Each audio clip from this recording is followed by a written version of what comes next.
budget workshops are great. All right, we'll call this budget workshop to order and we'll hop right into it so we can be timely today. And we'll get Mr. Matthew Horton with IT.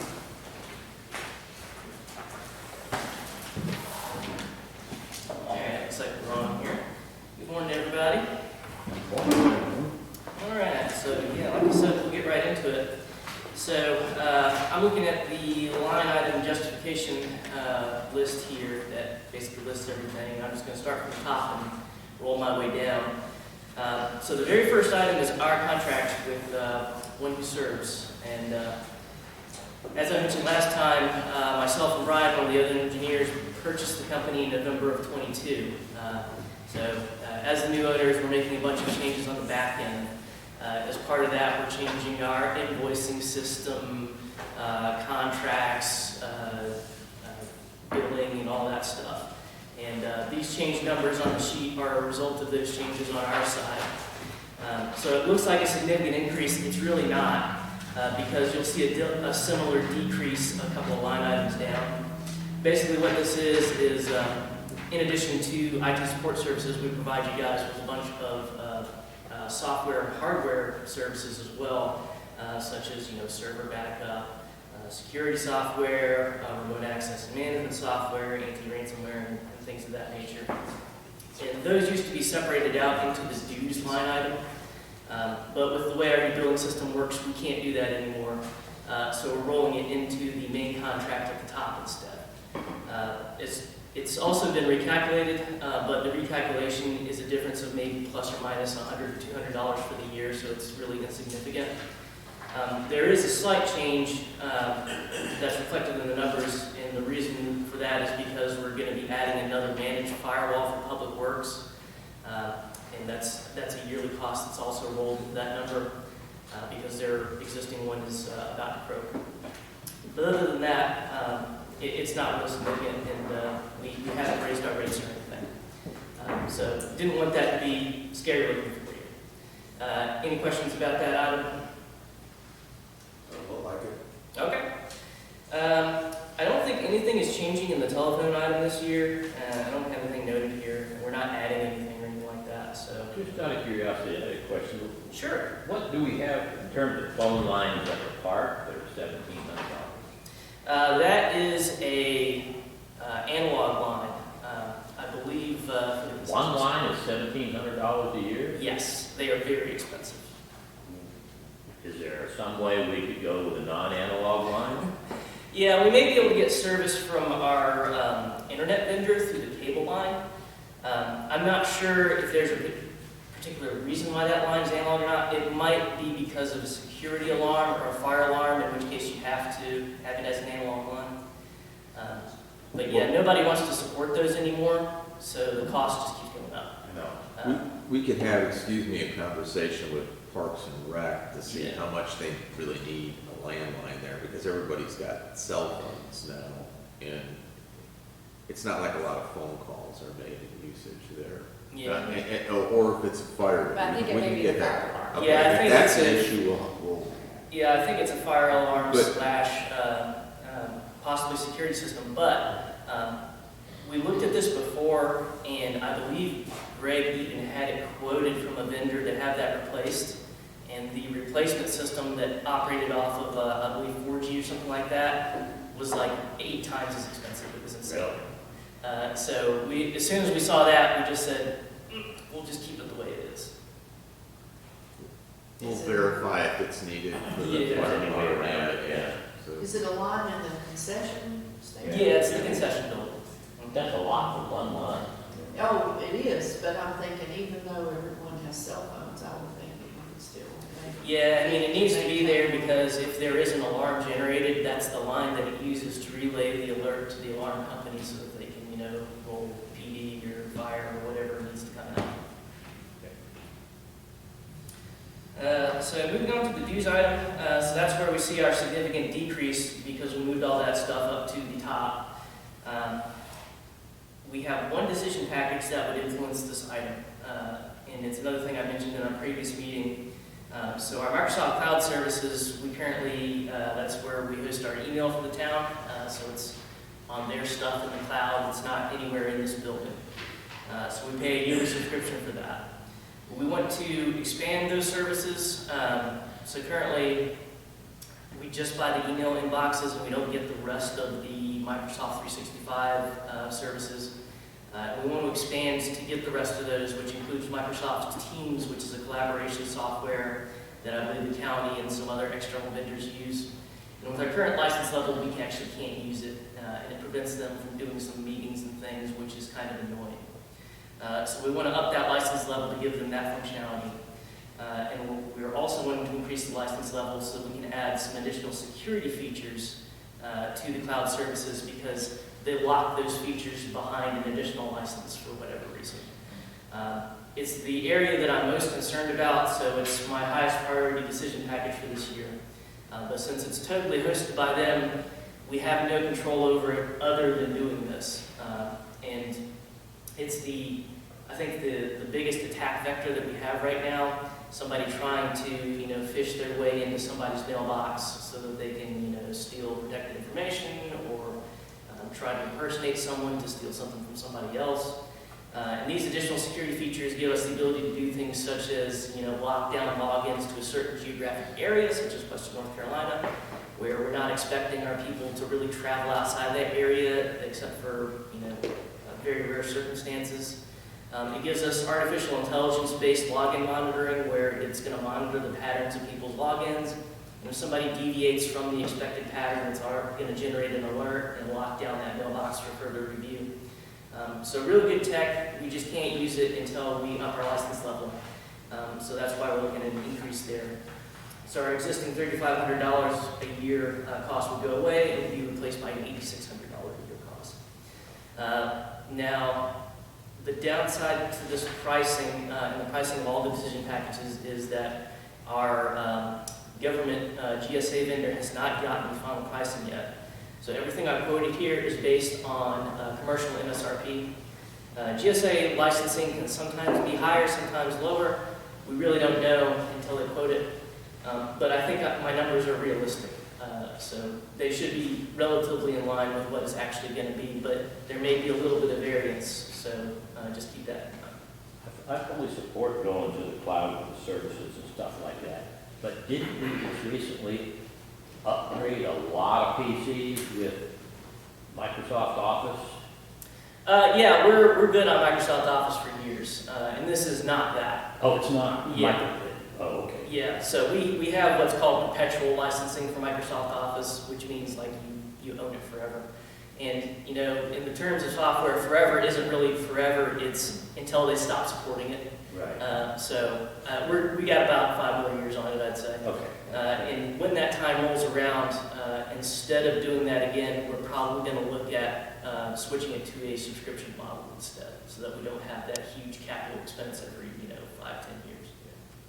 And if we go to a subscription model, then that's a lot easier on you, isn't it? It is, because it auto updates. Yeah. It's good in the sense that we don't have to run around and manually roll out upgrades. It's bad in the sense that sometimes the auto updates break things. So there's pluses and minuses, but we just deal with it. Okay. So any questions on that one? I don't think so. Okay. So moving on to the subscriptions item, not a lot of difference there either. The only thing we're adding this year is some debt book software for admin, which helps with the GASB 96 compliance calculations and things like that. I'm sure Heather can explain it better than I can, because I have no idea what that means. But if you have any questions, ask her. It's in my budget though, so just keep that in mind. But that's really the only change for that. So any questions on that one? Okay. So that leaves the capital expense item, and we have 2 large decision packages in that area. We're not asking for any additional workstations this year because we're pretty good in that area. We topped ourselves off last year on that, so I think we're fine. The first major decision package we have is a replacement for the core server for Town Hall. So the existing core server is reaching the end of its expected life. It's been in place for about 5 or 6 years now. So hardware warranty is about to expire, and it's on a older operating system, Windows Server 2016. So our replacement is going to be all new hardware for that, and it's going to come with Windows Server 2022, which is the latest version. So that helps our licensing there. We're also looking to get that to add some additional capabilities in the security realm. So one of the biggest problems that we've always had is the Maze accounting software / tax calculation software that the town uses. The back end that actually runs it is a very old database engine, and it requires a manual installation on every single machine in the building in order for the software to run, for the time clocks to run, and all that. A limitation of that old database engine is that in order for it to actually work, we have to actually go in and disable a lot of the operating system security features on the individual workstations. And that really, increases our attack surface. So one of the things we're looking to do with this new server is we want to compartmentalize the Maze software and just kind of put it over there. And that will allow us to pull that database engine off of every single machine in the building. When they want to run Maze, they'll click on the icon just like normal, but instead of it running software on their machine, it's going to go out to that server that's in some little space over there and pull it from there. And that will allow us to turn all those security features back on and be in a lot better shape. And then no matter what the Maze people decide to do with their software going forward, if they're going to forever stay on the old database engine, if they're going to upgrade it, it's going to make those changes and future upgrades a lot easier to deal with because we're not going to have to run around and touch every single machine. So it's been a thorn in my side for 10 years, and I think we finally have the technology to do something about it. So we're really looking forward to being able to do something about that. So the $28,000 there is the combined hardware and software cost for that project. So it pays for the new hardware that's going in, and then all of the associated licensing for the new Windows Server and the compartmentalization software as well. So this is our second priority decision package behind the cloud stuff. Any questions about that one? I don't think so. All right. So this is our third and final decision package. And the by far the most expensive one because these things aren't cheap. So this is a network switch replacement for the entirety of town hall. So what that is the network switches are basically roads. You can think of them as roads where all the data within the building travels. The existing switches were installed prior to the completion of the construction of this building because they were the type of things that needed to be available day one for everything to work. They're way past support now. Typically we get about 10 years out of them, so they're past 10 years definitely. So we're kind of concerned that they're getting up to the failure threshold in age. They do have spinning fans in them and whatnot that could potentially physically wear out. These new switches, we're looking at adding some new capabilities. So in addition to all of the computer data that travels through these things, all of the voice data for the phone system travels through these things as well. We've been having call quality issues for a while now. We've been kicking it back and forth with the provider. They say, it's your fault. And we say, no, it's your fault. Replacing these switches would go a long way towards alleviating any of that concern because the switches basically prioritize the voice traffic and make sure that it's always going to go through. So if we still have problems, then it's definitely on the provider. And it'll also give us a good, foundation to switch providers if we ever decide to do that. Another thing we want to do with these is it'll enable us to implement a security concept called zero trust on our network, where basically every machine is isolated from every other machine because there's no real reason that they ever need to talk to each other. And that would, if an attacker ever gained control of a machine for whatever reason, that would greatly limit their ability to move laterally within the network. It's becoming more and more standard nowadays, but it's very difficult to implement without the right hardware and software backing. This is quoted as $50,000. The reason it's so expensive is because these things are very expensive. enterprise grade switches. The big ones, which we have 2 of, are about 15,000 MSRP before accessories.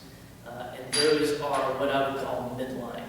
So there are actually ones that are even more expensive than that. But I believe midline switches are what we need. So this cost covers replacing every single switch in the building, and that will get us where we need to be. And I expect, much like the existing ones, these new ones will last us 10+ years. Is this switching network, is it a wired or a wireless system? It's wired, but the wireless traffic technically travels through it as well because the wireless access points are cabled into the switch. So the wireless data is transmitted to the access point transmits it to the rest of the network where it gets everywhere else. So yeah, you can, it's like the old switchboards in the old movies where you pull things out and move things over. Yeah, it's basically the brains of the system. Everything travels through it. If these were to fail, the entire network would basically be shut down until they were replaced or repaired. Right. So it's a major deal. So the wires are still sufficient? Yeah, I mean, the actual cabling within the building is fine.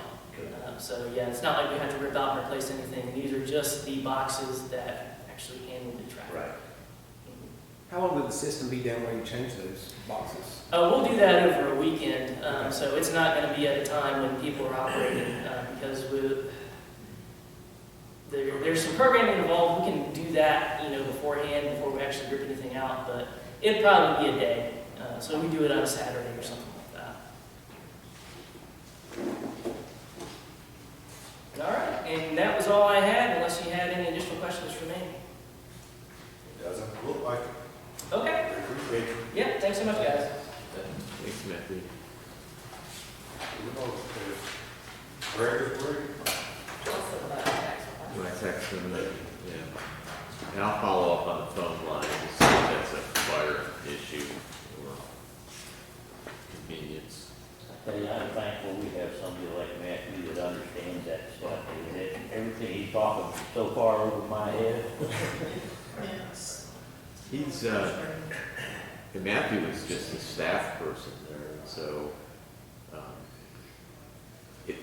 I'm glad he's got an ownership interest in the company now, so, because the standard of service we've received, which has really been Matthew, I mean, I know it's the company, has been really high level. I think staff will attest to, if we need something, he's responsive, very knowledgeable, so we've been fortunate to have that level of skill and responsiveness. Especially in today's day and age with all these security issues and stuff, it would be awful hard for anybody on staff to keep up with all that. Yeah, I remember, back when we switched, and it worked out well, to go with one of the services. All right, Mr. Parson, the floor is yours. Good morning, Mayor and Council. Thank you for this opportunity. Before we start talking about new numbers, we want to kind of revisit a little bit of how the start of this year has gone off. In early February or early January, we had our second annual Polar Bear 5K at the park. And we had about 80+ participants come out this year, which doubled the numbers from last year. And we netted about $1,800 for that run. It was also part of you've probably seen some advertising talking about the year of the trail in North Carolina. So our event was one of the first year of the trail events that's commissioned across the state, promoting getting out and being active on trails in public venues. Real quick, Greg, when you talk about events like this, you say we netted so-and-so, is that taking into account any salaries and stuff for people that we have to bring in off their regular shift to work, or? Yeah, that covers staff time included. So we do sponsorship usually to help offset all our expenditures. Okay. For that event, we have Hunter Subaru, Board Warner, and First Citizens.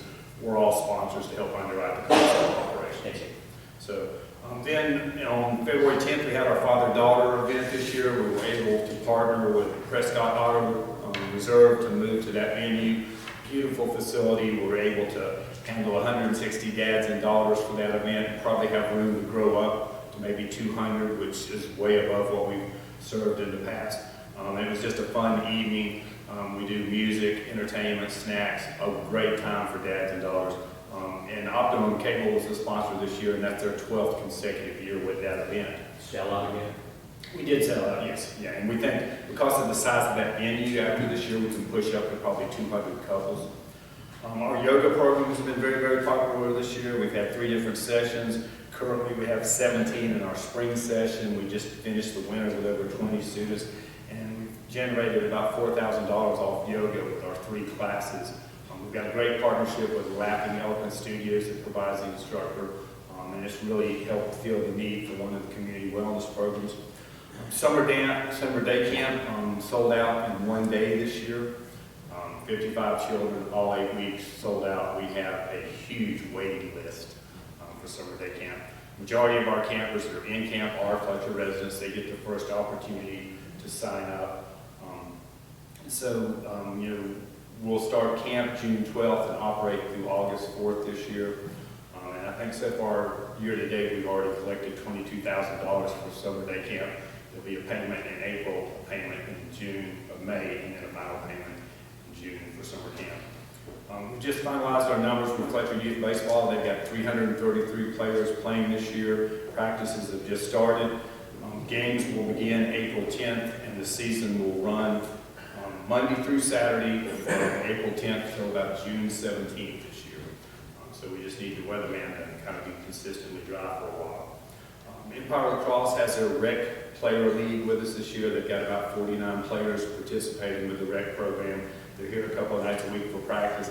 They have 2 tournaments, April 29th. They'll have a 14U and 10U tournament. And then May 12th, which is a Friday, the girls will play. And then on May 13th will be their final tournament at the park this year.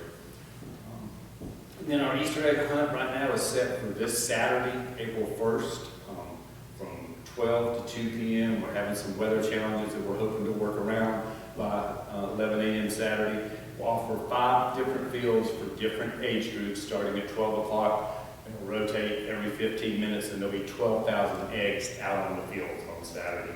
We also have tentatively inflatables lined up to be there. Weather may shift that. Face painting, Babel's ice cream will be on site. We have a cotton candy vendor. So just a fun Easter day for families. So that's just getting us to the current, Parks and Rec service. The park's been very, very busy.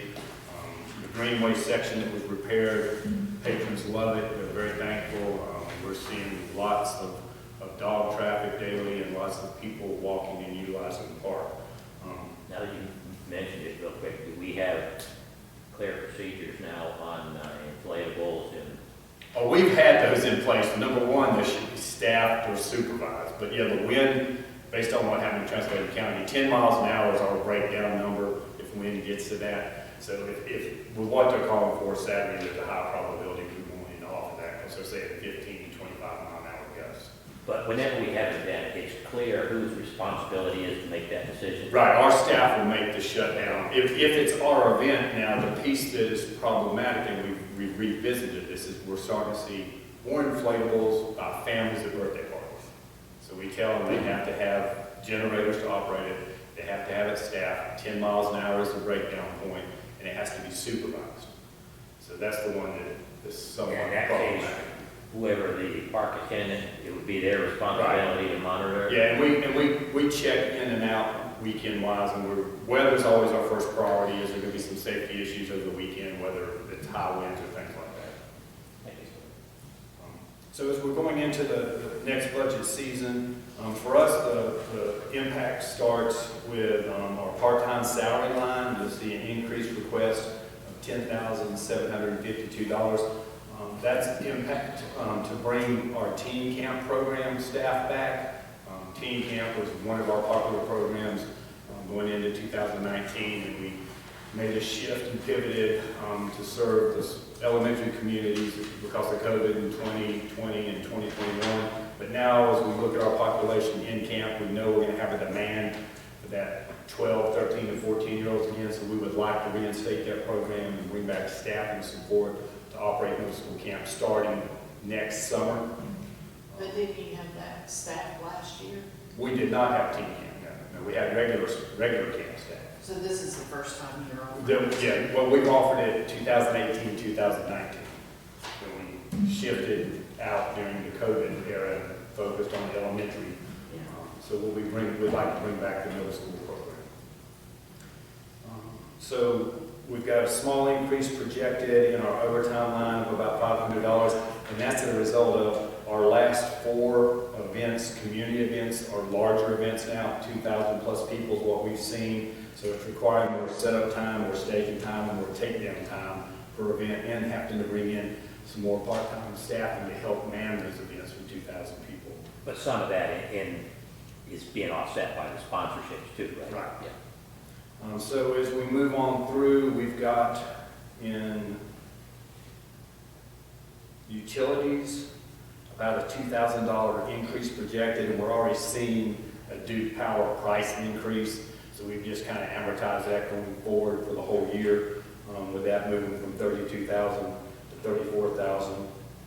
There's a small increase in our fuel line of $900, and we're hoping it won't go beyond that. We haven't hit the 8,000 mark annually, but with fuel prices fluctuating, we're projecting an increase there. Program materials, that shows the impact of larger events, more supply costs associated with that, adding in some additional pieces to grow those events and programs throughout the year, plus adding in, as we go into adding team camp on some supply pieces there. Below in summer day camp, you'll see a projection of about $4,500, and that's going to be twofold. Most of as we started planning for the upcoming summer, price increases at venues that we visit have increased for field trips, and anticipating plugging in field trips for middle school camp, swimming for middle school camp. Some of those type things is about where that $4,500, all of that would be attributed to absorbing that price increase from those different venues. But the entry fees are still going to cover it, right? Yeah, camp registration covers it, but we're just looking at knowing on where we're at this point. The venues last year that were $5 a kid for a field trip might be $7 now. Right. So, and then on down in our capital outlay, we have 2 items in there. We've got a request for a new mower to replace an old mower that's going out, and then upgrading. 2 years ago, we had funding in for a golf cart, but it was at $7,000. That was right when the whole golf industry reunited and prices increased. So that golf cart with a supply utility piece, I just looked at the quote we had asked for back from Charlotte, Carolina golf equipment, and it was about $13,000. So we have $16,000, I think, in the request for a utility golf cart, because our golf cart that the Rangers use is very, very old. And then the last couple of items, we've added a little bit of money to balance up with additional staff for staff uniforms, and then $1,000 in our Arboretum account for the garden. We've been very fortunate. We've partnered with a local master gardener to send some amazing things in our gardens this past year. And so she requested, could we get some additional funding to help maybe enhance that? But in the interim, unfortunately, she's going back to work full time, so we don't know how much of her gardening skills are going to be available this spring. Last year, we had a 20-hour-a-week gardener, and she did some amazing things over there. So that kind of totals the $71,494 that would enhance our department going forward. Real quick, under the park maintenance, you've got an item there, trail limestone. Where do we get the trail limestone now? Well, now we're getting it from Saluda, South Carolina, right at the base of the mountain. We used to get it from Fletcher, then we were getting it from Asheville. So now we're getting it down around the Green River area. So I'm sure the price is a lot higher. It's gone up, yeah, and particularly with 2 of the quarries closing down. So we tried to buy last time more than we needed, so we've got some on site. There's a couple of spots in the park that our guys pull from and can utilize. A lot of it got used during the repair project, surface-wise. Is limestone still the best product, or? For what we're doing on that trail, yes, long-term, if we ever were in a position to asphalt the entire thing, Right. that would probably be the solution long-term. But to do 3.5 miles is going to be pretty expensive. Similar stuff in chunks or small pieces of granite or something would be more expensive? It's less durable long-term because it moves more with storms, And from a patron's perspective, rock trails just aren't as comfortable as the limestone. When you get people walking with dogs, walking or running, the rock-based ones, for a small trailhead, probably okay, but for 3 miles, we get a lot of complaints about that service. You know, just, excuse me if I can interject, so I think long-term, we probably want to look at, putting asphalt down on some of these trails, just trying to keep adding rock constantly on there is, it's pretty high maintenance. Yeah, we do it 4 times a Keep year. your material, it's nice, it's a nice, I mean, it works, but like in particular, that area right across the bridge in the back of the park seems to constantly be. Wash out. Yeah, and it's, the areas that don't get a lot of flooding or don't get much rain through, you kind of can stretch it out, but some of these others, the more I look at it and walk it, think, you don't have to do it all at once, you could do it in sections, but it might be more practical and keep. But limestone by its nature, whenever it rains, it breaks down some due to the, the acidity that's in the rain. Yeah. And there's probably, now that I think about it, about 2.5 miles of it have to be resurfaced, because part of the outer greenway is concrete, and part of the backside, Right. coming off to the front of the park is asphalt, and the interior side. So it may be 2.5 miles total that we need to look at. And maybe, like Mark said, if you do a 1/4 mile section periodically, or 1/2 mile, something like that, and get it done in a couple of years. I mean, you could look at the highest traffic, because not everybody walks that whole distance. You do Yeah, much but shorter ones, but Awful lot of people do. we get a lot of foot traffic, a lot of walkers, runners, cyclists, more and more. So where's the item line for the gravel? It has That- park maintenance, Third park line. maintenance.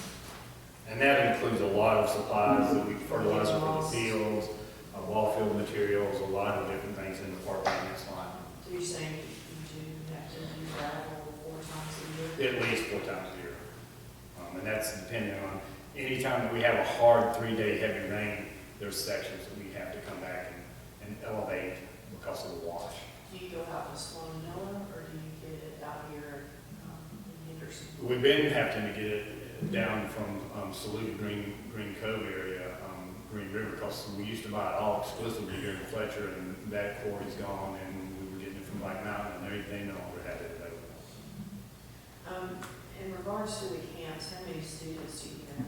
We have 55 per week with a staff of 7. We're sold out all summer. We range in age from 5 to, I think the oldest campers will be 11, turning 12 at the high. And how much are they charged? So, regular resident rate is 110 a week, non-residents believes 140. We've gone up the last couple of years with a nominal increase, trying to make sure we're providing a good program at affordable cost for families. And how many teams are you expecting to? We'll have a dozen is what we have based on our program model from 2019, because they utilize the van as their mode of transportation, so we can put a dozen teams in that van with 2 staff and still be within the guidelines for a 15-passenger van. And 2 extra staff members? Yes. So a lot of the size is dependent on the vehicles that you have to move these kids around. Right. So if Because we we want use to the do bus much of an increase, we might have to get another bus. Well, the bus handles the camp, but right now with 55 camp children and 6, 7 staff, the bus is maxed out on field trips. And it's more efficient to use the van for the team programming. They swim opposite days, so they might be swimming at Cane Creek on Monday, Wednesday, and doing their field trips on Tuesday, Thursday, opposite of the day camp staff and children. Have you had any additional issues with qualified drivers for the bus? I know This- there's been- We've been blessed through last season. We had great 2 bus drivers on staff. One is coming back, one's taking a job and then moving to South Carolina. So we'll probably have to hire a second driver for this summer. And we tried to look for teaching staff to have a CDL that can kind of be dual role, their camp counselor, but they also may have to, like our assistant camp director Cody was our backup bus driver. So Miss Pam took her vacation, Cody drove that week, and we were good. But CDL license in itself has really changed in the last couple of years. It's a lot harder to get. Right. Yeah, and so we were, we try to look for school personnel. We reach out and try to get a school bus driver that's interested in driving through the summer. Hey, excuse me, can you just speak to how many were Fletcher residents? Oh, And it's for this year, this we year the for summer highest day yield camp? of Fletcher residents I think we've had. We're probably 75 to 80% of our camp enrollment this year is Fletcher residents, because we had, again, last year we sold out in 2 days. This year we sold out in 1 day. So we had a lot of siblings come in. 9-year-old brother at camp last year. This year, the 6-year-old sister is able to sign up. So it's a high yield of service to Fletcher residents here at our camp program. And They we came in are. like hyperventilating that morning. Like, it was Parents. crazy. I mean, I'm not telling you, it was crazy. What did you just say? We had people coming in hyperventilating, like they were trying to do it on their phone. We're- I mean, it was really, we were full by 8:20. It opened at 8. And we're the only full day camp that's public in Henderson County. The YMCA runs half-day specialty camps, County Rec does half-day specialty camps. Boys and Girls Club has a program, but it's offered to their club members first. So from a public perspective, we are the day camp. And we do a really, really good job. We're blessed with really good staff. You take preference over Fletcher residents? They have first opportunity to sign up. So registration opens on a Monday in March. Fletcher residents can sign up that day. On that Tuesday, any spots that were left will be available for non-residents. This year, we sold out on Monday. I don't mean to sound so all-inclusive, but it seems to be only fair, tax money's going for a program like this. Of course, you want your Fletcher residents to benefit as much as Right. possible. So any future program for the courts gonna be later on down? So the line? we started looking at court modeling, thinking about courts. So obviously, we're waiting on a construction date to launch, so we can backtrack into when is the ribbon cutting. So a court day operationally would look at like an 8 a.m. start, because between 7 and 8, you can have moisture on those courts most of the time, from previous experience running outdoor courts. So you would do your first rental of the day or open program at 8. Run singles. If singles are playing, they could do a reserve court time for an hour. If doubles are playing, they could do a reserve court time for an hour and a half. We created a power block grid that would allow, we would block off when we want to put programs on the court, so we would have a preference if we had, adult tennis lessons that we were operating from our department, we would block that time off, then it'd be available to the public, then we'd do reserve time. We've also started reaching around and talking to Asheville Parks and Rec, Henderson County Parks and Rec, Mills River, to see what their court consistency schedules look like. The latest we can run course would be probably a 6:30 p.m. reservation, because by 8 o'clock it's starting to get dark and we won't have lights on the courts. So there's about 7.5 hours of court time per day. We should be plenty with 4 courts. We're envisioning if we open in July, that the month of July and August would just be public play and some program opportunities. Then we would look at tournament structure and some rentals going into the fall. It's sort of our plan right now. So are you envisioning prior to your opening time and after your closing time, it's first come, first served, if it's still light enough to play? Yeah, so we'll have just public access time. And what we can do, I think, with 4 courts is you could designate 2 on any given day as reserve courts and 2 as public courts. I was in Myrtle Beach last weekend and they had a pickleball tournament. They had about 500 people there on Saturday and Sunday. So I was just kind of envisioning what our future might be in a year or so. How does Mills River compare to what your, Their courts are on shared court space, so the demand isn't as much as what we're going to see. Everybody I've talked to that has pickleball, only pickleball players that come there because they don't have to share time or space. So at Mills River, they've got the overlay, which is a good use of courts. But they've got pickleball in the morning and youth tennis and adult tennis in the afternoon. And most of the pickleball traffic seems to be AM traffic, 8, 9, 10 o'clock. but is it scheduled or is it public access? It's both. They do both. Okay. I mean, and if you look at a 7-day grid, you've got Monday, Wednesday, Friday, that might be public access only. Tuesday, Thursday might be reserve time, and your weekends might be for tournaments. So, that's why I think if we operate public use for a couple of months and get a feel for who's using our courts and kind of fill that out, then we can plan out and schedule the fall appropriately and see what's going to work best. Because there is a revenue potential with tournaments for pickleball.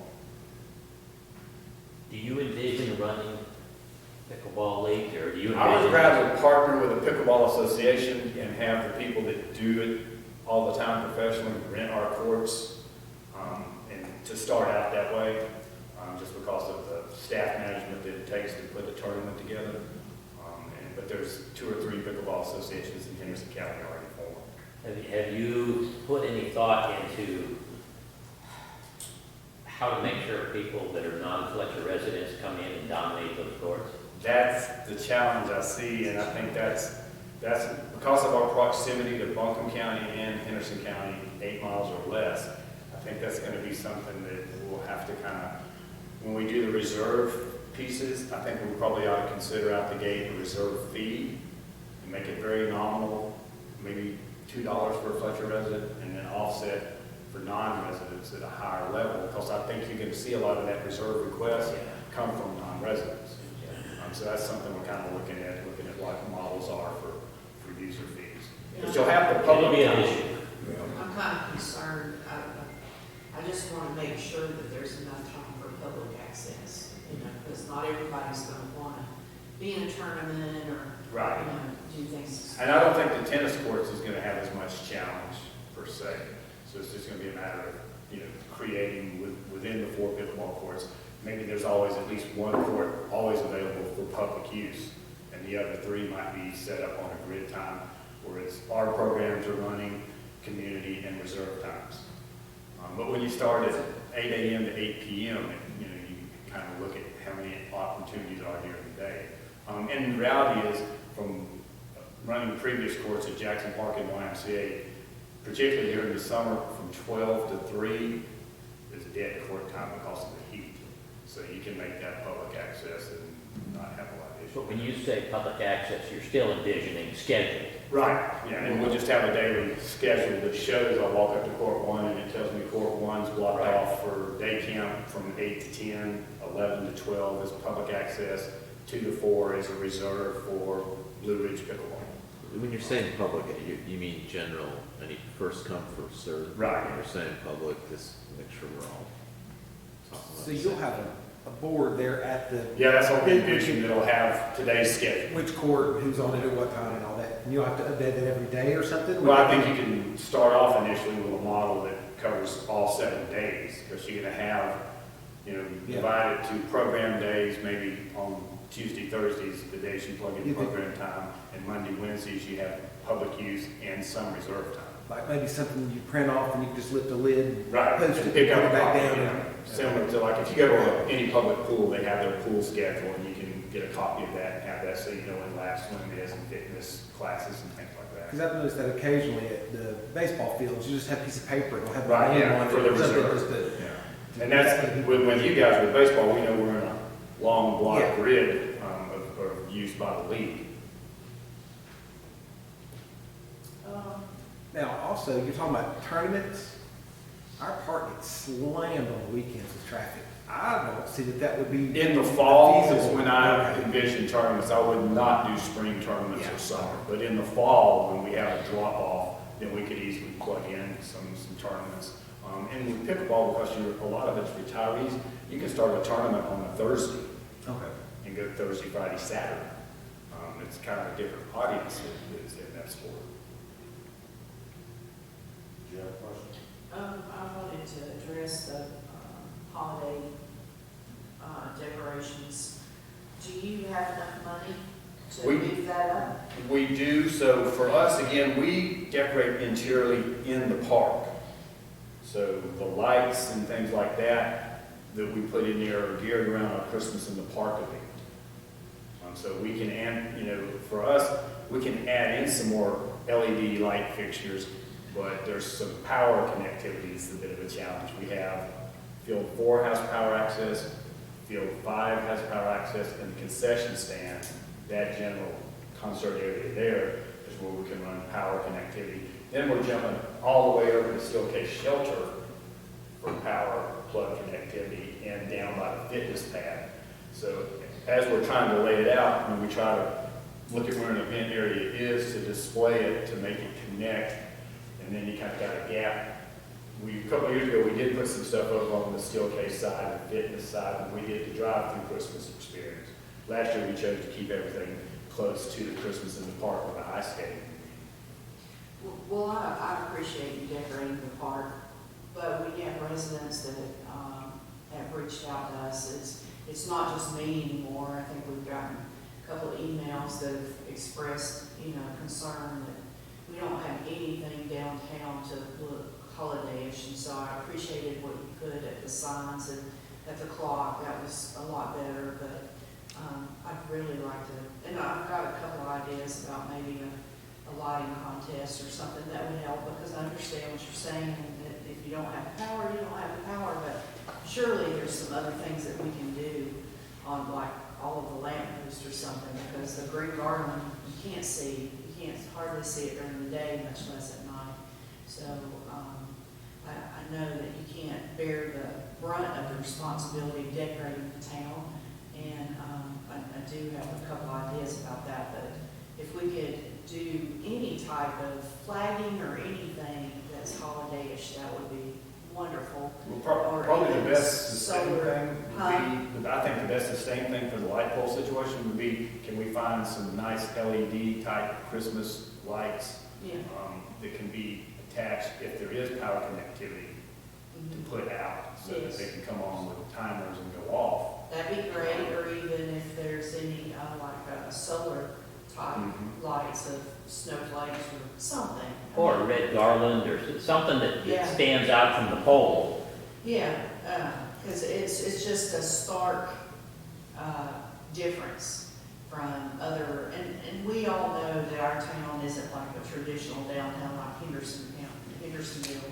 We get that, but I really feel like there's some things that maybe we could do, at least in that gateway area with the lampposts, and maybe just make it looking brighter and more decorative. And then I'll work on the piece that I've got in mind, talk to you about that later.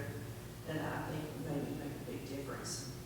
And I fully Light it up support some. Sheila's points, and I would support an increase in the allotment here to get some of this new stuff. It's not a whole lot of money, but it looks good for a lot of weeks throughout the year. Yes, Right. yeah. You get a lot of bang for your buck for it. Yeah, we can start researching, looking at some price points to try to figure out what would look good. Do we have power on each individual light pole? I don't think we so. do. I think there's something on each block, I think. That'd be We a can general have- question. Yeah, we can check that out, have Public Works. Some of this kind of gets into the, from a budgetary standpoint, I know it doesn't matter which department it comes from, but this kind of strays in, maintenance-wise, Public Works, if we get outside the parks. Parks and Rec can certainly help with some of the decorating, but anyways. I thought maybe we could do a competition, maybe call it like a light it up competition, and challenge area businesses all along Main Street to do decorative lights or decorate for Christmas in the windows, and then maybe offer some sort of special gift for the winner, Yeah, Hendersonville does that, and it's very successful there. Yeah. Maybe we can partner with FAW to kind of help push that forward. That's what I was thinking. Right. You could call it light it up, or light up holidays, or something like that. And if there's a competition, then maybe you see the garage and Lulu's and some of these places do some, because if they just did lights on their buildings. Right, just the fronts, that would help. Boom, there you go, you'd be set, So so. maybe we could get Fabo to, help sponsor it and, buy some lights and stuff in bulk and get them at a good price, and then they could, sell them at cost to their individual members. Well, it really benefits the business itself, because if a building looks good on the front, it's all lit up, I'm gonna tend to walk in there. or want to go visit, it's like, oh, let's go by there, you know. Or the winner could have a Saturday where everybody comes to, if they win, everybody goes to their place for that one day, but might bring business into them. Yeah. I'll mention this to Fava too. It's a good idea. Is everybody pretty satisfied with the dog park? We just had a remodeling in the dog park. I don't know if you've been there, but we were able to partner with Set Means Set Dog Obedience School, and they came out, bought the materials, handcrafted new agility stations within the dog park, and we had a group of volunteers come out on Virginia Tech Volunteer Day, which I didn't even know was a thing, but it is, and they came out over the weekend and freshly repainted the new dog agility stations. So right now, our dog owners are very happy, and with that, we're spending a lot of money on dog bags. So that may be a line that we have to come back and circle, because the good thing is the dog owners use bags, but we've got a huge dog audience. We never did get water over there, did we? We have not. We've got a water bowl refill station right at Steelcase Shelter. So we try to direct people to that before they go. Right. We've had the dog community is unique. They've adopted some drop bowls that are there so that when people come in, they just share a dog bowl type thing. So that would be a huge applaud if we ever got water there. That's a We long know way to it's go. it's a long way to pipe it. We might have to wait until something develops on the other side, Right. from the other way. And realistically, the biggest challenge is July and August are always the 2 months that we hear that request. Because the dog owners don't change their time frame of when they're coming. Instead of coming at 7 o'clock when it's cooler for the dogs, they still show up at 2, and that's when they've been coming in the spring. Would it be too much work to do something like they do on a golf course with water? jugs? Portage in and portage out, we've thought about that, but then again, it's like that water sitting out there, how quick does it get hot and get bad? Yeah, I don't drink out of my golf course. Dogs, vomiting in the dog park's not a goal. You notice they usually have some kind of cable or lock or something, so you can't open them. Well, that scares me too. You can't see what's in there. Do we have any other questions? I was just gonna, one other comment, we essentially have Billmore Community Park as lion's share of maintenance activity. Kate's Park gets a lot of activity. I didn't really talk much about Kate's Park. And of course, we've got the trail still to resurface or overlay, which hopefully we'll get our final information for the quote on it. But we also have a recreation area, and it's not much, but it does get some attention or we get requests and interest from the public. But the South Chase Recreation Area, which is off of Glen Springs Road, and there's another road on the other side, I forget which one that connects it on the other side. But we get from time to time requests for not really major facilities, but one of them was like shoring up the stream in there, and that kind of doesn't rise to the level of like over at the big park. And they put some stone down in there in the trail, and essentially, for those who aren't familiar with it, it's a residual piece of property that was left over from when South Chase was built. No one seemed to want, and actually I don't remember the history how we took it over, other than I knew it was residual property, and so maybe Heather could speak to it more. And we took it in as a recreation area, and there's a doggy bag dispenser. We're gonna put a newer one in there, and a little bit of trail, and that's kind of it. Is there a bridge across the creek? Well, people put bridges in there. The residents built that. Residents put them in, and we don't put them in, and we've never endorsed or put the bridge. We used to tear them out since I've been here, and then they would get upset, the people who built them, put them in there, and so now we just kind of leave them. But just recently had a resident asking about, well, what about one of the bridges? You could repair it, and we're like, it's Not our bridge. well, yeah, and so I guess right now, the approach has been to leave them because people do like to cross over at different places into the other. But that is another recreation area that there is some maintenance expense. And it's probably 100 meters or less length trail was. Yeah, it It just is, meandered. Yeah, it's a small Very sliver of property they small. couldn't build on. right.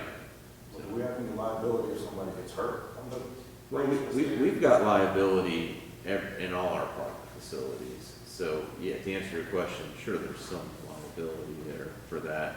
But, you know, the alternative is we continue to tear them out, say, no bridges, or do we build some bigger bridge and make sure the other ones are removed? And I don't know, I think we had this discussion once before, and council wasn't interested in putting, you know, a real bridge there would be a considerable expense capital-wise. Yeah, because the ones that are being put in are Granddad and Boy Scout doing the Cub Scout, Eagle Scout project to make these 2-foot crossover bridges is kind of what we're seeing in there. But it's something we deal with, and, you know, whatever thoughts you have, or I don't know if you're hearing from any residents about South Chase. Where are the bridges at?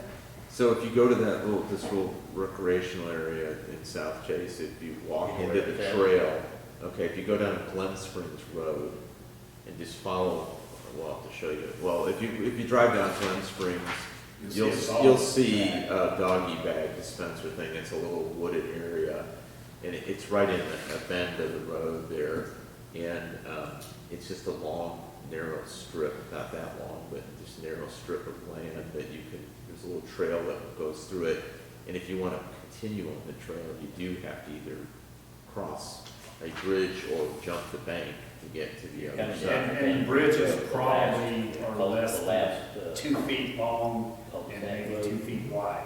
Yeah. turn in there. So it's similar to like the nature trails in Pisgah. The park That's what you're looking at. is basically right here. Or you can go down and come in the other way. But it connects the two halves of the neighborhood for the kids, so I can see where it's needed, Yeah, definitely. when you come in the main entrance to South Chase, which is Woodhill Road, or that entrance, and you turn right on Glen Springs and just follow Glen Springs around, it'll be on the left. And a lot of people used to come from the backside of the neighborhood straight across, but now there's a house in that piece of property. So now there's probably more people meandering the bridge trail to get to the other side, because the new owner probably doesn't want foot traffic through his yard. And that used to be just a dormant piece that people would cross over. I wish there was a way legally to just back out of that to where we're not liable for that little piece. Like, for instance, there's a neighborhood in Averish, is it Averish Creek? It's off of Brevard Road, and there's like this land in the very back, and it's a whole lot bigger piece than what we're talking about now. And all of the neighbors went in to get it, and they just keep it. And so they raised money to do a picnic shelter and a fireplace pit and swings and a basketball goal. And now they have trails in the woods that the kids can go biking. And so, you know, this is just like a little tiny strip, and it would be good if we could be unencumbered from that. Because you don't want somebody to get hurt over there and then turn and say, well, it's town property. Yeah, and the only chance is if you looked at, For quote, doing bridges. developing it from a park perspective, realistically, to do anything else there would be cut every tree down and put a shelter over there. Yeah, what are you And, gonna do? yeah, that, But they wanted us to take it over so we could help keep it clean, we could put doggy bags out there, because one of the biggest users is people walking their dogs. That's about the only common area in the whole And I subdivision. think that's great, it's just that I wish that in neighborhoods that they were more self-sufficient and, you know, families are using it, and that's wonderful, but at some point, take your own doggy bag. But when you get a neighborhood like that now with the town being incorporated and stuff, you typically don't have homeowners associations anymore, which could help with that.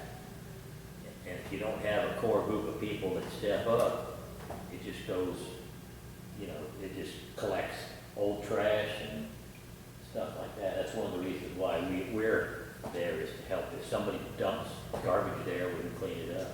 yeah, we've been fortunate, there's only been one season I remember where there was any kind of debris stuff, that a bunch of teenagers had bought a couch in there for the summer. So we had to go in and remember remove that. that. And so here's the cleanup. All right, do we have any other questions for you? But there again, that shows the importance of our current subdivision ordinances, which require common spaces in all new areas. But South Chase was built right before we had that ordinance, and there's no open space in that whole subdivision for kids to play in. Do they have an HOA? No. Thank you. Thank you. Thanks. So we have a break, I guess it's going to be 9:30 probably, I'm looking at it. Where I guess it's going to be 9:30 instead of break at 9:45, but are we okay just to keep going? Or we want to Or break? another one, Dave. Control? Let's do another one and then maybe take a break. Okay. Short break. Chief, are you okay with that?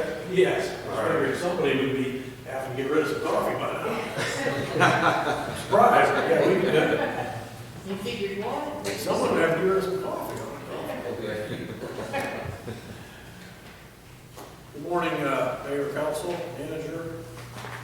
Thank you for the opportunity to be here as always. I want to hit just some highlights, kind of remind you some stuff we previously talked about. I'll give you guys some updates and then we'll walk through the financials. Sure, come on in, let's get started. We continue to try to reach out and increase our community engagement.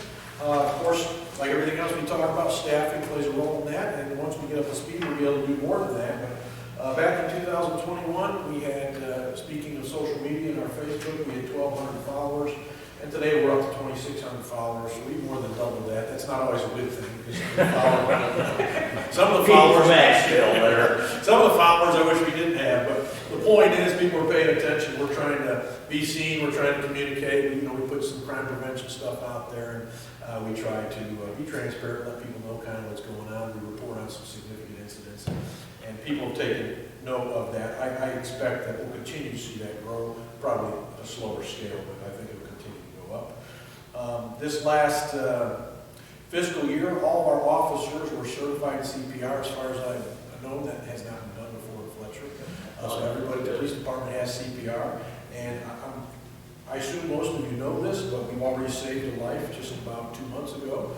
An individual went down in the park, and our officers who had recently been trained performed CPR and clearly saved his life. He would not have made it without the intervention that he received in the park. Hopefully we will be awarding some of those officers here at our next council meeting in a couple of weeks. That's at least the plan on my end, unless I'm told otherwise.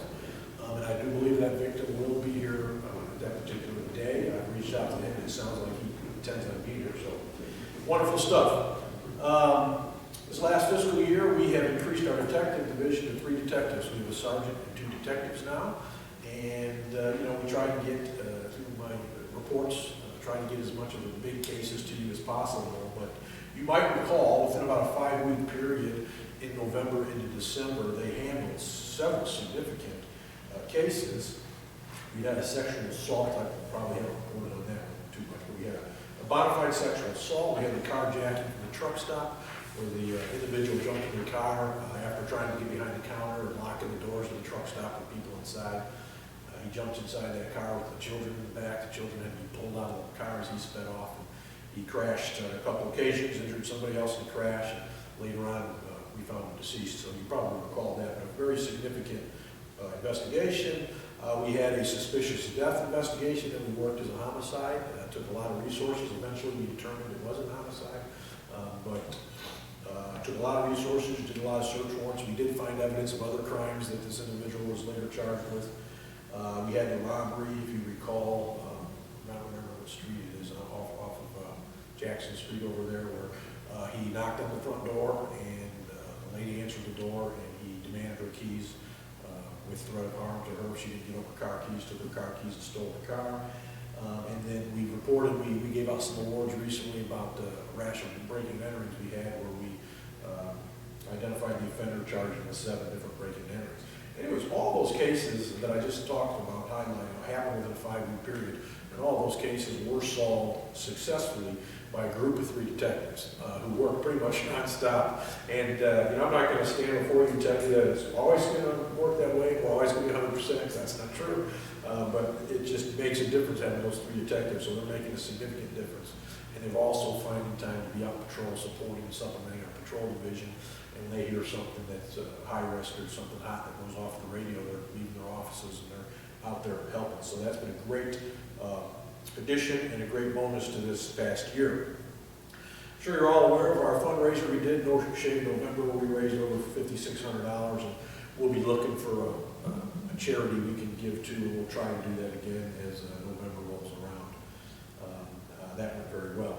The use of Narcan and overdoses continues to increase, so increased again this year, or I should say 2022.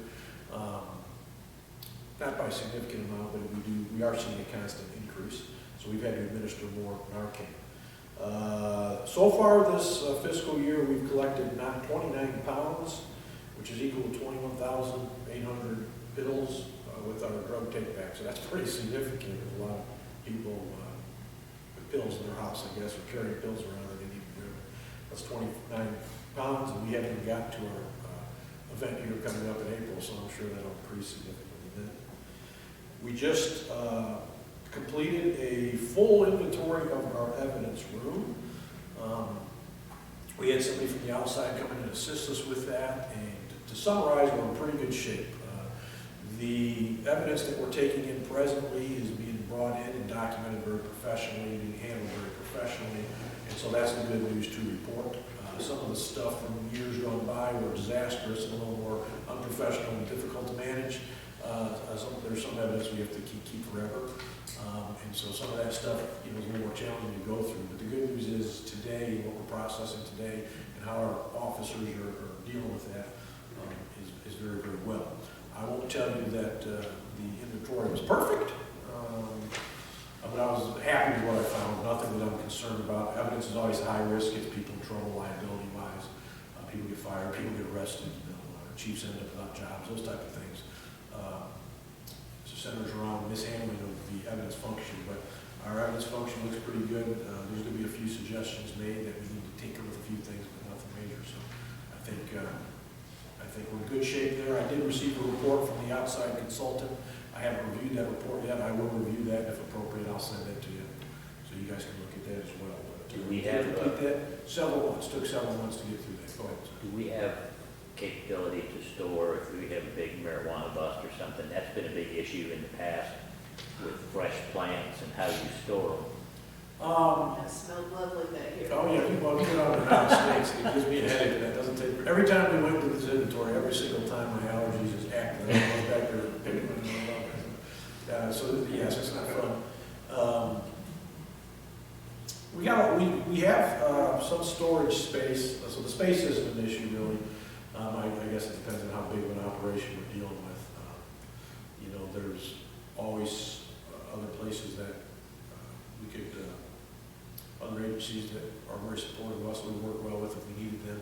And I've known even the sheriff's office, who has a lot more room than we have, sometimes they ended up renting storage units and stuff like that. Not that I want to keep much marijuana in storage unit, but there are other options out there if we ended up with something big and significant. But right now, for what we're doing day in and day out, we're in very good shape.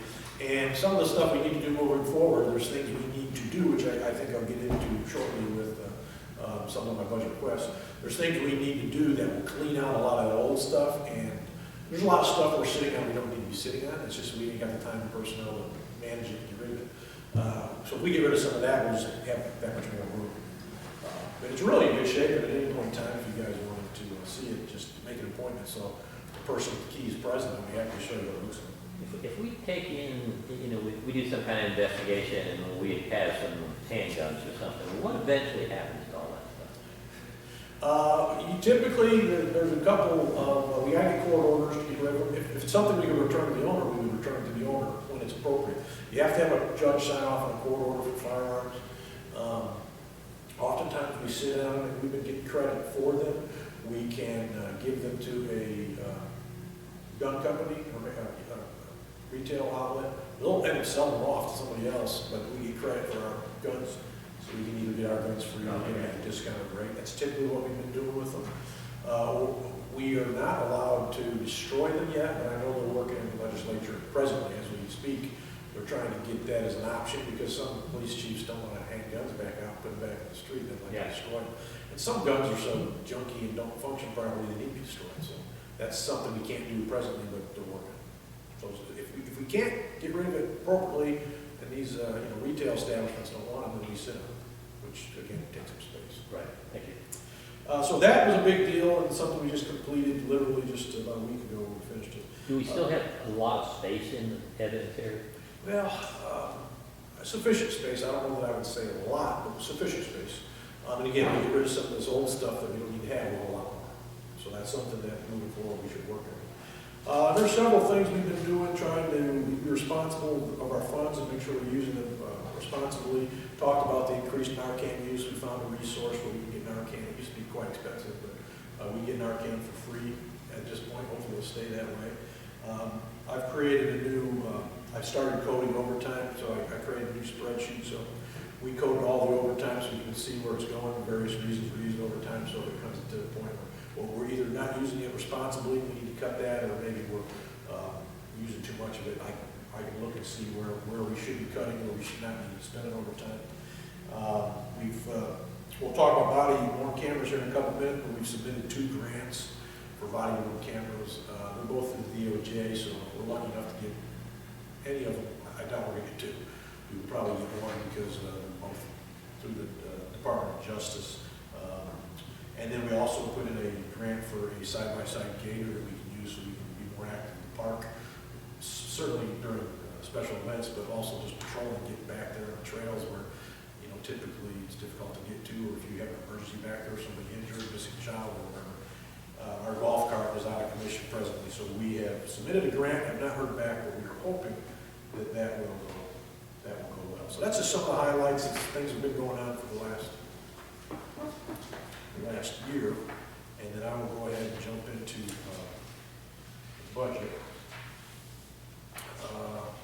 To the top there, you see my decision package number 2. I'm not going to hit every line item, but if you have questions, by all means, please let me know. We look at the part-time salaries there, and I've asked for that $20,000 line item. Presently, we have 2 individuals who resigned from the police department. One of them has his own company, he's doing very well with his own company. Another person went to Buncombe County Sheriff's Office, but they're still on the books. And they were both our firearms instructors. So when they left, basically our firearms program disappeared. And that's not necessarily true because we would continue to use them in that format. We've continued to use them to come in and train us. Without them, we would have no firearms program and we would have to rely on another agency to qualify us. That would be problematic because obviously we would be stuck with their scheduling and when they were at the range, those type of things, which could add more cost on our end because we might have to pay overtime if it doesn't fit our schedule. We would lose control over scheduling, but we lose control over the format, training, so on and so forth. So it'd probably end up that we go once a year to qualify, mark, check that off, and there'd be no additional training. We try to do additional training in our firearms program. And sometimes we do tactical training that doesn't really involve live fire, but we use those same firearms instructors who are more tactically sound, and tactics are one of our strengths. We like to use them as well to continue to train us in tactics. Obviously, just recently Nashville had that school shooting, and so those are things we talk about, those are things we need to be training on. So we would like to keep them on the books and pay them as we go if and when we use them for various trainings. And so that would be part of that part-time line item. We also have Francine. Some of you are probably familiar with Francine. Used to work at the front desk as the admin assistant before Leslie. So she has come in and she does just a few hours a month, and she's trying to supplement and help back, clean up some of the stuff and evidence that I just talked to you about. And then I'm also interested, the remainder of that, I'm interested in a part-time evidence function where we can have somebody on a weekly basis, part-time, come in and get that evidence, take control of the evidence custodian function. Like I said, there's lots of stuff in there that shouldn't be in there. We need to get rid of it, but we don't have the time, resources to get rid of it. And so just to give you a little historical understanding, that function has always been an additional function, a supplement function. Chief Sunny, who was the chief of police, and I'm sure you had a lot of things going on, he was busy, But that was also that evidence function. He took care of that. So when he found time to squeeze in a few hours of evidence, he would do that.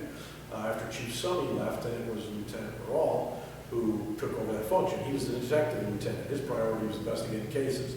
So once again, the evidence function was something that got his leftover time. And then presently we have Sergeant Diaz, who is over detectives, and that's what he's doing. So when he finds time, he goes back there. He's trying to keep it current, but we can't stay updated. Right now, if you were to go back to the evidence function, and you were to go on the computer, it would tell you we had thousands of items back there we don't have, because nobody has taken the time to go update the computer and close out that loop. We've destroyed evidence, we've got court orders saying we destroy evidence, we've got to get rid of evidence, but nobody's fixed it in the computer. So that needs to be taken care of. We need to clean all that up, and so having a part-time individual to help would be significant. I think we get a lot out of that. Obviously, as a part-time employee, we would be paying benefits, so there's certain cost savings there. Do you have Frank's name, is she not already being taken care of within your current budget?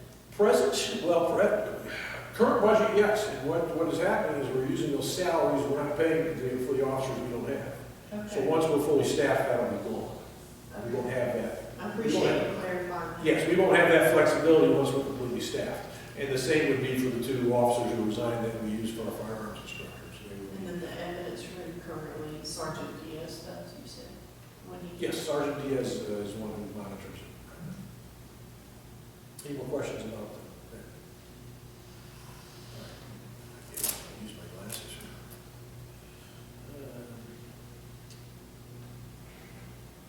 If you look at postage, I just requested just to let you know kind of what's going on, $300 additional postage. I know it's not a lot. There is a state statute regarding making notification to victims. I think it's kind of like one of those state statutes that get lost, that a lot of people don't know about, and probably most departments aren't paying attention to. But per law, we were supposed to, for certain crimes that were committed, we were supposed to make sure our victims received a victim's notification letter. Well, we could do it verbally, but there's certain rights that they are supposed to be notified of. It's the police department's responsibility to do that. It isn't something that was necessarily done, routinely in the past. And so we have identified those, and so those are additional mailings we're mailing out. And then as we began talking about performance measures here at the town of Fletcher, one of the ideas is to send out detective letters as well. Basically what that is when an officer handles a report, takes a report of a crime that's committed, the investigators review that report, and then they notify the victims that your case has been assigned on such and such a day. You reported a breaking and entering to your car. This is our case number. Detective Gonzalez has been assigned. If you have any questions, contact Detective Gonzalez's phone number. And so we're going to start sending them out, just nothing more than another community engagement opportunity to open up that communication, let the community know that we are concerned, we do care, and who they need to reach out to with any questions. And so that's just additional mailing. So that's what that $300 is for. We'll keep an eye on it at the end of the year. If we don't need it, we'll revisit and adjust for next year. Travel and training, we reduced that by 1,000, just primarily, I had less people interested in the tuition reimbursement this year than last year, was the primary reason for that.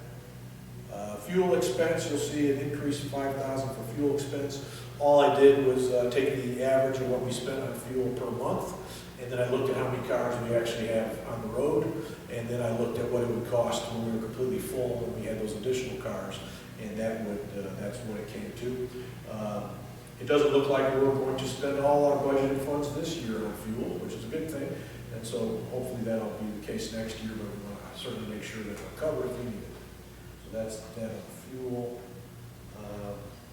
And then the big one down in department supplies, the only increase there is 100% due to the body-worn camera request, and I know we've discussed that multiple times before. I would guess that's probably where most of your questions will come from. And again, we have submitted for two grants. One is up to $32,000, the other one would be up to $50,000. Again, I wouldn't expect to get both of them, but if we're lucky, then we can get one of those.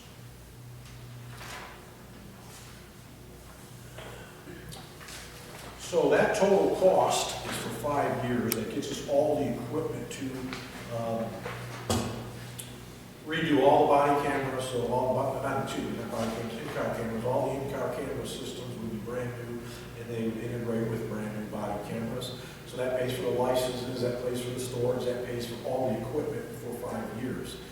After 5 years, there would be an annual fee that you have to pay for licenses and for your storage, to use cloud storage. So after 5 years, or so the total, I believe it's about $23,000 a year.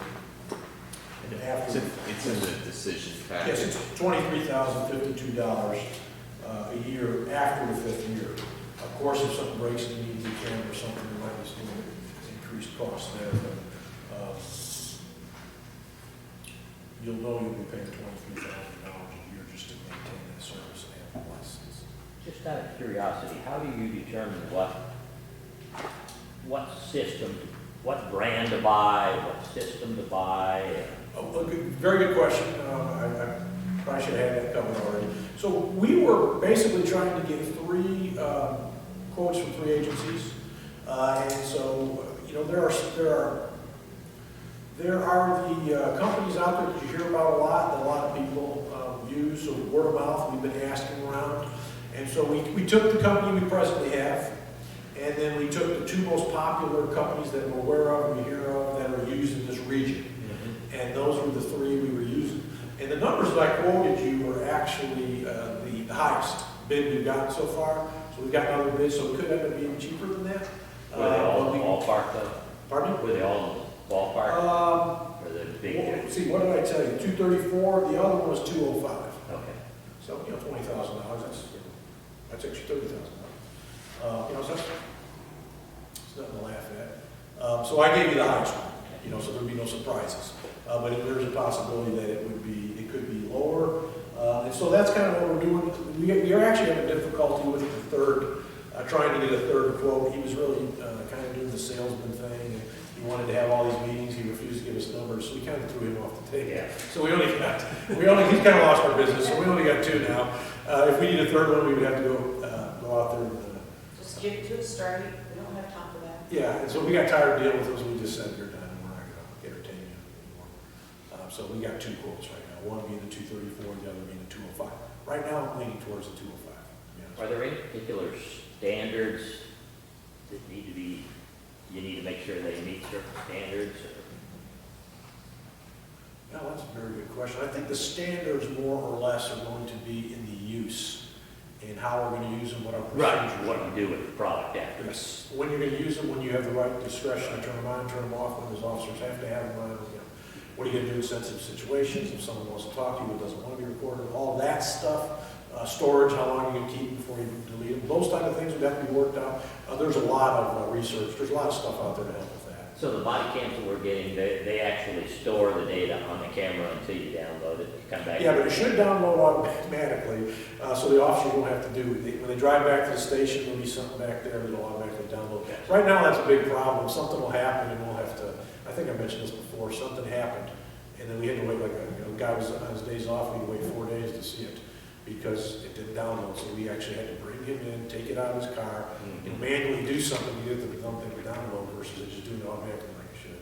Seems like it would Bluetooth to the laptop or something like that.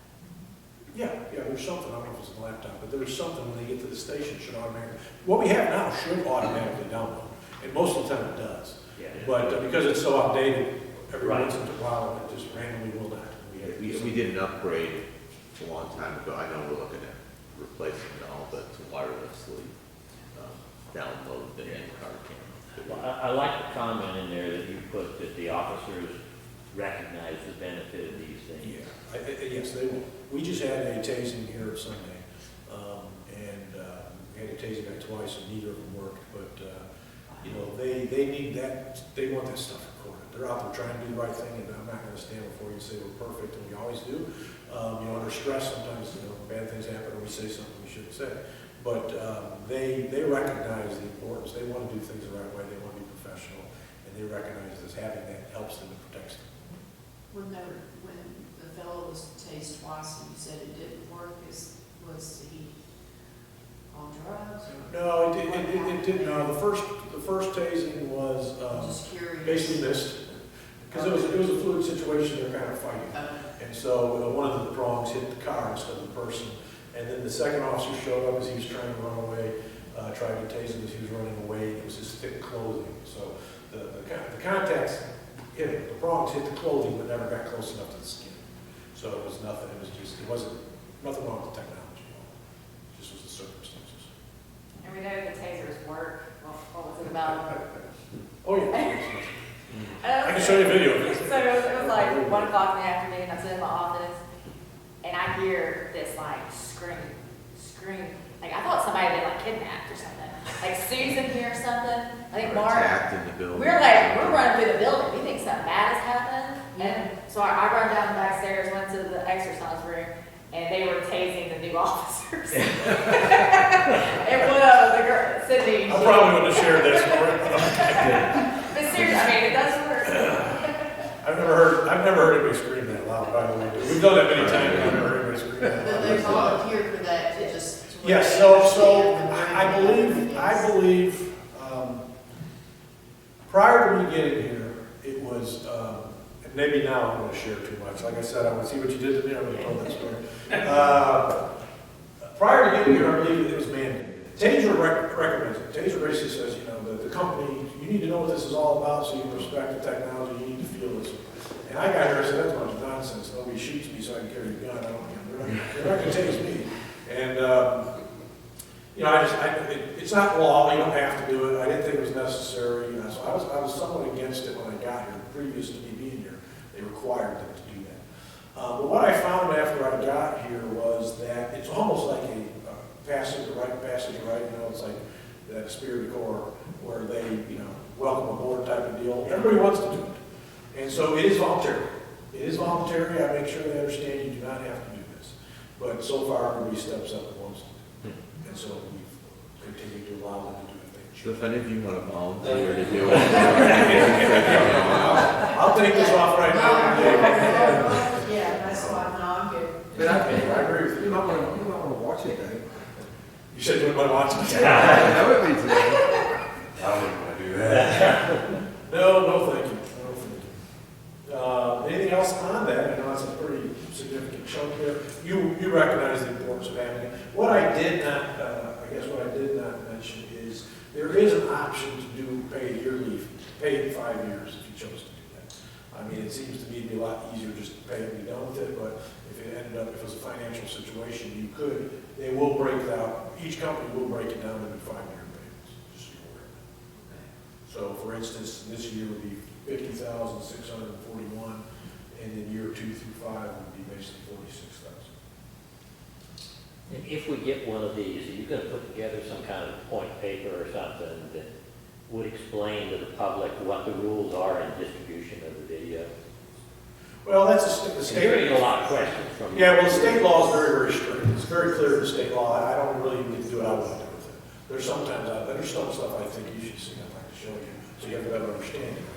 Yeah, it would probably be better, if we could just, Chief could quickly summarize what state law says on distribution of the videos Yeah. so the public knows. Right. Yes. And it's no different than what we have in our in-car cameras now. Right. It's the same, so there's no change.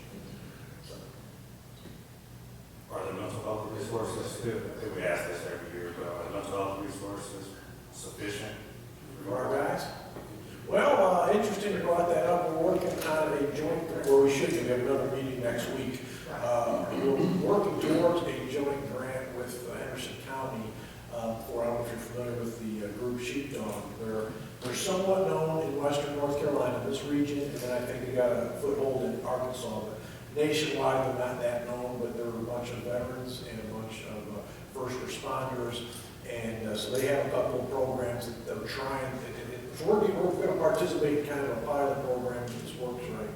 And in coordination with the sheriff's office and some other municipalities, if we could get this grant with Sheepdog, and then we're going to send a couple of our guys to try it out, and then hopefully learn some stuff, bring it back, teach us.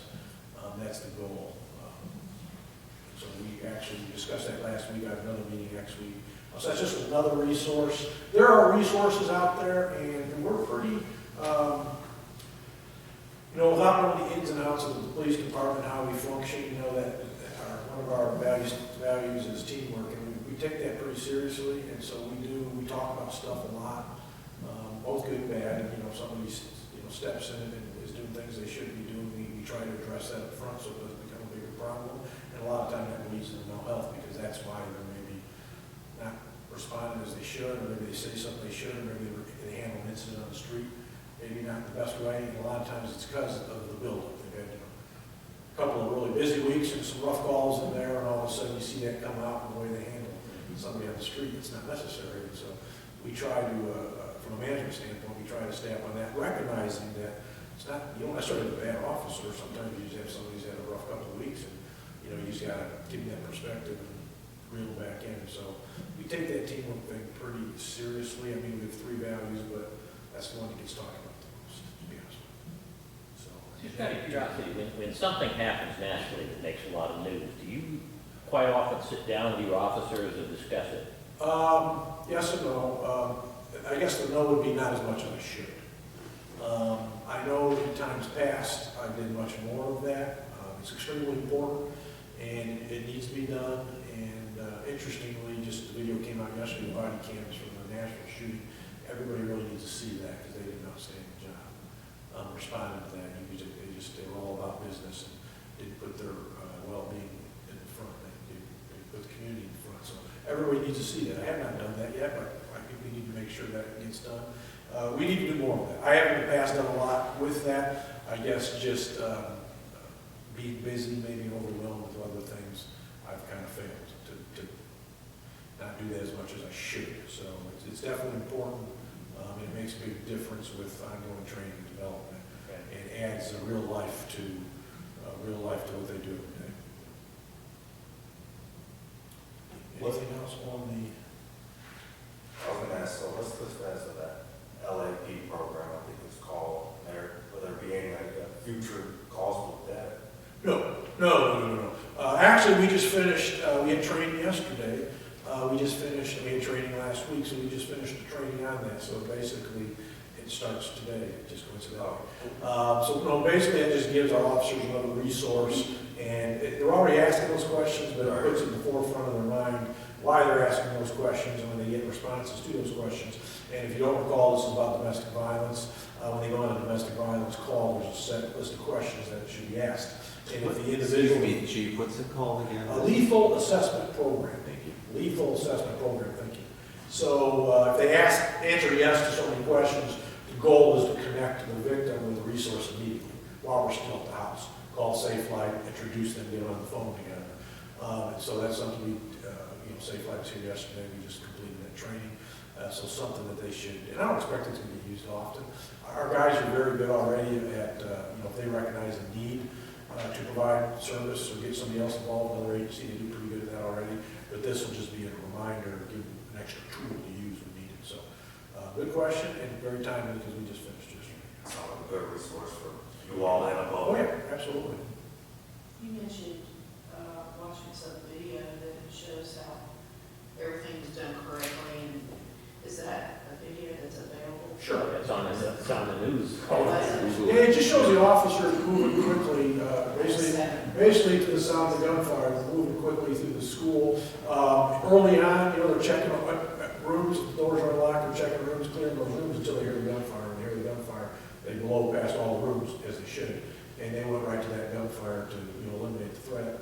And you can just tell, somebody took charge, there's one's voice, I don't know whose voice it is, but there's a voice of somebody who you can just tell who took charge, and that's what you need. That's the game changer, because all those other people, maybe they would have taken charge, maybe they wouldn't, they might have waited for a few more people, but because that guy spoke up and said, let's go, they said, okay, and they just followed him in and took care of business. And that's what you need, which going back to our part-timers who are tactically minded, that's what you need. You need people who know what they're doing, people that the rest of us, especially the new officers, look up to and say, man, that guy's got it put together. You need that constant training so when a bad thing happens, and that senior guy goes, let's go, and all those guys just follow him because they trust him, they've seen what he can do, they've had that training. I mean, that's ultimately, it's hard to say what's going to happen when it really happens, but when you watch that video, it was done very, very well. That chief has to be extremely proud, which is why the video's all over the place on day 2. It's because that chief is extremely proud of the way they handle that, and he knows it, and so he wants everybody else to know it. Make sure I got nothing else line item on it, I probably. Forgot I had page 2 here. Uniforms and physical drugs, I've just decreased that, just looking historically where we're at, and because we're doing well with recruiting, we've got almost most of our spots filled. We're really pushing to get all those uniforms in this budget cycle, and so just looking at that, I think we're able to lower those categories, and we won't need as much in the coming fiscal year. Network subscription, what that is about is we had to purchase some additional licenses for Power DMS as we added more officers. We were only licensed up to 19. We had to move up to the next section. And we've also started doing our own credit checks for background investigations. Previously, if we were doing background investigation on a potential new hire, we would tell them to bring us, they needed to bring us a credit check. And what happened is everybody's credit check looked different and came from a different place, and so they're hard for us to read. There's no telling me, I guess, if somebody wanted to cut and paste and take something out of there that doesn't look favorable to them, they might be able to do that and us not realize it. Some of them had credit numbers and some of them didn't have credit numbers. And so we wanted consistency, we wanted to make sure they're accurate. So we now obtain those through TransUnion on our own. And so every time we do that, it costs us a few bucks to do that. So that's Is that something the detectives do? yes. Actually, the detective sergeant. The detective sergeant is the one who has access to run the credit checks. Obviously, there are laws on when we can do it and when we can't do it. So it isn't like they can just, run your credit check because they're curious. There's certain rules they have to follow. So that's the increase for the network subscription.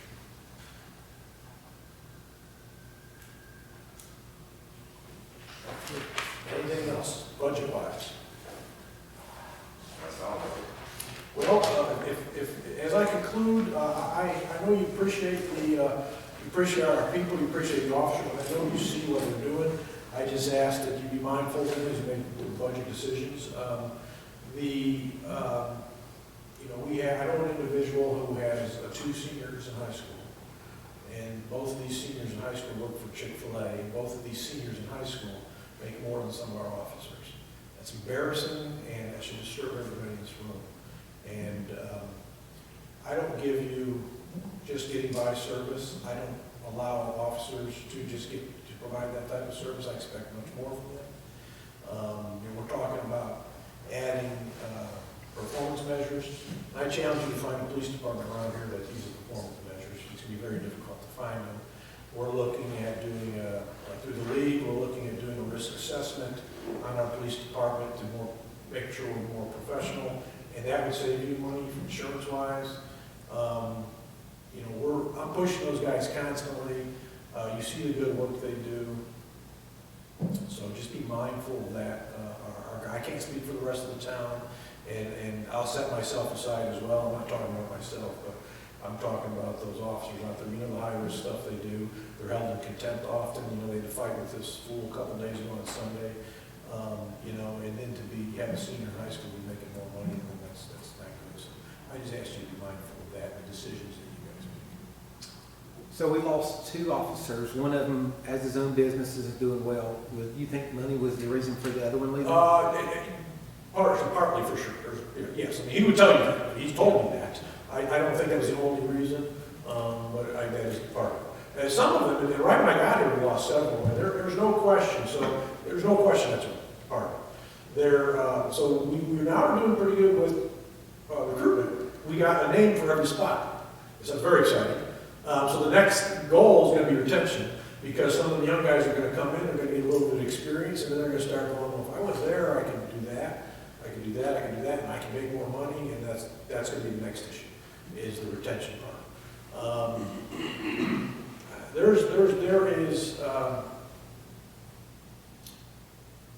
These guys, like I said, I don't accept just getting by service from them, and you should not accept that from me. I really want to work someplace where we're just getting by.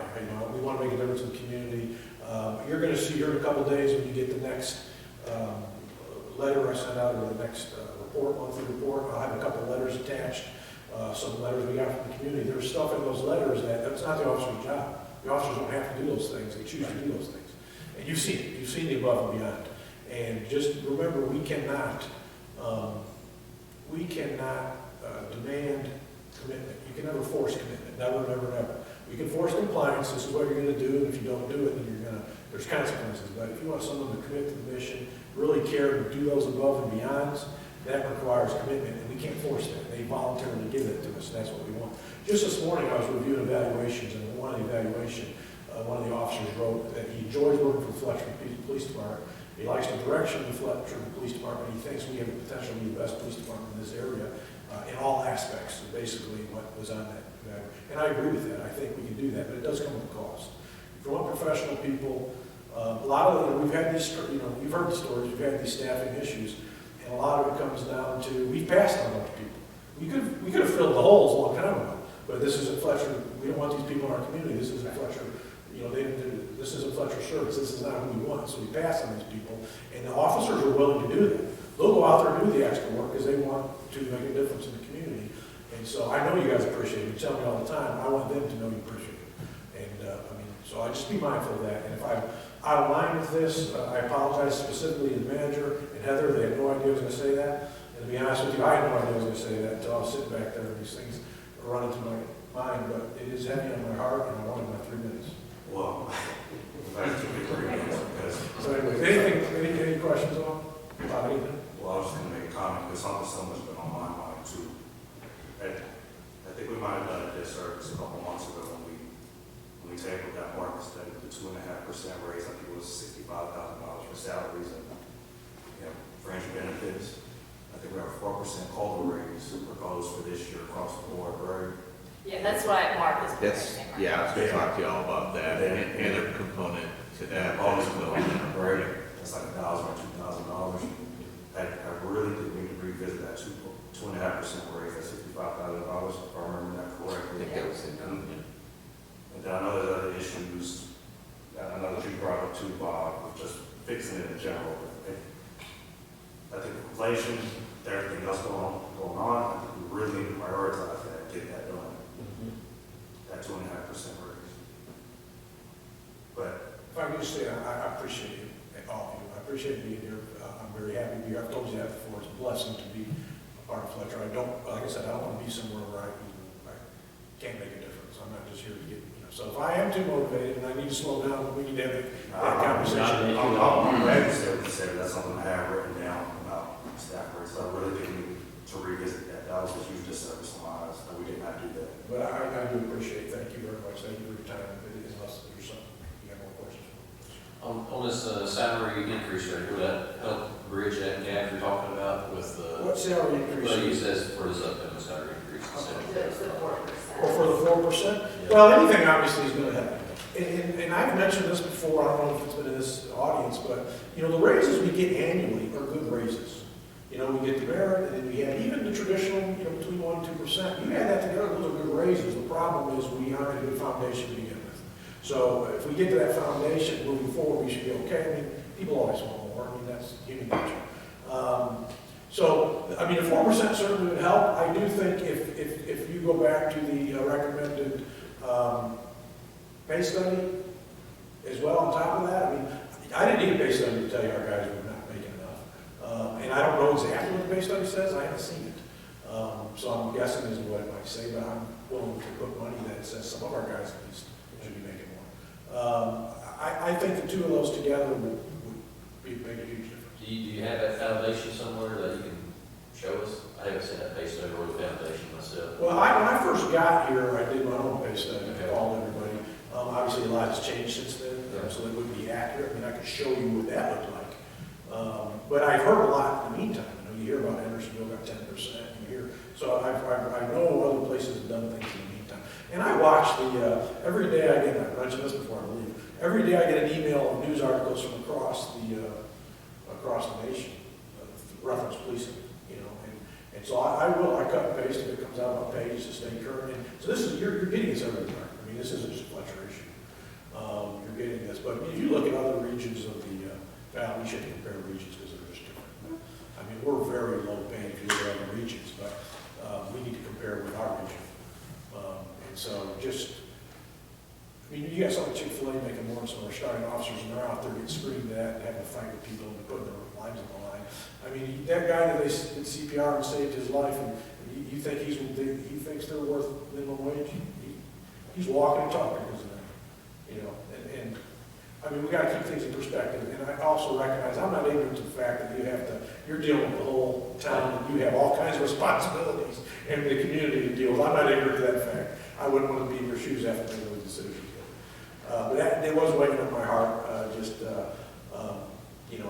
just didn't want to see him get kicked in the gut and, the effect is good. Because I'm always demanding more of them, and I'm their cheerleader. And I bring this stuff back for you guys. You tell them we appreciate it. And I bring that back to them, and eventually they're gonna call BS on it, if they're not feeling the love, so to speak. Like I said, they study something, I've never seen it.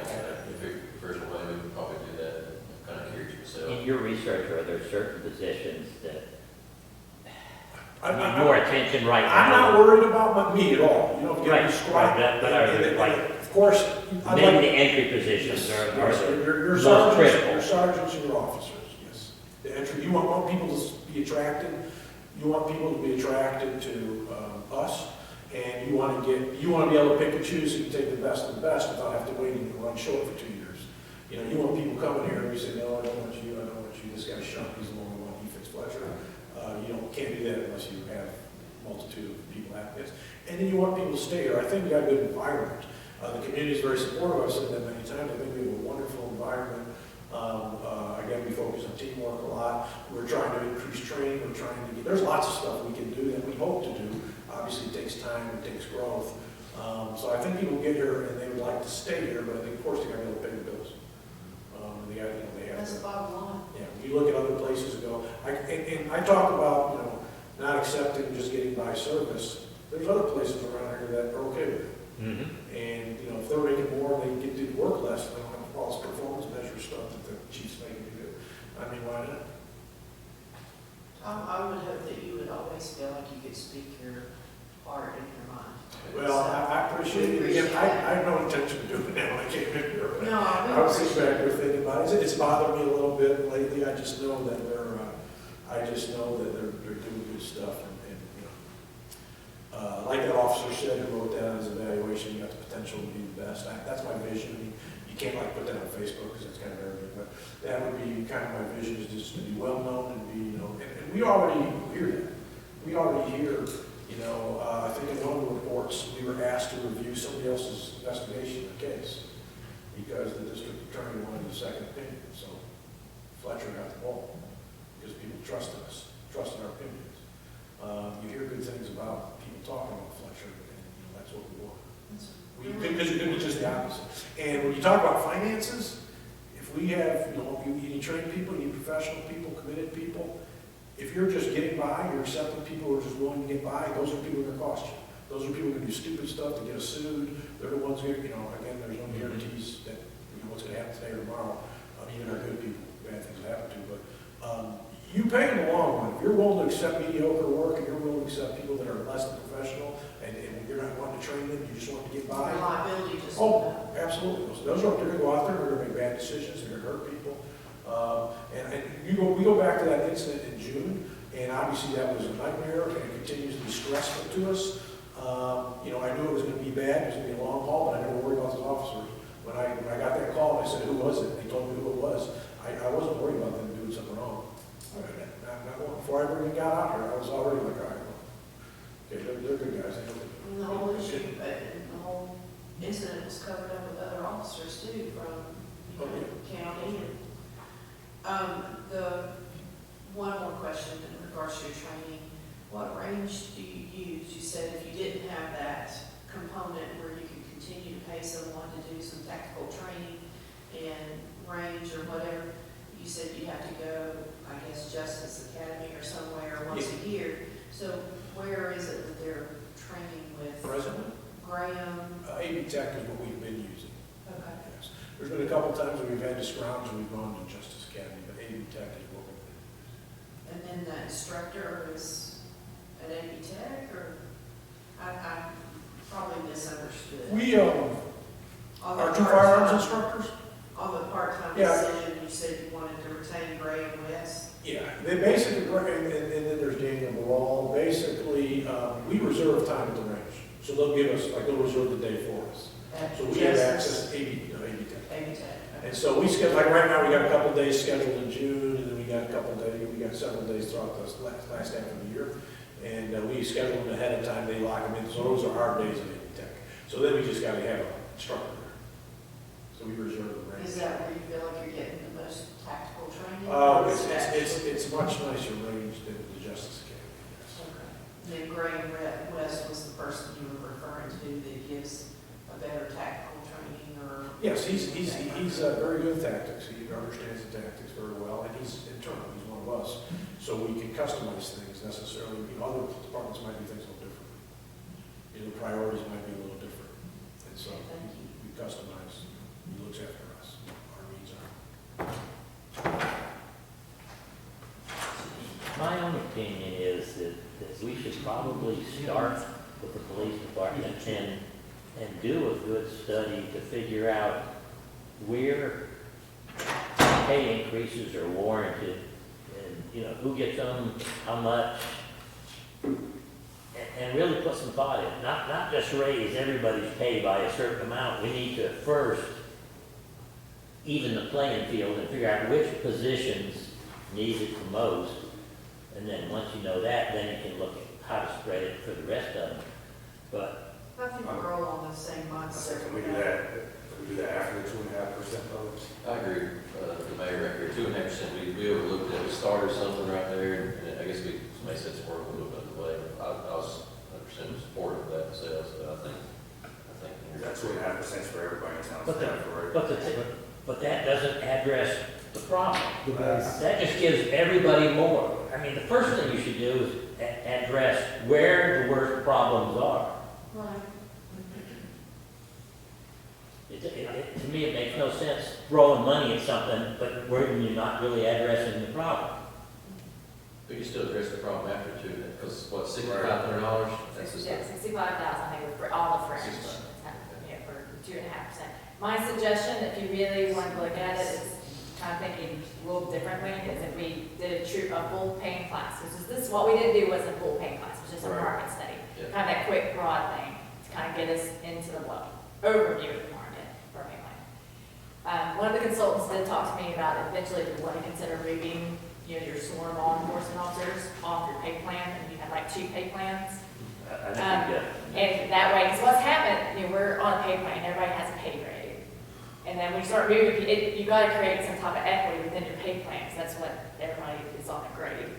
And so, one thing I think to help is create maybe possibly 2 pay plans. I don't think many people have gone to that yet. I know I talked to City of Harrisville, they're discussing that. So maybe something thinking long-term to where if we do need to adjust, law enforcement, because everyone has it that everybody is all in one pay grade. We have admin in there, we got planning, we got parks and rec, we got public works, we got police department, and we all have them graded based off their knowledge, skills, and abilities. And so it does create problems when we need to move a few, but then, you know what I'm saying? So I think. Yeah, I got to know if the police department is different enough that that's separate Yeah. pay plan. So That's a lot. that would be something that would be my suggestion, maybe thinking kind of longer term. Yeah, I do. Because that was part of our problem, was trying to figure out how we have people all in the grades. Listen, I understand your argument completely, Bob, I really do. I don't disagree with you. But the fact of the matter is that staff is feeling inflation too. If we don't have them at sufficient pay, then what do we have in the town? Because they're the ones making the day-to-day work. But, I mean, And I do understand. and it's not just the police department. Yeah, it's Every everybody. department, Yeah. we need to have a study to make sure everybody's making a living wage. Yeah, Here. I agree with that. And who does the pay plan? Who does So, we have our own pay plan. Yeah. And so like this time, what we did was just did a market study, so we just hired a consultant very quickly to kind of did a quick review of like City of Harrisville, Buncombe County, Asheville. So it's very thing. So then we want to do a full paying class and then look at everybody's position individually, That's what it sounds like it needs to be. Also, can they do a total piece? I say total is, not just salaries alone, but also The benefits benefits, and yes. everything. Yes, So we could do that, and I could compare look at, benefits and see, even if we Yeah. feel one city might be doing something that's Yeah. really a great idea. Health insurance could be totally different. and that So is you the look one at thing, total package. is our law enforcement, everybody is looking to see what everybody else is doing. For example, City of Harrisville, they up their dependent coverage from 50% to 75%. That makes a big It does. difference. So like a police officer can have So again, I'll look into that and get some costs, and I do think some considers maybe moving the law enforcement off, and maybe two different pay plans, so I'll research that. I look where everybody else is doing too, like I've seen city councilors do, like sign-on bonuses, I'm not sure if that's something we have to pass and do, but it's certainly be an incentive for somebody to come work here. We did do a year or two ago, it was some type of a bonus, or it was a sign-on payment, it was with the police department. What was it that we did? Just license. Yeah, it was about 3 years ago, and with mixed reviews as far as how effective it was. Then we have paid tuition for people that Sure, yeah. that But wanted to go in. we've got tuition reimbursement, yeah, for all employees, based on if the education can be applied back to the job. And we increased the amount on it. Yeah, I think it largely got sidetracked. I mean, this is a staff reading between the lines. I think you had a lot on your mind at the moment with reval happening, and so I ended the discussion. And so, So how would we want, wait, in terms of 2.5%, is there any direction? well, so we're going to discuss this later too under revenue. So we, We could discuss it. yeah, because I got a bullet in there about like budget issues to consider for next year, some big picture stuff. This is one of them. So if you want to think some more about that, we can discuss that later, because I think you're coming up on a break time now. So We want to take a break until, Yeah, yes, sir. we need a break. Okay, all right, we got a motion to recess. Make a motion. All right. What time? Until 10:45. Is that okay? Fine. Motion to recess until 10:45. Well, that's second. So what? Motion and second, all in favor, say aye. Sorry, Jimmy. We have recess. Sorry about that. All right, we'll get there started and one more time right there. Okay, great. Thank you, Mr. Mayor and Council, opportunity to come before you again. A lot of people read this, that to me, I don't really read that much, because it's just something where we get to share, and you see what we're doing, and what direction we're going to head. And so when that happens, I can't say, well, I've done this. I used to work for a man, they called him Big Eye, because if he done, if something's right, he done it.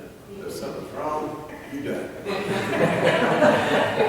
And so they called him Big Eye, and we were little you. But I don't see it that way. We are part of the same team. And, you know, over the past years, the town of Fletcher has really progressed a lot in our services that we provide, that we do. And we're doing more productivity with more people. I'm talking about residents. And we're having less complications, accidents, anything that way, you know. I know you get tired of me talking about this, but that brush truck is one of the best things that we ever bought. I don't think since then that we've purchased it, that we've had a problem with someone string back, poison oak, or briars, or been limb swapped, coming in with a bloody nose. Just for that, it's just so good. And that's the direction that I want to continue to go with. This past year, it seemed like it took forever, but we went through the CIP, we had 2 pickups ordered. And I tell you what, we've been around the world just to get these pickups, it seemed like. But we finally got them, everything's good, except for one thing I want to add to it this year that I planned on that last year, that I knew that I wouldn't get done by this year's budget because of the wait time it takes to do this. But with that, I'll just go ahead and start on where we stand and what my budget for this coming year. You know, we've had to do a few increases. One of the increases we did is for utilities. New power's going up with an increased rate, so that's going to affect us. We're also going to have one more piece of utility to be paid for, and that's the flashing light at Cooper Creek in Wildbriar. It's installed. It's installed correctly now. The power's there, but the state inspector's not coming to do it. They don't go through the local inspectors, they go through state inspectors. They did have 3 that covered the whole state. One of them quit, so now they have 2 that's come around and do all the stuff. And so once he comes and gives inspection, we've already got a power bill, so you know they're gonna turn on for too. So, you know, that's gonna add to on that part. In our town facilities, this building here is soon gonna be 10 years old, and it just keeps adding situations to it. We've really fought it this year over the heat and the air conditioning. And we've had the engineers out looking at it, and they, you know, whenever you meet with people, you always try to retain something that they tell you that's very positive. And one of the statements they told us was that this is a good system. And working correctly, it should keep this within 1 degree. And it never happened. You go in there and the temperature be set for 72, it'll be 78, or it'll be set for 72, it'll be 68. And so we're trying to get this tweaked out on that. And so that's just,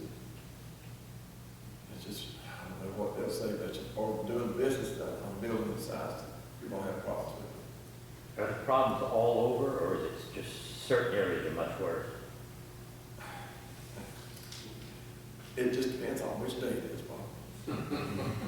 And what time of day it is. The police department, they were having problems to start with, but we think we got them pretty much teamed in. They like their cooler, you know, they wear their vests and wear their jackets, and it needs to be cool for them. Except for the administrative office, and so she's got a heater in there to help keep her warm. The second floor, it fluctuates. It'll come up, then it'll go down. The third floor, in the evenings, it'll be fine. Then about 2 o'clock, either the heater or the air conditioner come on, and it burn you out or freeze you. And so they're coming, the engineer from Train's coming to look at it again. He wants to examine the valves, and he's looked through the schematics of it. But all this has not been at a cost. They're not charged us for this. It's part of the service agreement they have where they look at stuff. But there's going to be a point in time when we're going to have to start paying for some of these upgrades the system needs to do. And one thing that's really helped is we do keep the service contract. So every year they come in and they install these updates so that when something does happen, that's already done. Because, you know, that's the first thing I want to do is say something like that. But this will be took care of. All right. Next thing is fuel. I went over this year on my fuel budget. Gas is going up. Diesel fuel ain't never coming down. Diesel fuel's going to go up, and we spent a lot of money on diesel fuel. So I had to ask for an increase for that. The next thing is landfill. We had an increase on that line item due to the new residents. On average, each trash can is 35 pounds. If you take average of how many homes we pick up, get the weight for the day, do it for the year, divide it, it comes up to about 35 pounds. Some are more, some are less, but on average, it's about 35 pounds. So if you get to looking at, and you do the math, and you're going to pick up 150 extra homes at 35 pounds, you're looking at more money, and that's where that's costing coming from. Okay? That's the next thing is recycling. You know, we just redone our contract, and we had to increase it. We really came out good. We were really doing good before, but now since we had to increase it, our recycling expenses is went up quite a bit. But we're still under the average of what everyone else is charging for recycling. Okay, next thing is uniforms. We pay a fee for uniforms, and in the contract is written for like a 5% increase every year. So we've had to put that in there. And disposal fees, I don't know if the fields have been down next to our facilities or across from Parks and Rec. But if you have lately, you notice there's been a big brush pile because people was taking their brush to be disposed of. They'd have mechanical issues, and they were overwhelmed, couldn't handle it. And so they just took for the stockpile there. Well, since then, we've had it, they're still not up to fully operational, so they can't sit in the brush. So since then, we've had a contractor come in and grind it. And we have not much mulch. No, we got a big pile of mulch that. So we figure we'll end up having to do this about twice a year until we can get this done. So that's gonna be an increase for that one. And what do you do with that pile of mulch? We would gladly give that away to anybody that wants it like we did before. They put it on Facebook, Yeah. they put it on town's website, and they're gonna put it in the newsletter. And there's a pretty good pile of mulch, and it's really, compared to what it used to be, not that bad looking mulch. Do you think we could do like a Saturday where we had a piece of equipment that could help load trailers and stuff, or do you want to just leave it where they load it themselves? Because I saw that note on there. I'll tell you what, we'll do whatever it takes. That's what I was wondering, I mean, because some people don't want to show up with a pitchfork and load their truck up, but if you had a piece of equipment where they could load a trailer or something, or, You know, there's some people in the town that's figured this out. And they come out and they say, can I get some mulch? I said, yeah. How much you gonna get? He says, oh, I got a lot of them to get. And, you know, you can tell they're showing hand. I said, would you like for us to load you? Oh, sure. yeah. They know to come there and work there, so they can do that. But if we had to do it on Saturday, we'd be glad to have a person down. Sit here for a couple hours and load them up. Yeah, just once to kind of try to get a big mass of it going. That's a good idea. You make a note on that. Yeah, that is good. You know, the city of Hendersonville does that. Well, the dump used to be like Wednesdays was free mulch day or something, you go through there, but it had metal cans in it, and Oh, yeah. you just know what you were getting, but it was free on Well, Wednesdays. our stuff's pretty clean. Yeah, I seen it, did And it? the guys that come and done the grinding, that was Tracy Cutler. He said, this is the best stuff we've ever ground. It's not got no junk in it.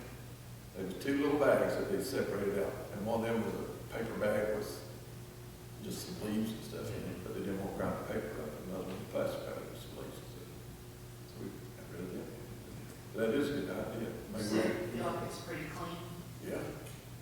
It's not dyed, it's not real pretty, but if you had a bunch of area you need mulch, you can put that down there and put those stuff on top of it. Maybe it's too late now, but maybe in the future, maybe I can be paired with the shred thing, maybe that's, strange that makes sound, but. It might not be too late, No? I mean, excuse me, the pill drop and the shred is coming into our south parking lot. That would be coming over on the other side of the marine storage building, yeah. So, And if you want to do that, all it takes for us to do it is just have one person to load trucks. To load trucks, trailers, whatever. What do you think, what would it take to grind it up fine enough to where you could give it to the ag center or somebody for their chips? Or would that even be, no, It's not worth it? that, I've talked to many people who's done this before, and what you use around your house most of the time and stuff is specifically just for that purpose. They can use some of this stuff, but not much. Most of this here, what most people do with this stuff is it's fuel. They take it to Tennessee and burn it for some of the bigger refineries or whatever they use it for their purpose. That's usually what it's done. It's all over there.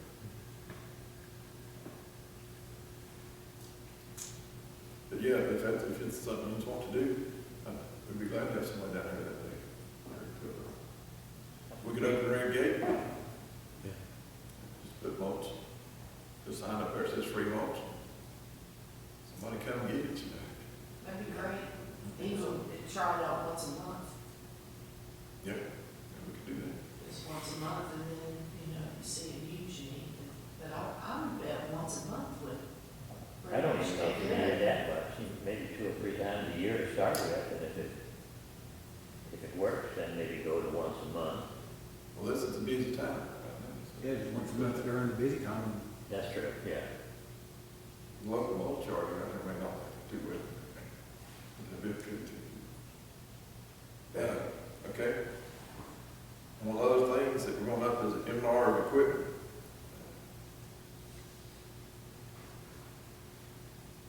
Things have gone up. You can't order nothing. We had to replace a piece of, we had to get on our chipper, which we use periodically. We had to replace 4 items on it that were replaced 3 years ago.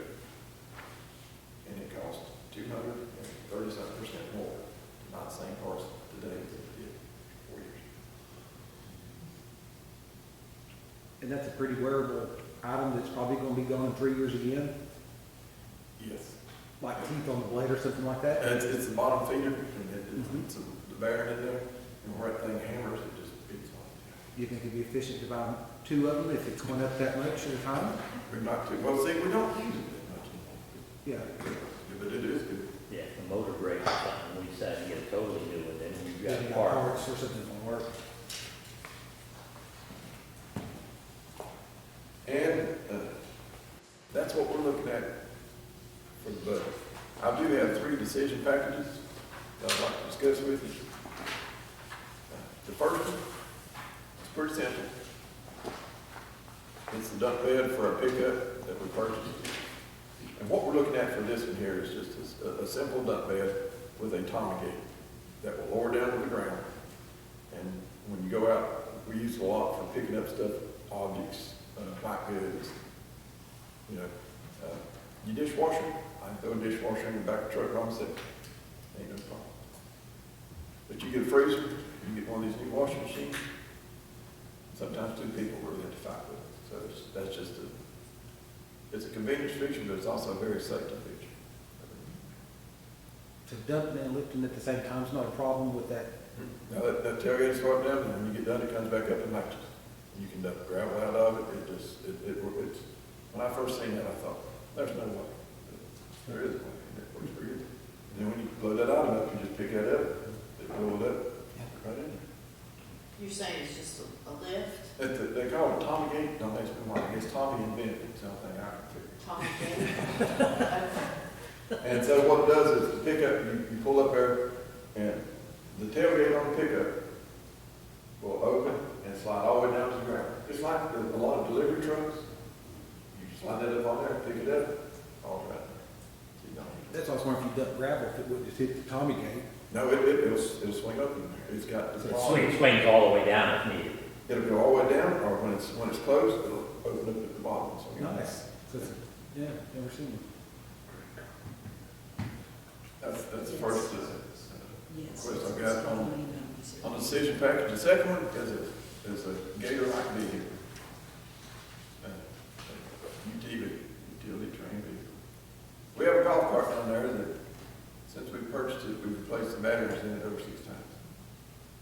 You cannot get much more in a year out of these batteries.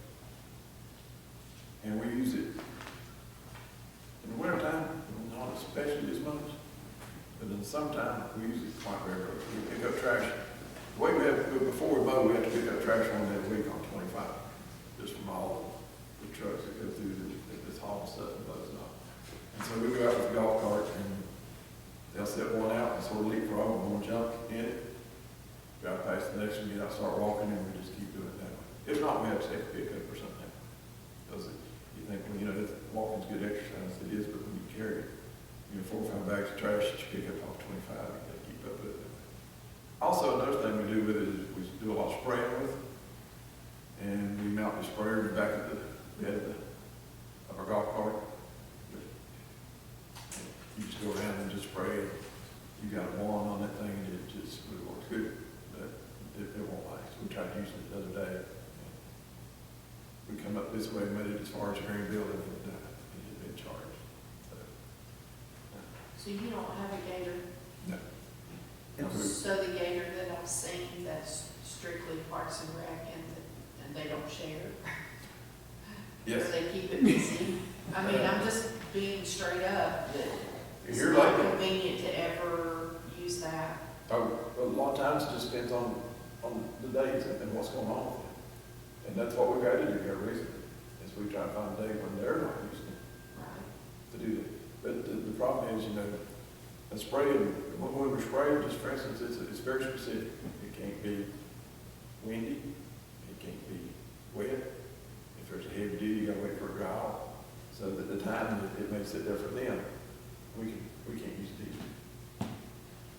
Yeah, they got one, and that's what we've been doing. We've already there. Is this a new vehicle, ATV? I mean, I think. Yeah, no, we don't have Purchased one. So at 15 grand, it's a gas one, or is that diesel? Okay. Gas just to save money in the long run on fuel price. Just a gas, I think Greg bought one last year from it's Polaris, from 44 Country.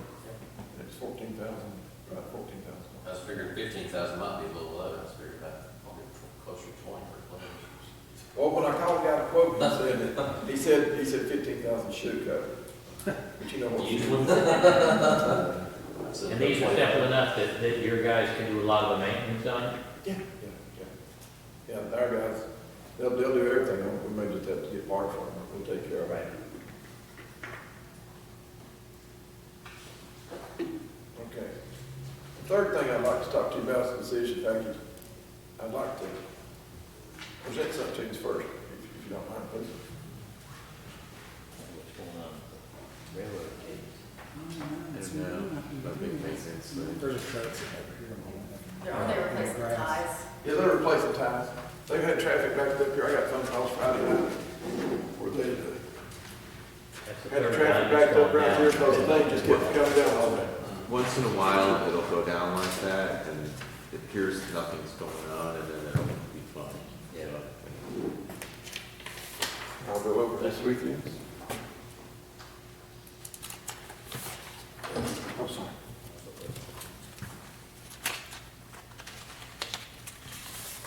Thank you.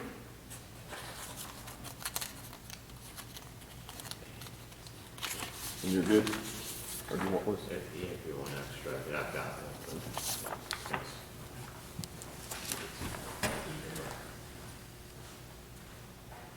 It's very ironic that we're discussing this at this time right now with all that's going on in our country. Last year, the league reached out to Mark about wanting to do an assessment of our building and how safe and secure it was. And they came and they looked through all this stuff. They took notes and they compiled them. And they sent this report back to Mark. And told him, says, this is what we would recommend you do.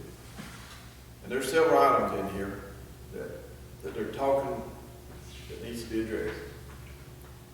And I'll just break it down into 3 different groups so that we can look at it and talk about it. And one is that the building needs to be, secured and more, secured, how would you say, not better, not more secured, not right. Yeah, security enhancements. It does need to be enhanced on our security, very good. And what they're saying is that we can do is we can change the way that people enter offices. If you know where Mark's office is, you know where Heather's office is. They unlock Mark's door. Anybody with a brother can walk in there anytime during the day. What they're doing is suggesting is, if you've ever been down to Public Works, and you see how you get in our building, we could either use a card swipe, to where you swipe it and go in, or you just punch in a number and go in. Well, based on the financial differences, the push button is much cheaper than a card swipe. So they're saying we need to change those doors to what is done like that, and on the inside it's got a breakaway push bar. We need to do those 2 offices. We need to go up to planning and zoning and parks and recs and reverse their doors where they swing in and then swing out with a breakaway door, push lock, and push button up there. Okay, then there's right behind the council chamber, the dice up there, that door there needs to be reversed. And it needs to have a push button before you come in, and if you need to leave, you push the bar and go out that way. Now, does that meet fire code upstairs in the part that we're swinging the door in? The door swings in now, Oh, does it? Okay, because Yeah. most normally they swing out for Yeah. egress. but there's really nowhere for them to go, but I met with the fire marshal. I met with everybody that we go over and do some things like that. But, and that's because he's busy. But I met with the fire marshals, we've been trying to come up with all this stuff. Going into the gym downstairs, it needs those type of doors put on each one in. And while we're doing it, we're gonna do the sergeant's office, because they have to use the key, the sergeant detective office. You get the key. And,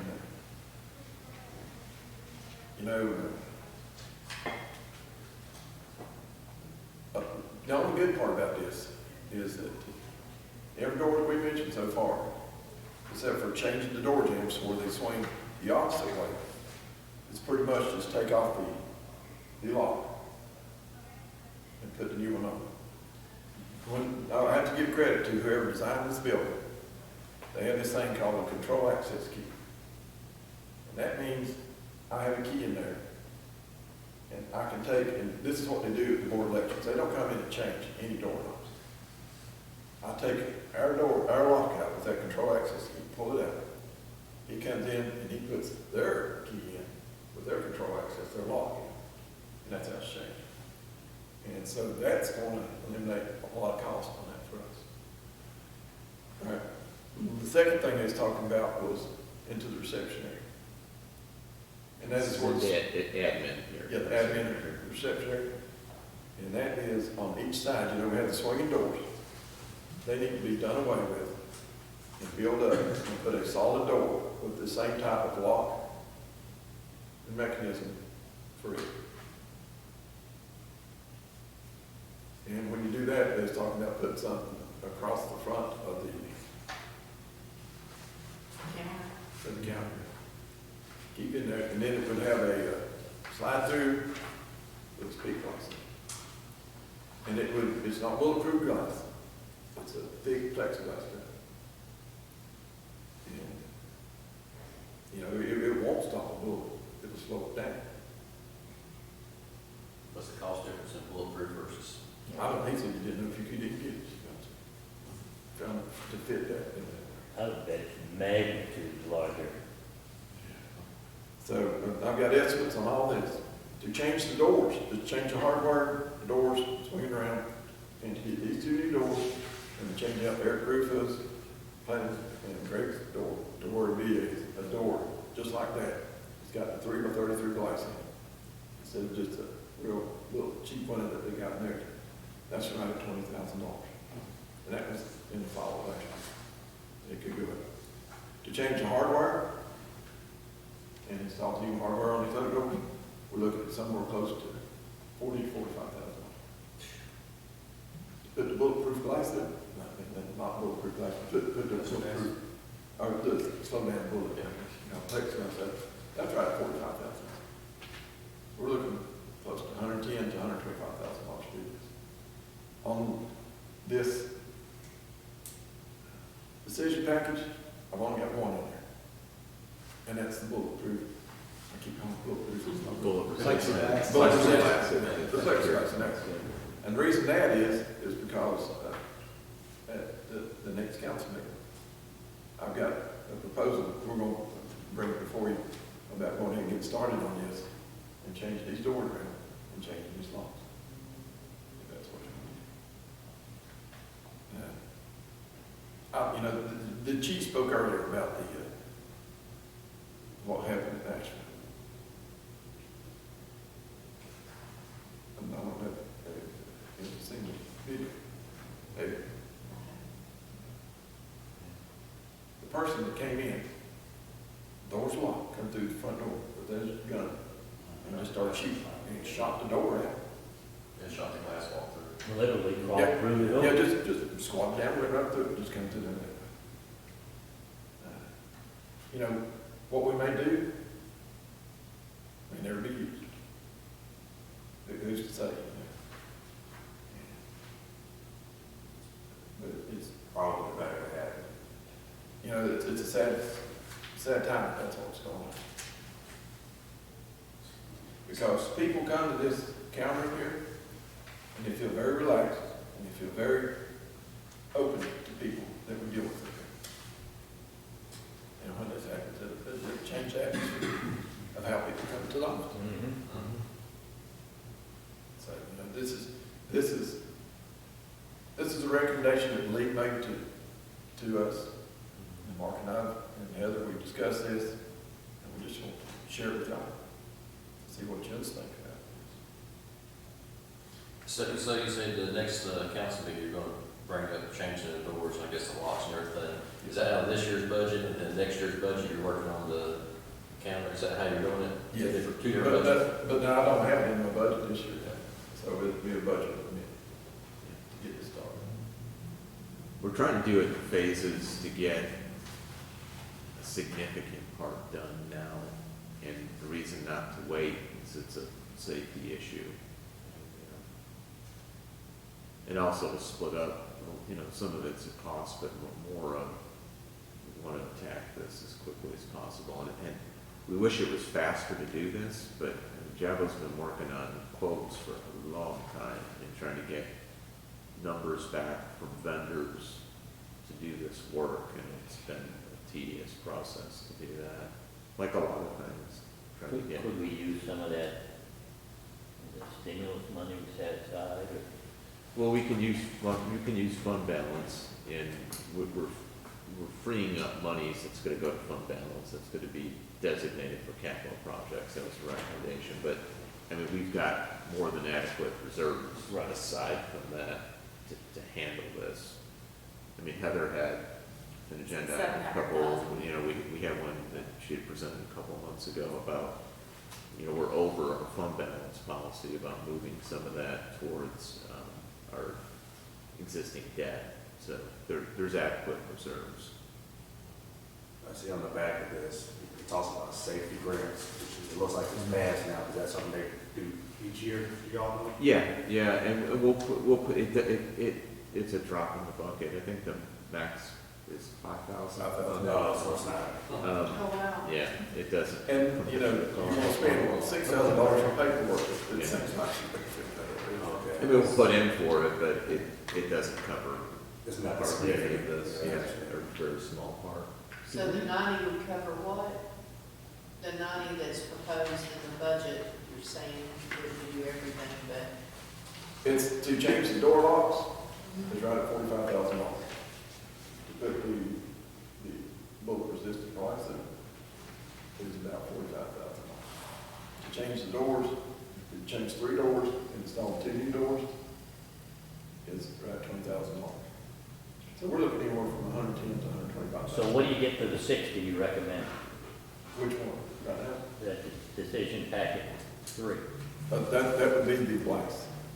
just, I think we increased it just in case. oh, okay. That was good. Okay, that's why Give it somebody didn't a just, It's hard to know.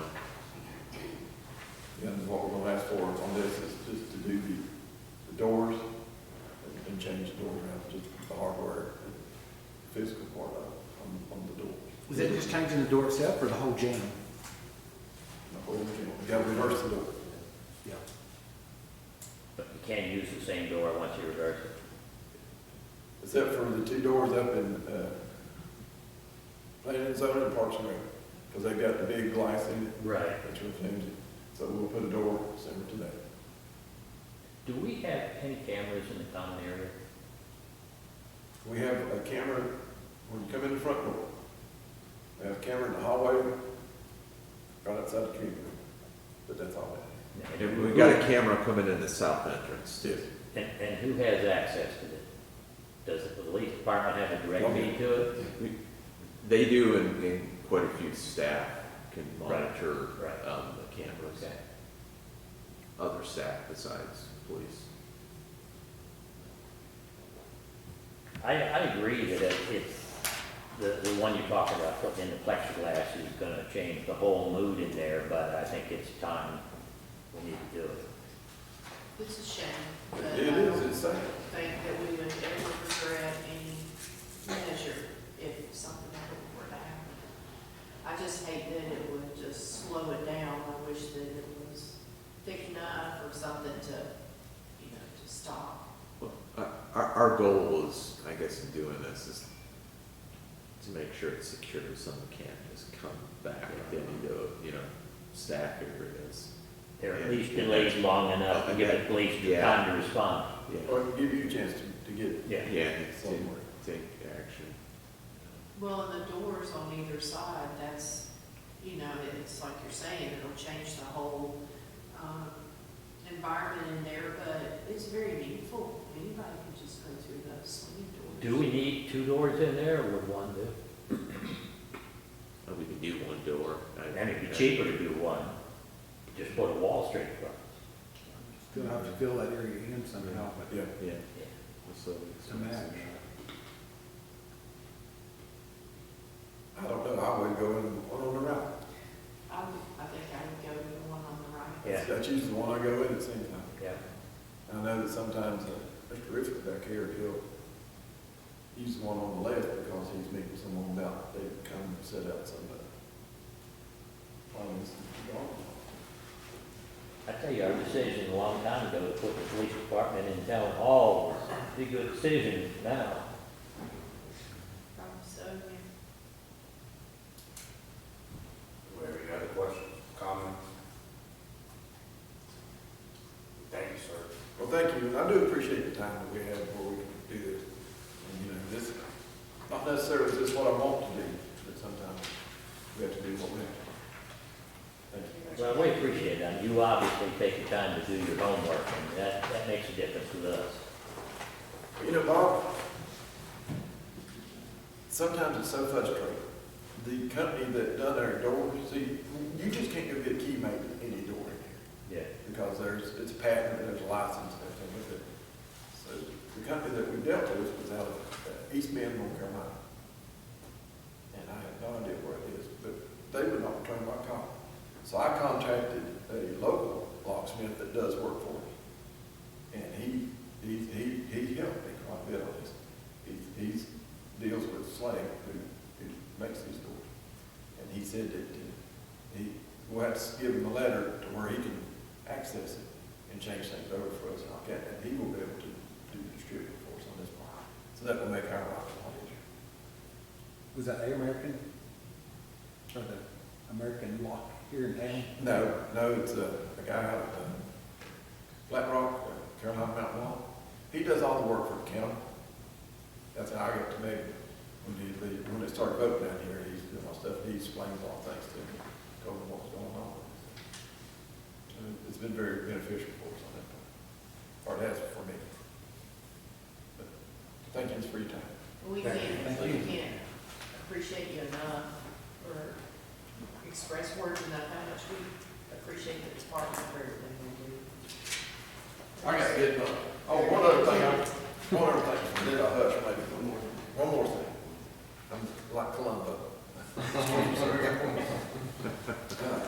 I do have a full staff, and they've all got licenses, and I thank you for that. It was an ordeal, and it was an adventure. Not necessarily was it a fun adventure, but we got it. And this is probably the best group of people I've had. And I appreciate you just being patient with them, with these CDL licenses, because I have a good group of people. Don't have to worry about nothing.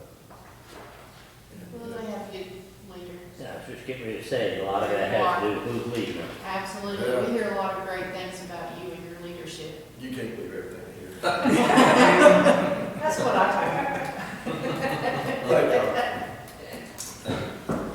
Just so long as Thanks, it never Jeff. runs on the tires. I know. We gotta keep you. Well, a little bit of that is Yeah, a I little know bit. that you are. Yeah, I was there's gonna ask, yeah. Yeah, if you want to have their clearance. Sure. Thank you. It's a lot of money. I'm glad Jeff was left, so now I can talk about it. Now for the complicated one. Just to segue something real quick, funny, I've never felt unsafe upstairs, but it is interesting. Once in a while, you do get just a random person that somehow manages to not read every single sign at every door, whatever, pointing to where folks go check in, and you just get, someone just kind of wanders out, and I think most of y'all have been in the office, and they kind of wander down the hall, and you want to pay taxes?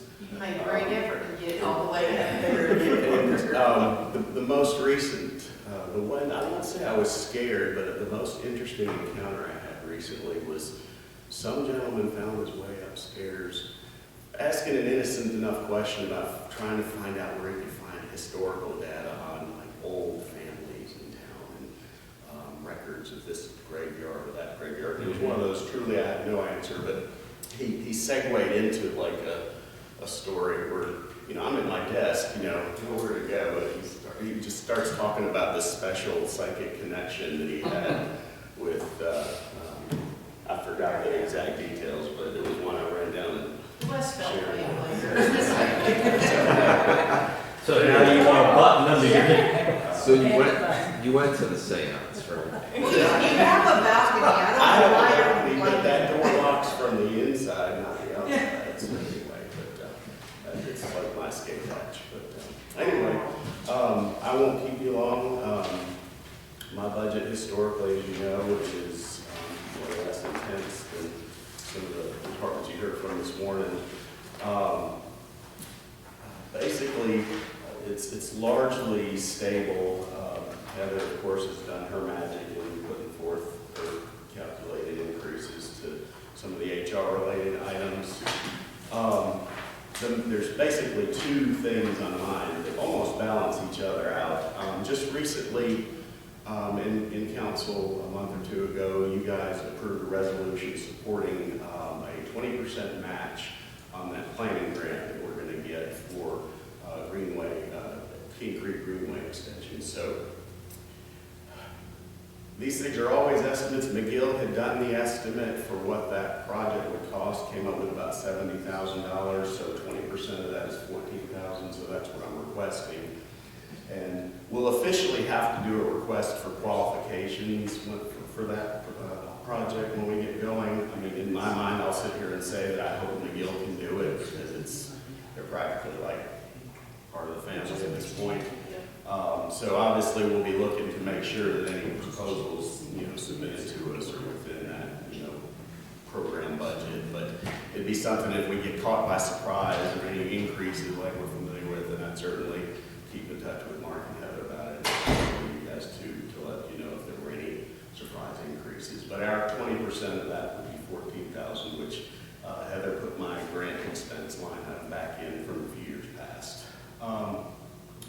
To balance that out, and not intentionally, but our budget for stormwater program, the last few years, I've had it fairly well padded because there was a lot of unknowns, and I was preparing for who knows what to come up in these for the past couple of years. As we've sort of settled into the current status quo or normalcy of it, I've taken out about $17,000. Largely because McGill, I think, was factoring in their budget numbers, they were factoring in town cost, which it's not necessarily accurate in today's standards. Maybe down the road, if we have to ever hire like a part-time tech, or if it's folded in with like extra staff in some other way, this budget will be fluid over the years. But for right now, we've got Land to Sky helping with a significant chunk of the program. We've got McGill budgeted for a significant chunk of the program. And then it's largely myself and grudgingly Jabo to help cover with. And so for the current budget planning process, we don't think that it's right to put in the numbers for what the town cost is, because that's just mine and Jabo's salary at this point. So I backed that off just to get closer to reflecting true costs on it. So that's one thing that, I'm decreasing it big time this year. We may get into a situation with, as we get more intensive on the inspection requirements, like as McGill has to go out and start inspecting facilities out at various developments from over the years. We're going to see what those costs, because their year-to-year budget could be fluid, and that'll reflect and represent to you guys. Other than that, I have a few very minor, like increases, decreases, increase for postage, little increase for what little fuel I use, little bump in department supplies because my chair's falling apart. And that's really it. I'll be happy to answer any questions you have. Questions, comments? Just out of curiosity, something like a chair, how do we go with it? How do we fill that request for an employee? And the reason why I asked was the previous building that I worked in, the federal building downtown, which was a brand new building. You would not believe the discussions that went on over the years about chairs, how people didn't like this chair, but they liked the chair in the old building, the old government gray chairs and stuff. I think we've really gone to that level of minutia since every department has its own department supply budget. I'm not speaking for other departments. So do you go out and pick a chair yourself? I do, because I have a crazy back issues, and last time around it took me forever to go find the right chair. I went and sat in every one in Office Max at the time, and figure a chair's gonna be about $200, but, we'll see. I'll try and make this one last, but again, it's looking pretty shoddy, but, I don't know. I just don't know whether $200 is gonna get you a good orthopedic chair. Well, and I've got cushion, I don't ever usually spend my entire department supply budget, and that'd be something I'd probably wait till the end of the budget here to see what's left. So, Go ahead. I was just gonna say, I think most of us, are still on the new chairs that we bought coming in They here. So- still feel good and stuff. Mine's fine. I mean, it's starting to wear. I look at it sometimes, the seats start to crack a little bit, but it's still in decent shape. But that probably won't be long before we See, start. yeah, I couldn't even use the chair, the chair that came brand new with like I brought my old ratty chair at the time over from the old town hall. So that's what I usually really fell apart. Whose chair's starting to crack? Yours? Mine's Are starting. you wanting to put in for a new chair? Now would be the time. I think I saw one I'm of good. those. Yeah. Yeah, there you go. Pardon mine? No, I'm fine. You know, that's a real hot commodity in the school system. Like, you have to really mark yours up if you have a special chair at school, because over the To claim summer, it, yeah. all of a sudden it like takes legs and it's gone. And so, Well, maybe that'll help with the new door security system. When you have the wrong chair, when you don't like, it's really bad. yeah. Like sitting in staff meetings, if like you get in the chair there and it's down Too too low. low, or it just throws you off. And, Yeah, I think I've switched It before matters. you got in there a couple times. heavy. Do we have anything else for Eric? Thank you, sir. Thanks, Eric. Good lunch, Steve. think I that's see the all. fire department's Yeah. walked in, so. So we could invest in stand-up desks. Yeah. Send them in. Yeah, I saw it. Thanks. I sit my desk in a lot of home, and I want leatherette chairs and stuff. How we doing? I'm going to Garland. Good. You have the floor. All right, good to see everybody.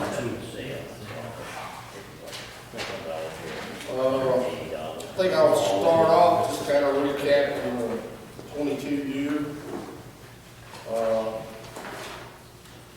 We were able to accomplish several of our capital projects last year, adding some equipment, updating our fuel dispensing system, replacing the roof on Station 2 in Nichols Creek, and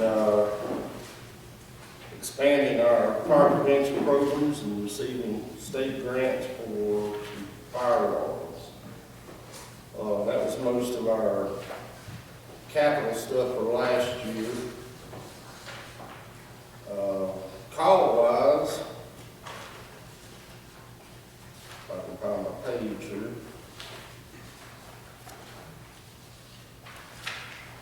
While you're looking, I just want to let you know, I was very impressed with having something to look at, sit down and compare year to year.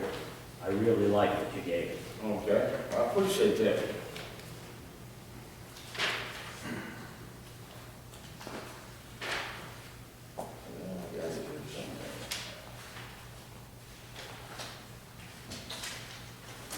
I've got a, There we go, 22. In 22, we ran 2,379 calls for service. Breaking that down, we had 1,256 in the county, 1,005 in the town.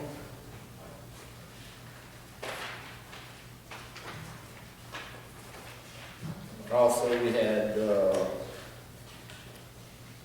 mutual aid that we ran in Henderson County and mutual aid that we ran in Buncombe County. Buncombe County, we ran mutual aid 30 times. And mutual aid in Henderson County, Well, was that 1,286? I'm sorry? talking about the county. Uh-huh. I had them up in 3 districts, it's 1,286. Were those are calls outside of Fletcher, let's put it that way. Correct. Correct.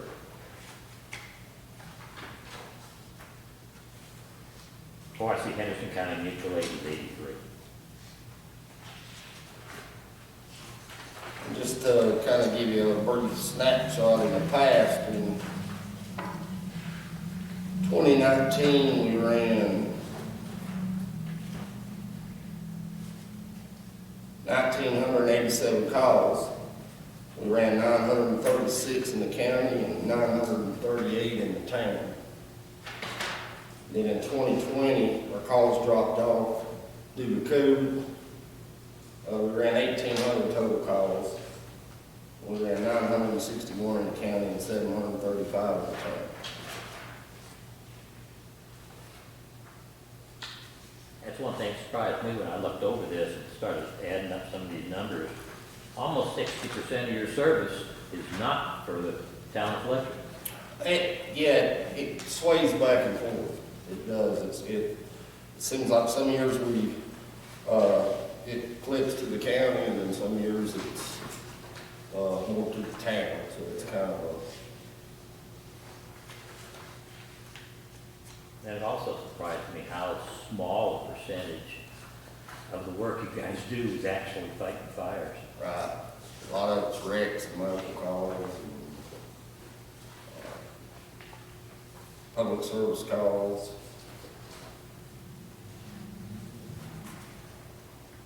What does this good intent call mean?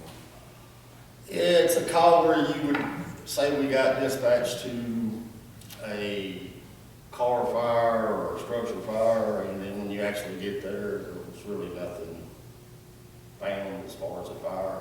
It was a good intent call. Okay.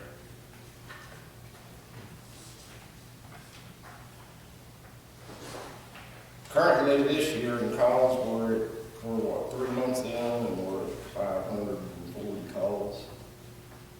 So,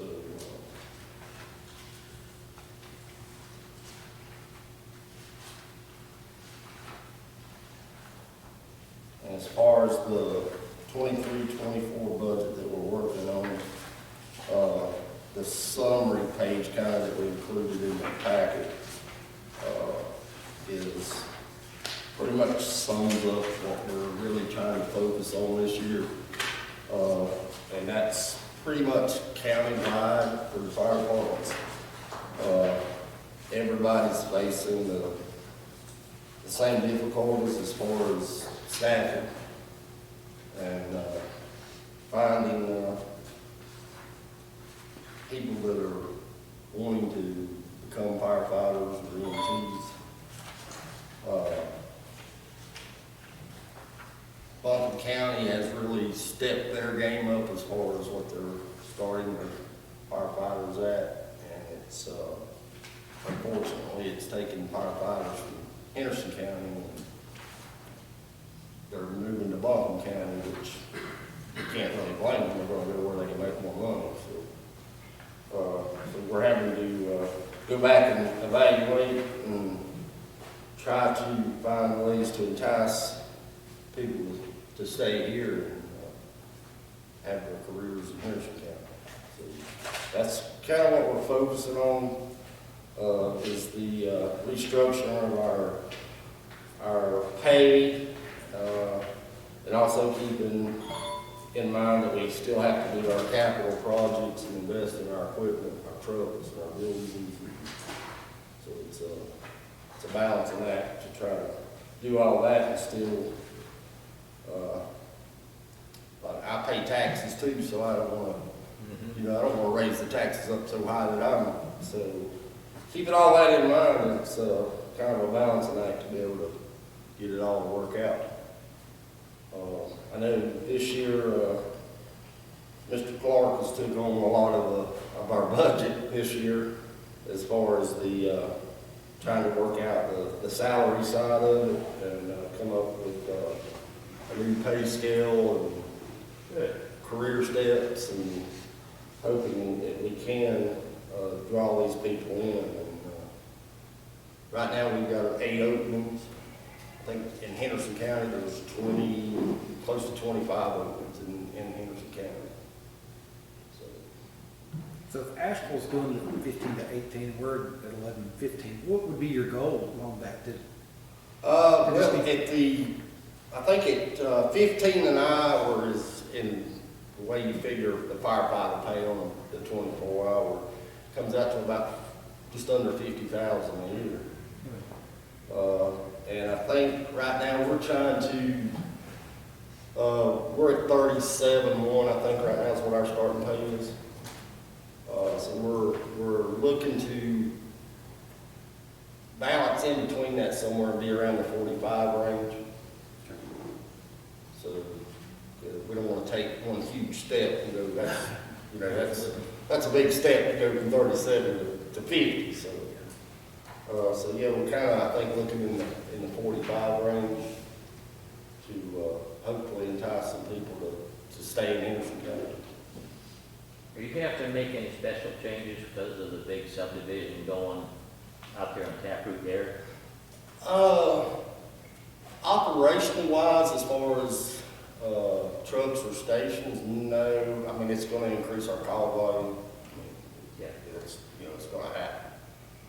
With the development that's on Rutledge Road, I think up here across from Home and Fabric, all of that's going to increase the call volume. It's just the fact there's going to be more traffic, so there'll be more accidents.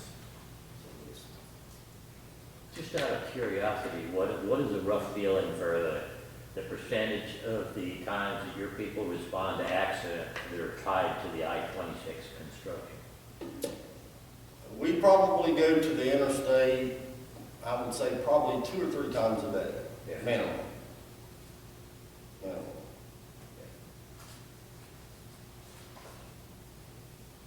One other question I have here, I was looking at your breakdown by incident type, and you have a line item for wrong location.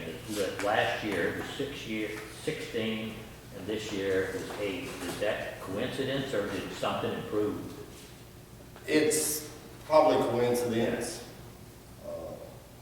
A lot of times we'll get, especially on the airport road area, where the county line is. Right. So we get a lot of calls, and we actually get there, and it'll be a Baldwin County call or something of that nature is what reflects those numbers. That's probably the same thing. I noticed both line items for smoke detector activation, both due to a malfunction and unintentional, both of those went up quite a bit, but that may be, there's more smoke detectors out there too. Right. And some of these calls from the fire service, like the chief talked about trucks, it's going up outrageous. A new fire truck, you're looking at $900,000 now, and the turnout years went up 12%. Yeah. So you're looking at a lot of money that's coming in fire services, just taking a hit. So. Does everybody got 2 pairs for turnout gear? Yes. Yeah. And matter of fact, I actually had a quote I just got on turnout gear, and it actually surprised me because typically I remember us paying like $1,400–1,600 a set, and the quote I got the other day is $3,100 or something a set. For the exact turnout gear we have now. Your SCBA's right there. It used to be you can get it for $3,000–4,000. Now they're up to $10,000. Yeah, right at $10,000. Is there anything that the fire department does that's a revenue generator?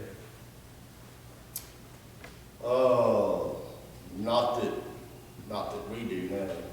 I mean, like I know the fire marshal's office, they do inspections, they charge for inspections, but, no, there's nothing that we do. Well, I know, I just recently renewed or switched companies for home insurance. And one of the items on there said a certain amount of money if the fire department charges you for services, you don't charge for services anything, do you? No. Now, we will charge if we go, say, to a hazmat incident, we will charge. Where they're responsible for the cleanup. We'll you charge do the it. responsible party for that, but other than that, no, we don't have anything to charge. And I suppose you're always having problems with alarm systems and stuff that go off that may not be a true. Right. Do you ever charge for those?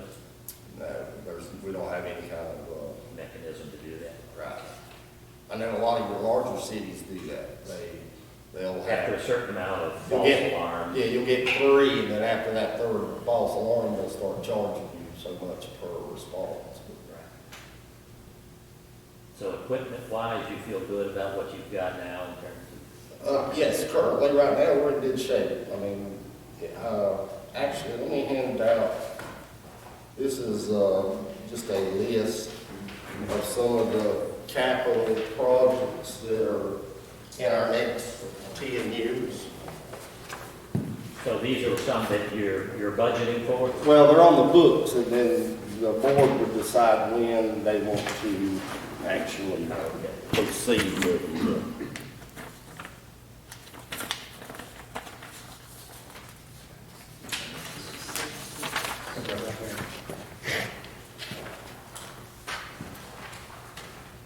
Did you have a budget sheet? I mean, I know every year we usually ask for one, but like, shows the breakdown per department, what's allocated, what's been spent. We don't have that even prepared right now. I mean, we're still working on that as far as. See, they're on a different schedule.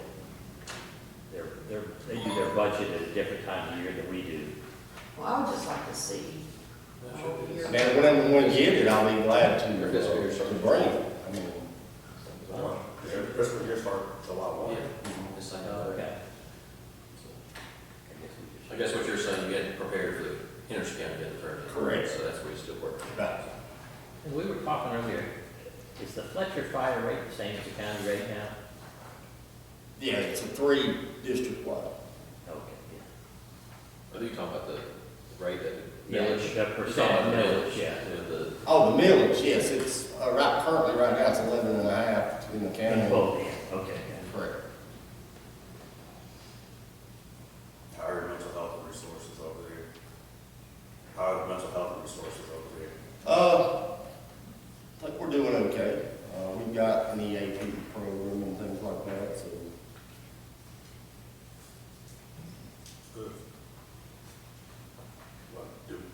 Is that all your presentation? Do we have any other questions or comments? See, you looking at something, Trevor? no, just looking at what you gave out here. Just, Okay. see, I guess this is basically your 5-year plan report, CRP. Yeah, that, actually, I think that goes 34. through 35, I think, right now. Yeah. Are we to the point now with the police department, the fire department, the county sheriffs, where we can all talk to each other pretty good with the radios? Yeah, I mean, my understanding is yes, but Yeah, with the new system that's in place, it's got a lot better. It's still got some room for improvement, but it's got a lot better. they're not all on that, I think it's called Viper system, which No. is statewide, but in the county, all are communicating decently. I haven't heard any issues coming from the police department, so. Are we on that system, the PD, the Viper, what you said? There's some that have radios for that. It was a statewide communication system. So Correct. it was for. It's actually run by the highway patrol. Yes, thank you. I was just gonna say that troopers with highway patrol runs that, but it's a way to communicate a much broader spectrum rather than just in the county. Right. Do you currently have any particular company that does your IT service for you? One who serves. That's what I was wondering. I know this is a big working document right here too. Your engine said 2029, it says 700,000. It's probably going to be way more. Yeah, it's probably gonna be, Because they go up about 6 to 8% each year, it seems like. If you get them, right now, if you order a fire truck, it's 3 years out. Today. 3 years. That's terrible. 3 years. That's tough if you have one that has an accident and pulled out of service.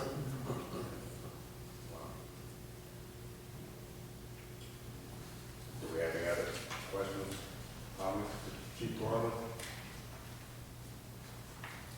Seeing none, we appreciate you, sir. Okay, once we get the, budget composed and get it ready to turn out, I'm glad to bring a copy down. Yeah, if you just pass one on to Mark, he can send it to us. Okay. Thanks. Thank you.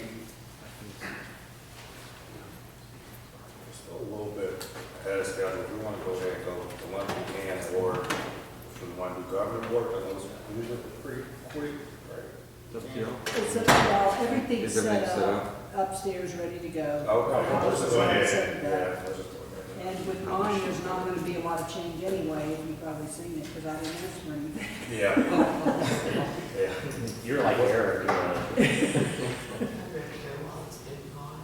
One way to go. Whatever.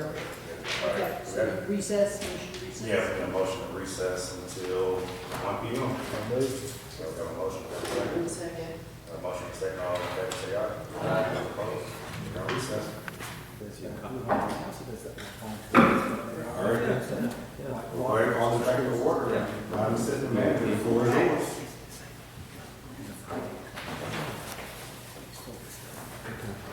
Just made some coffee, if anybody gets pick me up. All right, so I have for you the budgets of the Administration Department, Professional Services, and the Town Facilities Department. So in the first section, they're all together. So the first one is the Administration Department, which pretty much is Mark, myself, Christine, Candy, and Susan. So most of it is personnel benefit related. The only other major change, there was a little decrease in fuel expense just based off of what we've used the last few years. And then a slight increase of $400 in motor vehicle expense. And that is what the state charges us to, since they collect the motor vehicle taxes. That's what it costs us. And basically, we're trending to hit the like 13,400 this year, so I just increased it slightly in case there's more cost to it next year. Does anyone have any questions about the administration department? Does it look like? Okay, that's the one. All right, the next one is the professional services line item, and this one kind of counts for a lot of our contractual agreements that we work with others on. So the first one, which I didn't change, was the Greenway Stream Bank line item, and we've been trying to keep like $20,000 in that line item for our usually annual fixed needs, sometimes in the park. But I didn't make any change to that line item this year. The accountant for the audit contract for, I've increased it by $500 for $17,500. Legal, which is our funds to use Joseph Rodriguez, which is our town attorney. Past few years, we've been budgeting about $10,000, and we've been spending somewhere between $3,000 and $5,000. We haven't utilized the services. So I just kind of decreased it just based on prior. Now, hopefully that means something happens next year. Professional services contract. So this one is a lot of different accounts. So this one counts for a lot of different things. The fire department, the agreed upon procedure we just did, but the Fletcher Fire Department, that is considered a separate contract from our audit contract. I have to do various actuarial valuations as part of some GASB things for our separation allowance and our OPEB. So that's included in there. And then we also just kind of keep money for like McGill and just other various people who we may need to use throughout the year on a contractual basis. So that is that line item. And I just slightly increased it based on kind of what we've been using this year. Fletcher Town Center, Mark that asked that we would increase that one $10,000 up to $25,000. I don't know if you want to speak to any of that, say, Mark. Yeah, just in light of the fact that we're out of contract, and I'm hoping we can get resolved the mitigation improvements, and they're about to have the final letter, and I don't think it's going to be different than the items I've shared with you that are in the recommendations, which are more manageable. It's still expensive, but much more reasonable. So, you know, our hope is that we can get back under contract or negotiate a new agreement with Lewis Real Estate and what else. It's not a guarantee, but to be sure, there's going to be expense involved in that, you know, attorney's fees, and hopefully it won't be a long negotiation process. But probably the big kicker is going to be DOT is going to require some level of contribution from the developer and or, you know, whoever the developer, it's the developer or the town, either way, town is developer, we're going to have to put, there's going to have to be additional resources put in. That would probably not come out of here, but this is more for attorney's fees, any other analysis that has to happen, consulting fees, to get us in a place where we can negotiate a new deal, either with them or another party. So, Have we had any serious interest from anybody else on that property? Magnolia Properties, which is the group that's doing the food hall, they have met with Eric and I and Zach Grogan, and he is, you see his name on the board. He's one of the, there's a bunch of people who work for that company, but I mean, they're a developer of capability because you can see they're well along, and that's going to be a nice development. They're very interested. They've taken the information back. I've provided him a ton of documents relative to everything we've done, assembling the property, the phase 1, phase 2, title research. They think it's a more challenging property to develop than Lewis Real Estate does. But they haven't given you any specifics to see if it fits within our envision. No, what we're looking for. they took it, well, they gave us feedback on some of the things they thought would be difficult to do on there that, you know, our current development as proposed with the former developer. The way we left it with them, he's gonna take it back and they were gonna analyze it and see what they would come up with. And you know, we can cross that bridge, I guess, once we know what we're dealing with DOT and do they have something better. But they are, the Lewis Real Estate Group and one else are still interested. I've confirmed that with Will Boo Eastman, you know, the engineer's been the point of contact for them. And so I've been staying in frequent communication. We have had a third party, Pulliam Properties, has expressed some interest, but they keep having a difficult time meeting with us to tell us what they think. I've heard one suggestion, which we probably all would be that, like just a grocery store, and that's not.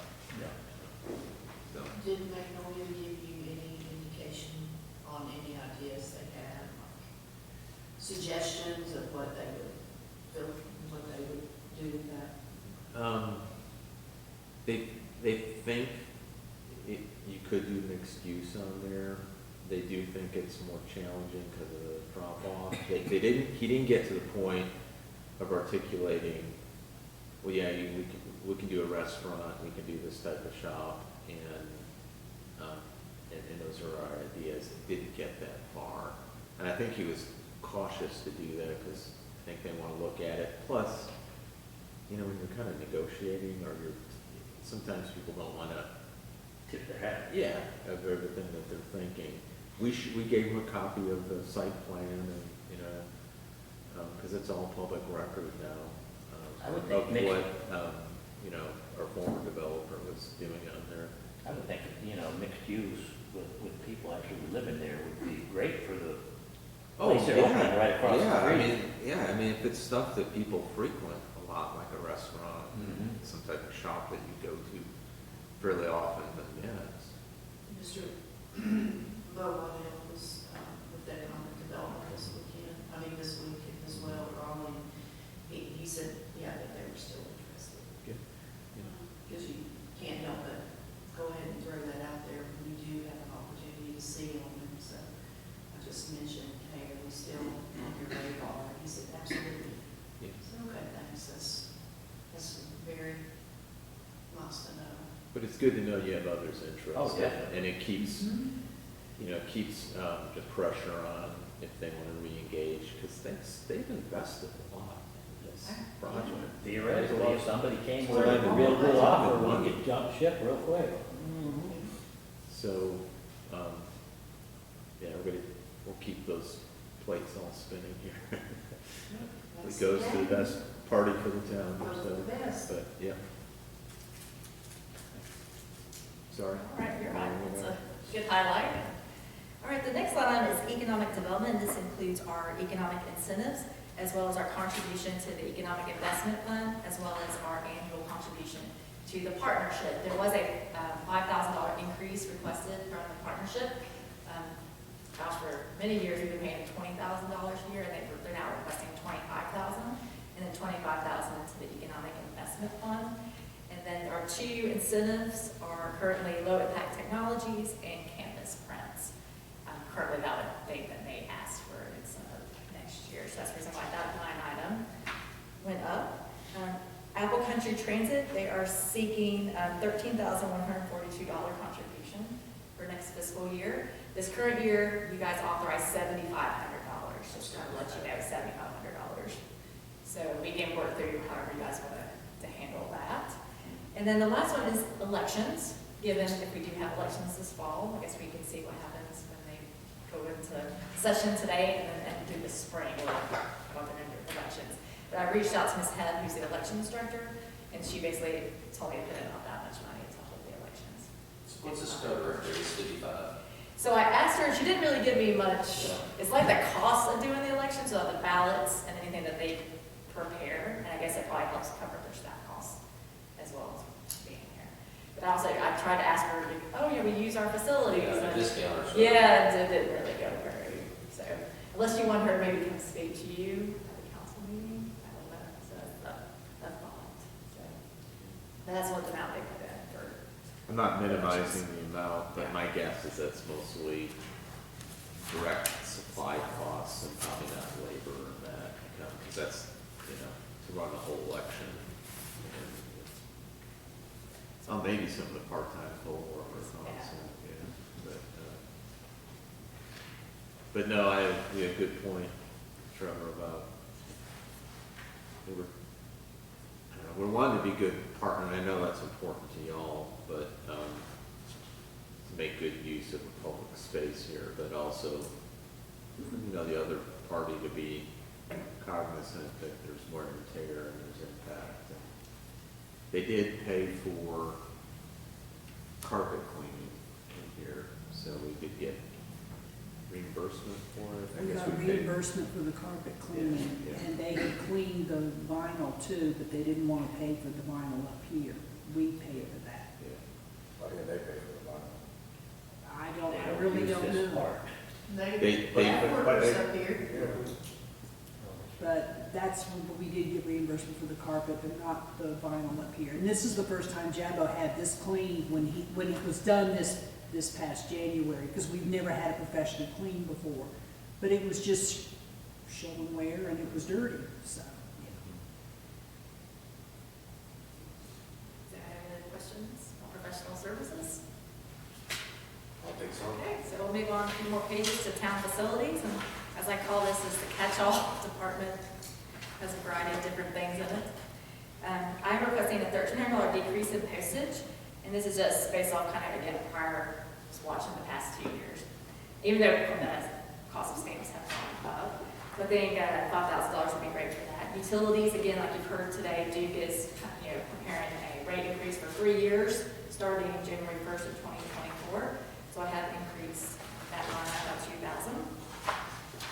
Advertisements, I did bring that down by $1,000. For a few years, we were publishing our advertisement for taxes in the Blue Ridge Now, which is much more expensive.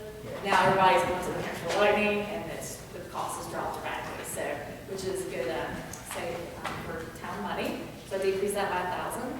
I did slightly increase the wellness program. That's where we pay for our EAP program, our flu shots for employees, Christmas lunches if someone had a baby, flowers, those kind of things. So just because things have gone up, I've increased it slightly. And then contract services, is a decrease of $5,000. And that is because this current fiscal year, we had we put in money for the gateway sign at the south side coming into the town. And we're working on that currently, so that's the reason why that line item decreased. So really, overall, there's a decrease in this And department. I got a good, excuse me, I got a good low bid on it, so I'm working with the vendor to get that set up, and we're gonna do, it'll look just like the sign up here at the north end, but we're gonna do like some, like still in veneer, not like paint system, but veneer pillars, and then the sign in the center. It'll be on the east side of 25 as you're coming into town, so the south end of town coming north. Will it be viewable from both sides or just one side? Just one side, because I guess Yeah. south, yeah, I mean, we really wouldn't look at it, but, so, should be nice. So there's any questions about town facilities? I don't think so. All right, that's it for me. We appreciate it. Thank you, Heather. All right, next we have the governing board. Madam Clerk. Well, and as you see, I didn't change my budget this year. I kept everything as it is. I've got enough to do what I need to do. And the only thing that did change was where, of course, the COLA for council that Heather put in, and then, of course, the difference in Social Security or FICA. But one stayed the same. Everything worked out fine. I didn't need any more money, and we can go on with what we got. And that's based on, we plug 4% in there, yeah. Questions or comments of the board? Okay, moving on to revenue CIP and open discussion. Mr. Mayor. Thank you, Christine. Thank you, Mayor. So you've got a section here on revenues, and this is just some highlights. And then I've got some comments in here, just general budget issues and goals for the next year, and then CIP after that. But, so revenues, obviously property taxes is our largest source. It's a little over 50% of our revenues, but I state that because sometimes in the public, they think the property tax is all of our revenue, and it's not. And it's a part of it. It's a large part. It's a very important part. It's a part you control. You don't really control or have no control other than going to the General Assembly over these other revenue sources that, not all, but the other large ones that we rely on. If you look at the budgeted values, I try to put in here the budgeted values, the build, and then projected. And usually the projected is much lower, but because of revaluation, it's a big jump. So our budgeted values, and this is what we plug in as estimates, and it's based on estimates from the assessor's office, was at that $1,416 million for the current year when I was working on the budget last year. And that's what got adopted. And then when it gets billed, it's typically more. So you see it jumped up to $1,421 million, because they go pretty conservative and they usually find more values when it comes time to actually bill. So when your tax bills go out in August, early August usually. So that's why that number is higher. And then the projected values, obviously a sizable jump up to $1,745 million. If you look, and so that's a 22.81% increase. If you look at this handout, I'm sorry I didn't have it in the packet, and we'll get monthly updates on this. This is if you look at the top of the document, that's Fletcher, and we talk about our property taxes, our property values. They're split out among, roughly 5 categories there. So real property is the biggie, and then business personal, which is your machinery and equipment, and then individual personal property, which is that's like boats, boats, mobile homes, things like that. Public service property, which is a valuation on utilities. And then motor vehicles, which is your vehicle tax, and they split that out separate. So I wanted to point you to this because yes, we have a large increase in our real property values. Most of this is going to be attributed to revaluation or reval, as we like to call it. And you see the 41.29% increase. But then when you get into the others, like business personal and individual personal, you see negative figures there. Now, this is not the final set of values. These numbers will likely go up. The one that jumps out the most is business personal property. So of that whole base of property values, that machinery and equipment, so our manufacturers, that'd be a lot of that value. That's a pretty sharp drop. And now at this point, they've only got processed about 50 some, I think it's 56 or 60% of all the business personal listings.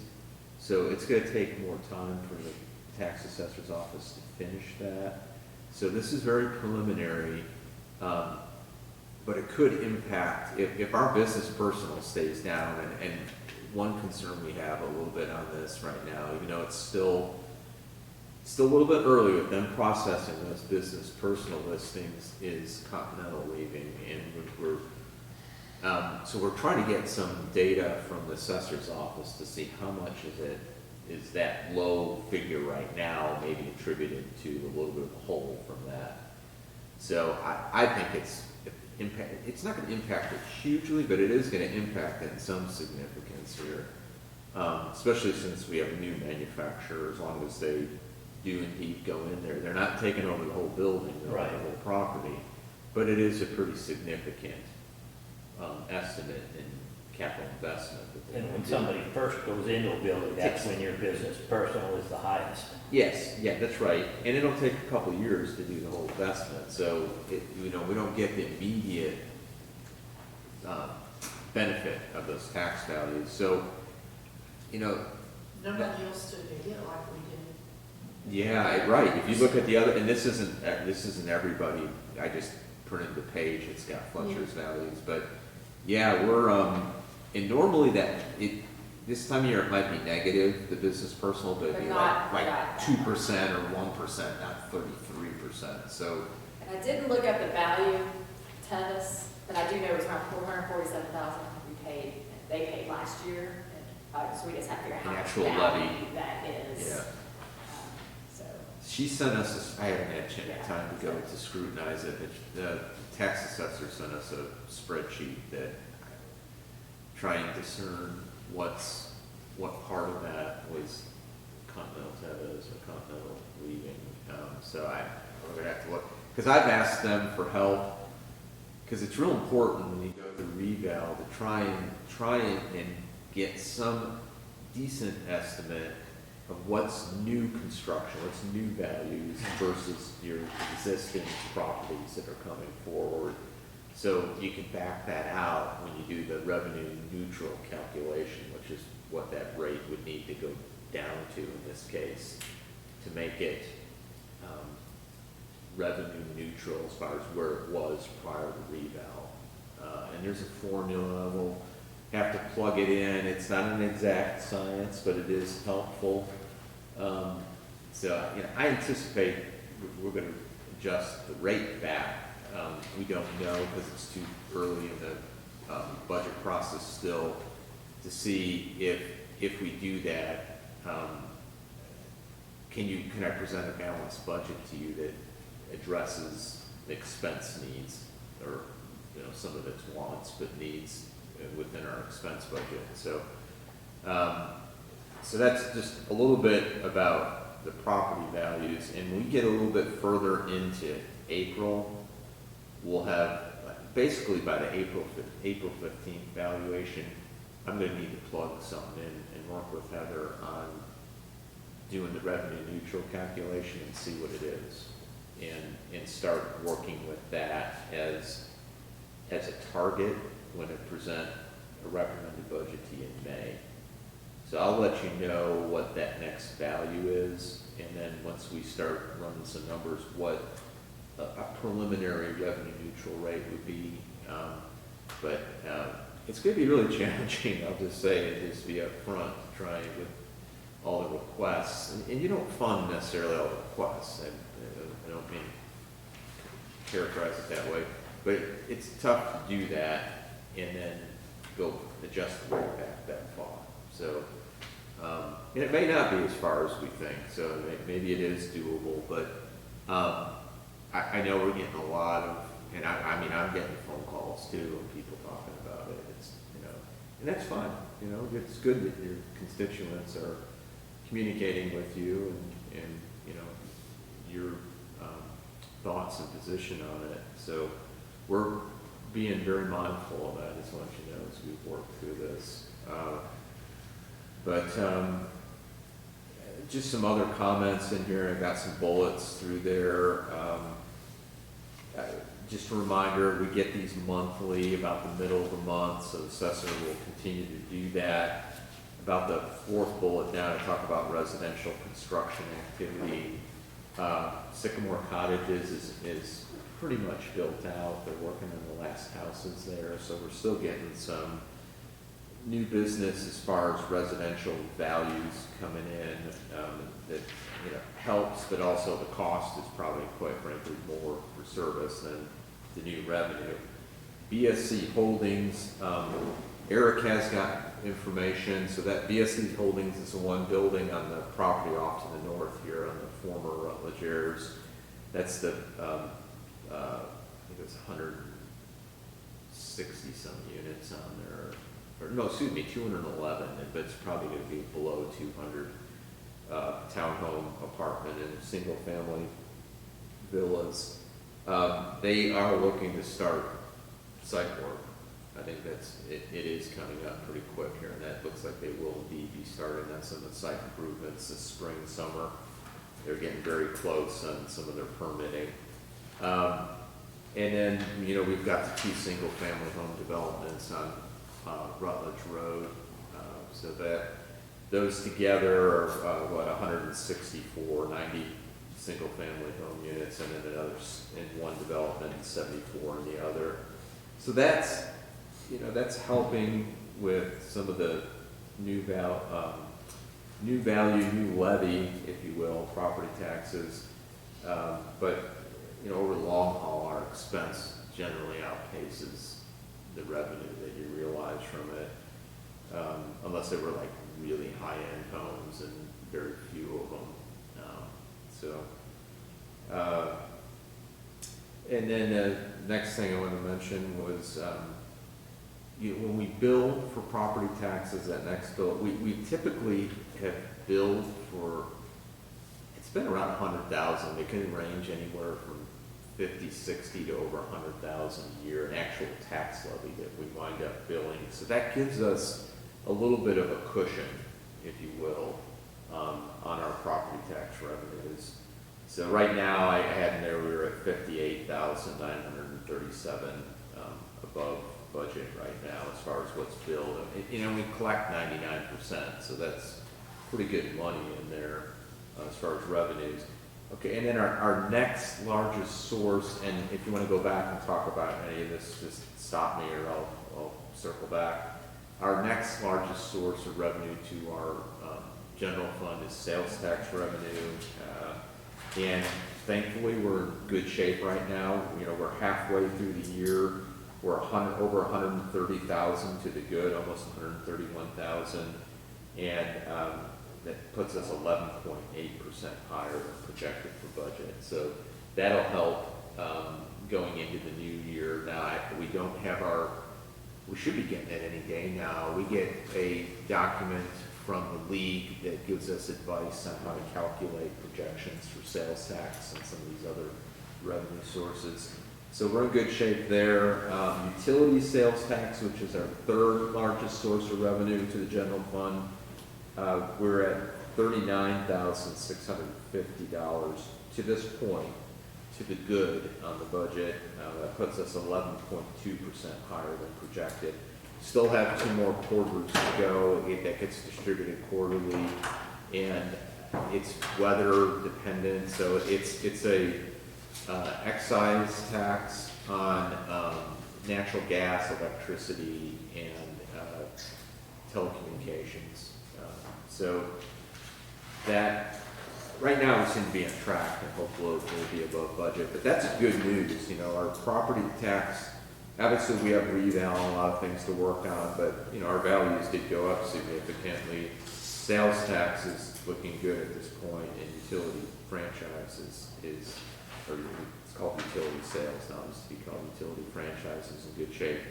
Cable sales tax, we're this one has been trending down for years. It's not a large source of revenue, but we're a little under budget on that right now at $975 through half the year. And it looks like we'll probably be a little below budget on that, the way that that's trending. Our disposal tax, and this is a tax that helps pay for landfills that have been closed, and it's charged at the transfer stations there for municipal solid waste that goes to a landfill.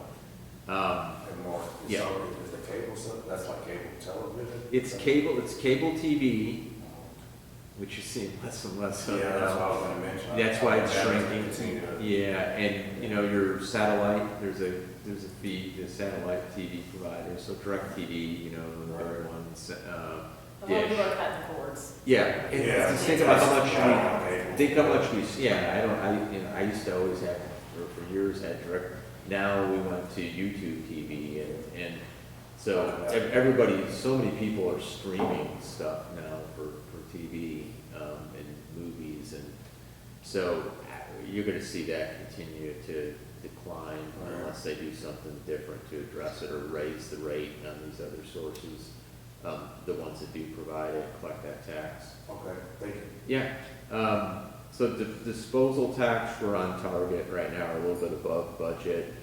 ABC distribution, so our monies we get back from sales of liquor at our ABC store is been strong for several years.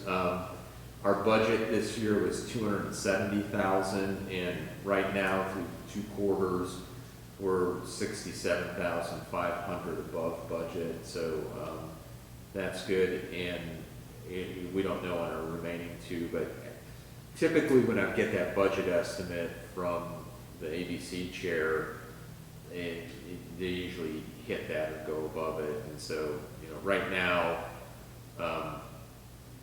we'll likely hit or go over budget on that, so. Now, that one, we're just, the actual value is 67,500, isn't it? And the amount we're above is 10,000. Yeah, well, we received 67,500 would be what 2 quarters would be, right? Yeah. But we actually got so far we've received 2. That would be 1 quarter, 67,500. 2 quarters would be 145. Okay.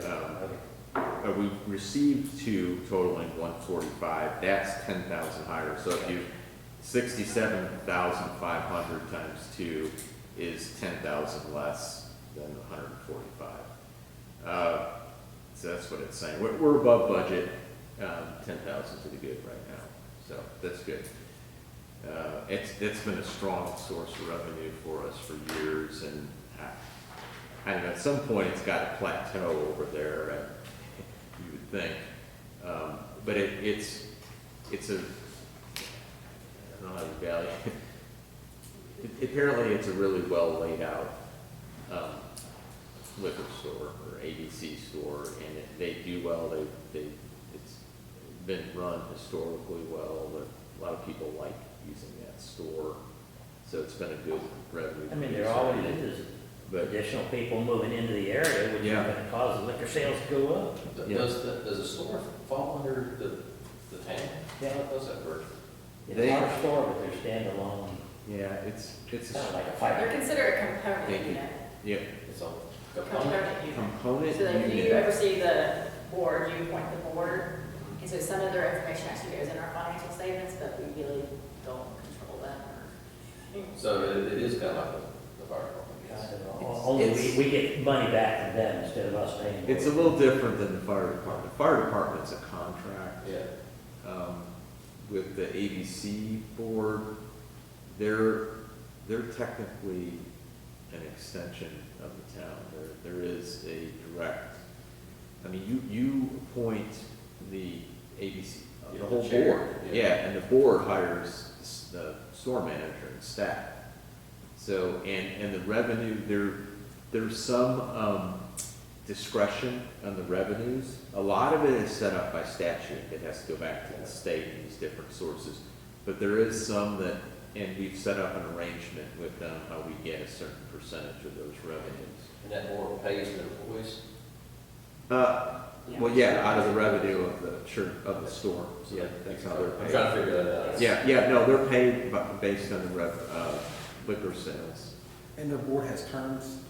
Yes, yeah, you appoint them 3-year terms. 3-year terms. Yeah.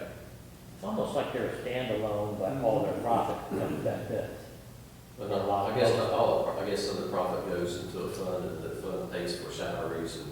Yes, pays yeah, insurance and all yeah, that. yeah. And some of it, Electricity. some of it by statute has to go back to the state and Department. schools. Schools and police department. And police department, yeah, so then that, ABC law enforcement, which is a component of the ABC distribution, and that's supposed to help pay for, there are some enforcement-related things that, police do, relative to liquor sales. It's supposed, and it goes right into our general fund. It's not restricted in any other way. And it's a small amount, it's 8,800, so, yeah, 2,200 quarterly distribution. And right now, and we've typically been above budget on that. We've, just like the regular part of the ABC distribution, we usually receive a little bit more than what they've estimated. So right now, we're to the good on it, by over $2,500. But, no, that's a good question. They're a component unit. There's a lot of independence to an extent, but ultimately, you control who gets appointed on there, which in turn can have impact on the operation of the store and how that's run and so forth. But we typically don't get involved in their day-to-day operations unless there's a problem. And they check in, just like when Steve Watkins was ABC chair, and now I guess we'll need to, when she touches base, with, young lady who took over his daughter, so. I've heard that, I'm be interested to see what these numbers are next year, but I've heard she's turning it into a business, a lot more serious business than what it has been in the past. Good. Yeah.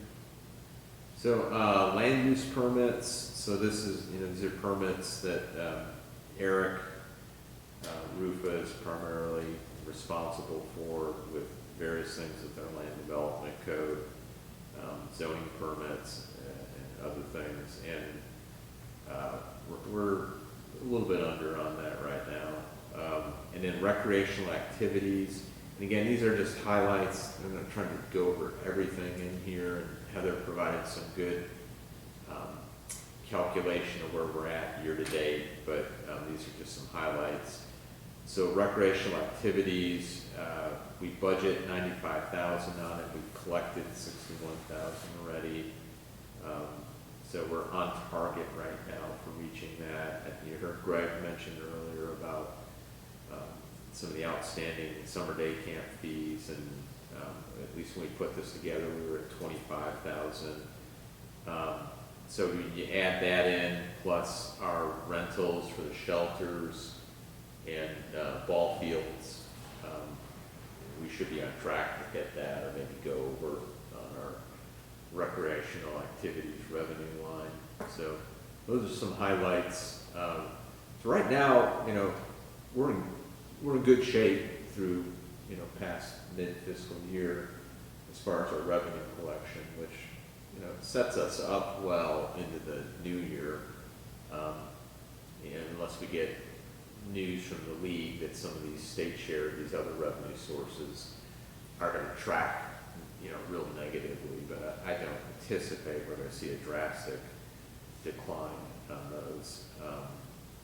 And maybe, continued increases in some. So as far as, budget issues, I think I've talked about the town center and the need to do a new agreement. We hope with our most recent developer, unless we get a better proposal on that, or, things are continuing to stagnate or not move forward, and we wind up doing an RFP.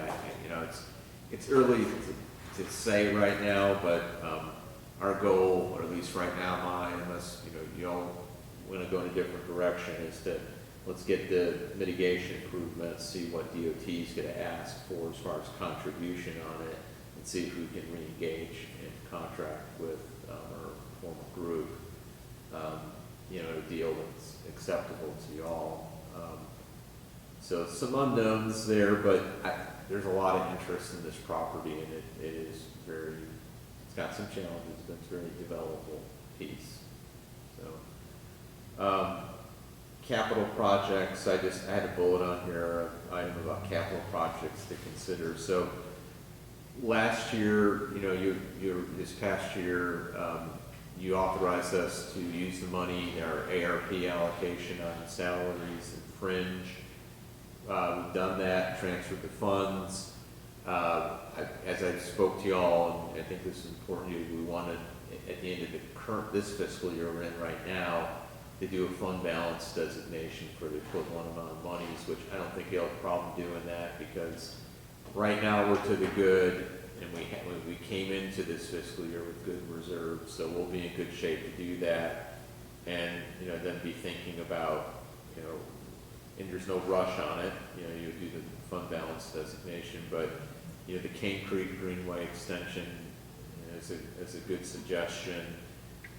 Infrastructure improvements for town center, there may be where we need to contribute some part of the monies needed for the traffic mitigation improvements around here that I talked about with DOT. And then the stormwater, if there's a stormwater project, that might be, those are just some ideas, but things to keep in mind. And then the third thing I had in here is about employee compensation.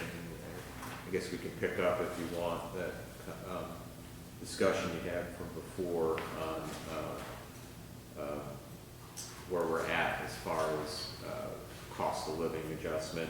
So knowing what we're dealing with reval and trying to adjust the rate back, that this is part of my mindset on this, and meeting with Heather on this and trying to come up with a plan, or at least one suggestion. So we normally do Social Security cost of living adjustment with that percentage, and it's over 8%. I mean, if we go ahead and plug 8% in, it's going to be pretty tough to do that. Or y'all have to feel comfortable too. Is that too much? So what I suggested, and we've polled some of the others around here. Hendersonville right now is looking at 5%. It's not. Yeah, but we don't know if that's going to go through. That's still up in the air. And then we heard one other was, I think it's 6, something like that. It's still earlier monies. Yeah, people it's still kind of early in the budget process to know what people are comfortable with as far as a COLA. So in light of what we're trying to do here to increase compensation, and looking at the challenge for the next fiscal year to plug all these things in, one suggestion I had was we do a 4% cost of living adjustment effective with the new fiscal year starting, but right now do a bonus compensation, and this would be compensating our lower paid employees more right now at $2,000 for those who are paid grade 64 or lower, and then people pay grade 65 and above at 1,000. So that was, one suggestion, and do that now, the bonus and the cost of living, the 4% in the new fiscal year. So that was just one thought to try and, do something to address some of the, this huge inflationary things going on right now. What exactly is a pay raise for? What's that? So our pay. So it's basically almost 50-50, so I kind of looked at the numbers, so let's see. Got lots of papers here. Probably should, Fifty. probably So should. it's basically all of our public works maintenance specialists, department maintenance specialists, administrative support specialists, police, accounting technician, police cadet, if you have anybody in school, police officers, and the equipment and maintenance specialists. So you said 50-50. It's all By made- the it's number numbers, of yeah. people? Yes, it's almost balanced. We can get you. a And copy. we went through like multiple thoughts on. Yeah, just trying to, how you split the baby here. How many total staff members? So we're budgeted for 40 positions. So right now we have 2 new starting police in April. That means we'll be down 1. So sometime in April we'll be at 39 positions. And that includes Mark, and he's not on paper. He's not on paper. So 39? 39. So I mentioned this to you a little bit, I wish we would have done that 2.5% when we did the market study, that's what it's called. But if we still decide to do that, would it still be possible to do the 4% COLA raise, or I would assume that would get increasingly tough? I mean, We can run them, I mean, yeah, we can run the calculations and see what that is. I guess we did back, yeah. when you presented it several months back. I will say, I mean, most of the employees know what the market study said. So I think they're hoping that something will come out of that, so. Right. And this, bonus, is that one time or is that? One Just time. on our salary? It's one One time. time.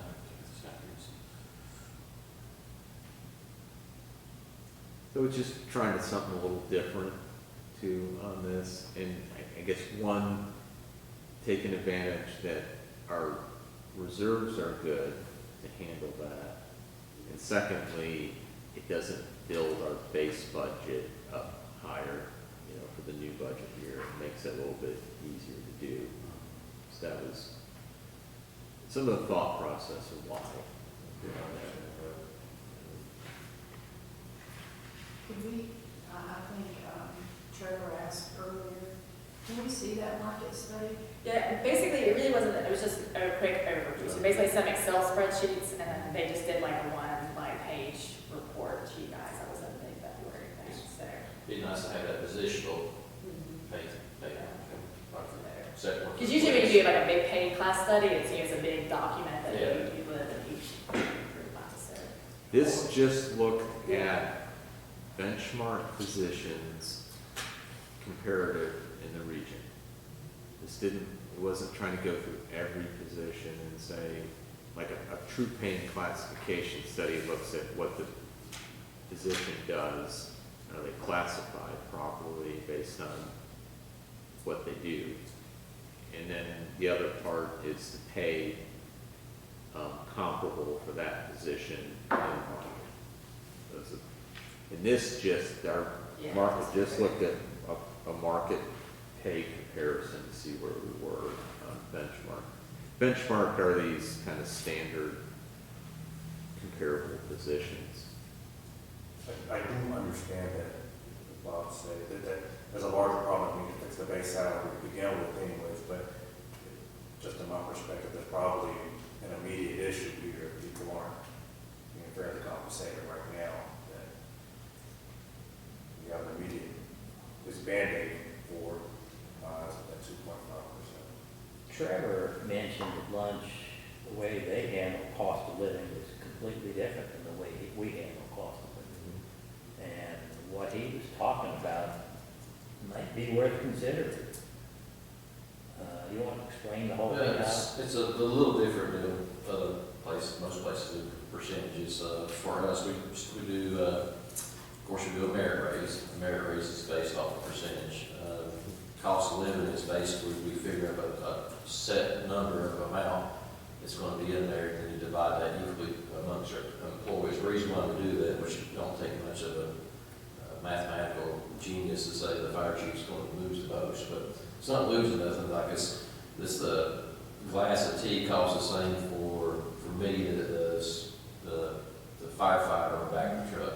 That's a true COLA, and it actually brings the people that's hurt worse up a little bit slowly. But the merit raise is supposed to be for a percentage, say you did 5%.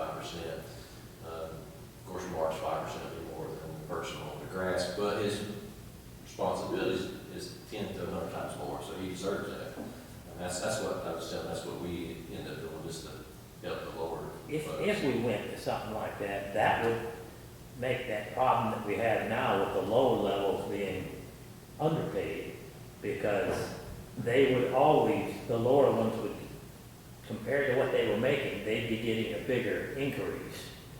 It's like a 4% on good house pay. What's that, Mark, 4%? I'm just shooting numbers out there. So I'm saying that 4% could be $2,000 for the person making mow the grass, it could be $600, and $600 versus $2,000. That would influence You the do sum. total COLA amount, and then You you figure out what the total, straight, yeah, what we do is flat figure out the total average. amount, how much it's gonna cost, and then divide that equally amongst everybody, to help everybody, if that makes sense. Help everyone.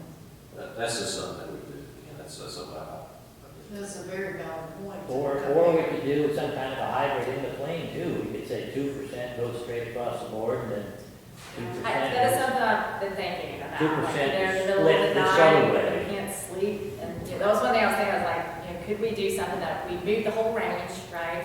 You say, we're doing this, but then we're authorizing, you know, like 1% for, you know, department heads, but doing like 3% for, you know, something like that, to where, you know, I have thought that could be an option. if you did that same dollar amount, it's kind of the same way, when it equals out, it'd probably be like, I'll use us for example, the fire chief might get only 1%, but the guy in the back of the truck that's walking through the door, he's actually probably getting 7%. But they're still getting the same amount, if that makes sense. And I will say, if you were to ask Dan or Chad, they would much prefer if they could help pay some of their employees, you know, like, To keep them here. to keep them here. So Yeah. I think Right. that this is the perfect time to maybe think. I kind of like the idea of doing a hybrid in between too, because that way you get the benefits of both. You know, everybody's salary is going up, but people at the bottom are actually going to be percentage-wise going up a little bit more. I like the whole equal split. Try to figure out how you do a hybrid, because even that percentage is gonna be increased. Yeah. So what you're saying, and make sure I'm understanding it right, how your fire department does it. Let's just say cost of living based on social security cost of living calculation is 4%. It's 4%. You multiply that 4% times the entire So salary what we- base, and then you just split that amount. Yeah, what we do evenly is take among the all employees, total what that dollar salaries. sum is. Yeah, we do is take the total salaries, whatever it is. Yeah. For us, it's probably close to $5 million. Yeah. So take $5 million, divide that by the total amount of employees, so your average pay is, say 70. Average pay 70, so you take that same COLA raise after you got your average at 70. Take that 4% times it by that 70, whatever it is, say it comes out to be $2,500, the average. So everybody gets $2,500. You get that same amount, Same. split, yeah. So we're taking basically your average, total average employees, total average salary. Yeah. In the middle, wherever it is, the highest and lowest. And that's added to their salary, it's not a lump sum. And what we do is, since it's a COLA raise, then we add it to their salary, and that actually adds, it moves up the minimum, Yeah. and also it It shifts everybody, yeah. It shifts the minimum starting salary, and also it moves up the cap out salary as well, so everything's moving. And that's simply how we've done ours, like. Yeah, that's how, right. But again, merit raise is 100% is 100% percentage, because it's based on job performance of your Yeah. position, so. Yeah. I like that. I know I do, because it's exactly right. You take someone who might get, you know, a couple of $400 compared to somebody who's gonna get 1,000, you know. Seems so much more fair. What do you use as determining what that percentage increase? Like, we use Social Security consumer, the Social Security cost of living adjustment. So what Social Security puts out is what they think the inflationary increase percentage should be based Kind on. of same thing you do here. We look at that, can you afford the 8%? So, yeah. Yeah, that's Then what our I- board looks at it, says the same thing, no, let's do 4. So we take that same average of employees again, Yeah. that total salary divided by employees, and take that 4%, whatever our board decides. Yeah. And that's what the total amount is. It seems like it, for the lower ranks or lower folks, it helps them out tremendously. And Sure. again, when you go to the grocery store, that $4 gallon of milk's affecting me and them as well, so that's why we kind of decided to start doing that. I think we're probably the only ones. Like you said, it's a true COLA. approach. It puts everybody with the same buying power by getting the same increase as the next guy. Is that something that's beautiful this year? And if y'all were good with the 4% or whatever, I could work on the numbers. Are you good with, if we did that calculation with 4%? Or do you want to look at something different than that? Or are you good with We're 4%? running the numbers probably. I guess we can run that and then show what it is. And we already know the impact on, well, I guess it would be more on salaries if we did it the way we've been doing it. Definitely. It'll be less, yeah. So we can run the numbers on it You know, and see what that is, and, well, it's gonna be a lot I'll less. reach out to your budget managers too, and say this is something to think about, kind of get them to see what their thoughts is. I mean, they Yeah. might say, I don't like it, or, hey, it doesn't work great, because I'm actually gonna keep people employed here, so that's I always been don't the think thing. anybody should have an issue with it, Yeah. because all of them are so passionate about the fact that their staff is underpaid when it comes to being able to afford a home or buy groceries or do this or do that. But like Terry said, don't get me raised, get it to them, that would focus on, again, every crop of coal is exactly the same amount of cost, a gallon of milk, a gallon of milk. Yeah. I could even go with higher than 4%. It might be, It's obviously a problem. if it's less, if it's less than the thing, and you said, okay, this is gonna show us a savings, let's go ahead and move it up maybe 5 or 6% and get that $7 amount across the thing. So, I think that's what Mark was saying. So then the question is, Doesn't. do the 2.5%, or just trying to figure out what my numbers will The be? market adjustment thing. I think, what Preston's talking about, it's something that needs to be immediately. I agree with what he's saying out there is, if you wait for 2.5%, I'm afraid that time to do your other one, people are having to wait, that's just my opinion, people are having to wait another year till you get a raise. That was my concern, That yeah. penalty. They need, pay bills now. Right, so you want me to proceed with doing a budget amendment for April? Like I said, I don't think a budget amendment would be too terribly much this fiscal year. I'm in favor of that. So what do we? So this is, if I can Because I'm trying to summarize. figure out, if we did some adjustments in the market now, right, to keep our employees, it will affect them what, the raise, the 4%. So I just need to know so I can run my numbers, so. So we're looking at 2% for all salaries for the next meeting, so now. Immediate, as soon as we pass it, it would go into effect. Yes, Okay. yes. 2.5. And then Okay. run the numbers to do the 4% for the new fiscal year. Yes. So I can figure out where Based on- it is. Because we are currently in evaluation season, like right now, so that if anybody got hired, that's gonna adjust. Yes. So again, next week or two, I'll have to. I mean, we're still planning on implementing merit as well. Right. But, so, and then in the new budget year, we're gonna run numbers right now for 4%, but we're gonna do it based on what's 4% times our current salary base.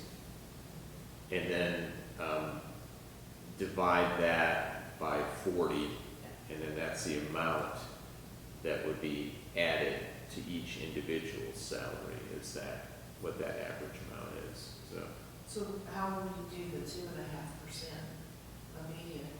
So I'll do a budget amendment for Do April. it Right. across the board like we were proposing for the 4? well, I don't know. I mean, we could. Would have the I was- largest impact. It's up to y'all. I mean, if you want us to do it like we were gonna do the 4% for the new year, that same way, 2.5% times the current salary base and divide that If by we could pull 40. it off, I think it would be And then great. that, I don't know what the figures is, I don't know, yeah, I don't know. Yeah. It was 65,000. It was 65,000 like fully. Yeah, Um, so I don't know the numbers. I guess it could do that. Maybe. So you're thinking of doing the 2.5 the same, the way, your way? That's, well, my way, it's whatever. Well, I mean, Yeah, that's what she I'm was just saying, saying, do let's it jump in and that way. do it. Or do you just Try. need to do across the board? I If don't we know. can afford What, it. is it just a comparison? What, Quick number. everybody? yeah, we can look at just what 2.5% is by the base, what that impact is on everybody's salary and what that total cost is with fringe.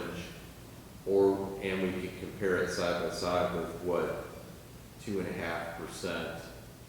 I want to make sure I'm understanding how we calculate this. It's 2.5% times the current salary base that we have. And then you take that what 2.5% is and you divide it by the number of positions. Yeah, so And that amount is added to each individual's salary. You know the salary basically right now, the total salary we got for, or something.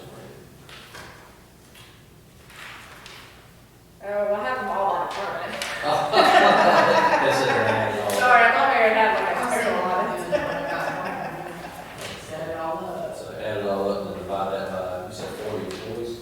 Yeah. You got 40 employees. so you Yeah, can- I think, because we might wind up being fully staffed, so we probably should do it by the number of approved.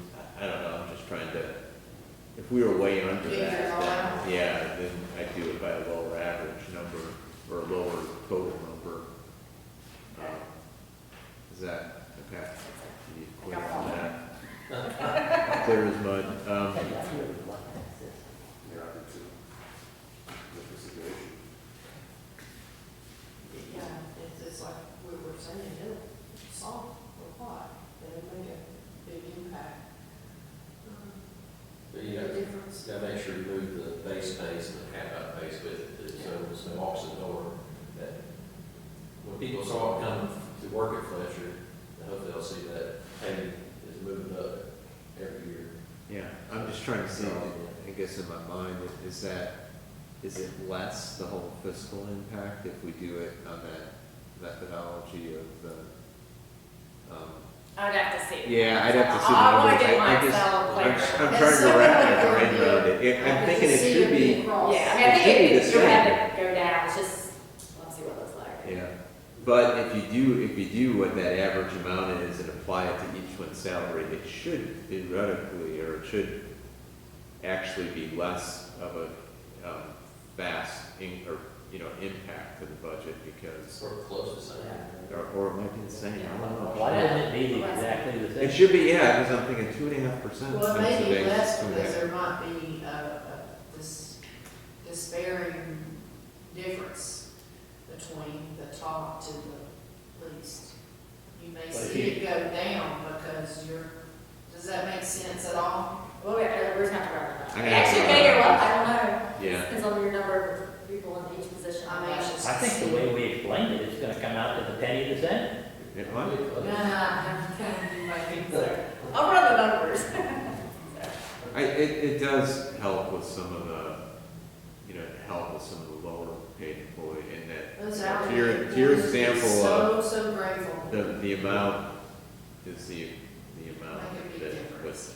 with what costing more for goods or adding that to each person's and not because someone else makes a much higher salary than 4%. It's a lot more money than, For a true goal, yeah. I have another question, and maybe it's something we need to do on down the line as well. Do we have, cap out for positions? Yes, so we have salary ranges, we have a minimum, and then like So there is a- a midpoint, and then there's a maximum. So The that- only person who's not on the pay plan is Mark. Mark. He works at the Fletcher. Everybody else has a maximum. But again, if you do a cost of living adjustment, that maximum moves. Okay. And I don't know why they don't have that for a manager. I don't know. Not sure why that is. We're trying to find out. Is that Maybe- common? Maybe. Yeah, if you go look on like leagues, like salary survey, like data, I went look, like on most of them, they don't, usually it'll show the range, and most, for managers, typically they don't have a range. They're just contract. Question back on the earlier item there, Mark, that Mhm. disposal tax, what is that? For the, It's the General Assembly passed a bill where they wanted to recoup monies. Basically, it was to help pay for landfills that closed due to contamination issues. And so they started raising this fee. Obviously, I know we don't use it to help do landfill cleanups, but some of that revenue, they decided they wanted it to go back, and it's attached to a tipping fee, so like so that, it goes to that the amount that state. goes, well, it goes to the state and then back to us, Right. a part of it. And the purpose of why local government's getting it is to encourage recycling. So we're supposed to be using, well, we pay for recycling, so we more than are, expending money to promote recycling. We provide recycling services. So it's to promote reducing solid waste and so doing So it's recycling. charged based on the weight of what you dump? Yeah, and it's not what we're dumping. It's everybody that collects garbage goes to a landfill. Right. There's that tipping fee you have to pay for municipal solid waste. Well, part of that fee, it goes back to the state, and they use part of that money to help with, it's like landfill, these, like the Right. landfills. So it pays for that, and a portion comes back to local government. So some of it actually does, Recycling. come back into Yes, the other. yeah, Oh. yeah. That's what it is. And I think it's by population, is the formula, not how much volume is generated. To me, it almost seems like that money should go back to the community that the stuff is all being dumped in. Well, I think most of it does. It's a part of that percentage comes back. Because I think they, wanted to make sure local governments are doing everything they can to divert waste from the, Right. landfill, the general stream, if you will. On the goals on here, it was about maintaining existing service levels. So our goal is to do that within current revenue projections and these expense requests. And then if we can continue to do 8.5 cents of our property tax, what the levy produces towards our 5-year CIP. And then the last thing was on finalizing these mitigation improvements and getting a developer back on track for the town center. So those are some general goals. And then I've got CIP here. And before I forget, I also had a handout for you of, this is the history of the tax rate for the town. It was one of the things on the dais here. So if you're curious what our tax rate's been over the years and how much it's gone up or down, you've got that, and it's got a couple columns. I did put this out, right? Yeah, it's a staple second page. Okay. It's, you can see our tax rate's been at 34 cents since 2015. So the last two revals, we haven't adjusted, well, the one we adjusted the rate up a little bit, but we haven't adjusted it down.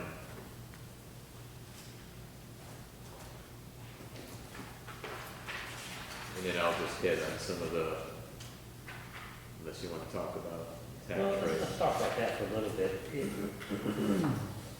In my mind, I think we should shoot pretty close to a revenue neutral. I mean, we have been consistently, year after year, building up our savings to the point where Heather has had to warn us that we're getting too high almost. So I think we should try to stick as close to revenue neutral as we can. Yeah, I agree. At least find out what you're gonna need and then bring your numbers down where it's kind of close to what it is, not low or whatever. But with the revow this year, which the tax rate was crazy expensive, so putting anything back to, money back in the taxpayers' pocket to pay remember, at some point, we are going to sell that property out there, and that's going to be a big chunk of money coming back to the town. Well, I think that was on all of our radars. I think all of us have been really feeling after that rebound. Oh, yeah, people have been talking to us. We're in a good position to do that. Now, you know, the trick is taking all these, it doesn't mean you fund all the requests, but taking all these requests and trying to prioritize and what's needed or most desired to. You mean the ones from today? Yeah, I'm talking our I overall. mean, I didn't think there was a lot in there, to tell you the truth, compared to other years. Well, we've got a couple big Well, ones, yeah, like the it's a little police, the camera, system, we've got a pretty good jump in recycling services, so we've got, and then what we're trying to do is salaries, so there's some, it's actually, there's no new positions, but there's a good Even amount. the camera systems, if we decided to do it by a year, we said $50,000 Yeah. or some change. You can carry that over Yeah. for 5 years and keep that $50,000 rolling, because you got another $23,000 every annual year, so it's a camera pay. That helps, Yeah. it does. Yeah, I understood what he was saying, you know, I would think you want to just go ahead and pay for it, but then I'm thinking, no, if I can divide that up and only do 50 a year instead of the 235, I think I'd rather do that. Just keep it rolling on, because it's going to be annual pay anyway, so keep that same. We also need to get more specific Yeah, I like about Larry, that, like because we're, Conditions are. they're basically So. giving us an installment plan. And Is there's it a some- financing, you know, is it? There's some Is there a things, change with financial? Well, true. $300,000. There- Yeah, that's totally different. and there are some things by general statute when we do an. We find like installment refinancing in the last finance, 5 years. So, And I tell you, with the cost of interest rates going up so rapidly here recently, I'm kind of not forward to taking money that we've got earning, or a loan that we've got out, like on this building, where it's a relatively low interest rate, and paying that off early with some of the extra money we have. Maybe we should keep that low interest one and use that money for something else. That normally would be very difficult for us to pull off. Yeah, I agree with that. I really wasn't real big about the ATV and another skag mower, and I'm just, you know, sometimes, I've always felt like you need to give them what they need, but sometimes I feel like we get a little top-heavy on the equipment, but well, I'm gonna go through all the requests, and, you know, when I present the recommended budget, there's often things cut out of there, so not everything you Yeah. hear today is gonna be, at least what I recommend to you. I mean, is I the saw budget. So- one of our new ATVs, you know, and I'm thinking, surely you can work it out and share that. But, Yeah. I mean, I don't doubt one bit all the work that they do. They're amazing. It sounds like they're all getting away from the golf carts, which I can understand the batteries and things are junk. It's like everyone said we had a golf cart, but it's basically junk. So basically this equipment, we're replacing this equipment, I guess in my mind, is wrong. There's Yeah. additional cost off of that, but they do use these equipment, but that's. And another way to look at this, if we've got two departments that are ordering a similar piece of equipment, theoretically, if they each get their own, the lifespan should be I a understand. lot longer. The maintenance would be. So it's not, A lot it's not as less. big a difference as it seems, trying to force them to share them. Yeah, it's very valuable. I'm gonna say mine together, be both, I mean, class directed diesels at two. Well, I think the police department needs their own, because if they have an emergency, theirs needs to be rigged with whatever lights or whatever emergency equipment they need to get wherever they need to be, not just the park. If it can be anywhere, you know, I feel like they need Yeah, their so own. we can pull it He's off, got- yeah, but if, I mean, we're trying to cut it. Budget, but. yeah. How old is the Carpet Police Department now? Is it? It's pretty old. Oh, it's had health Yeah. issues too, okay. Yeah, and And I think they've been. he's got a grant request for that whole thing, it's not part of the budget request for the police Do department. you still have the motorcycles, or are they? long Yeah. gone? Yeah, they do. They still use those some? I think, because Hensley retired, he was one that, Not as much as we were before, yeah. 'cause- Tatum, I think he was another one that. Yeah. He was in the county. So I don't know And who- Morale was the other one. Wow. And I think he's a bunch of them, so. So the three that we had using them have all left, so I don't know who else we have certified to be riding the motorcycles right now. So we sell the motorcycles. As soon as you do, you'll get 2 officers that are bike riders, and we'll go through this again. Or you say no? You don't have to say yes there again. You have 2 bikes? This is No, one. one. Yeah, we just have one.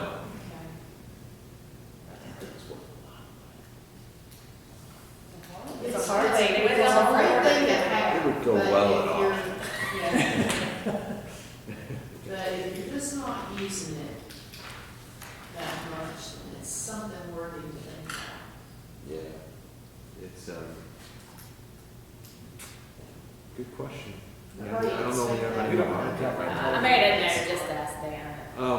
I was, the CIP, I was gonna run through, and, you know, you can stop me and go back to any of the other things you want to discuss, but, so the last, item you had in there in your packet is the capital improvement plan, so our annual capital budget, and again, we're using 8.5 cents of our tax rate right now towards CIP. You know, in the next 5 years, CIP, in a couple of years, there'll be a new 5-year capital improvement plan. We may revisit how much of the tax rate's being set aside. Maybe we lower that much that's going towards it. On the cash side, we have no problem identifying projects to use the money.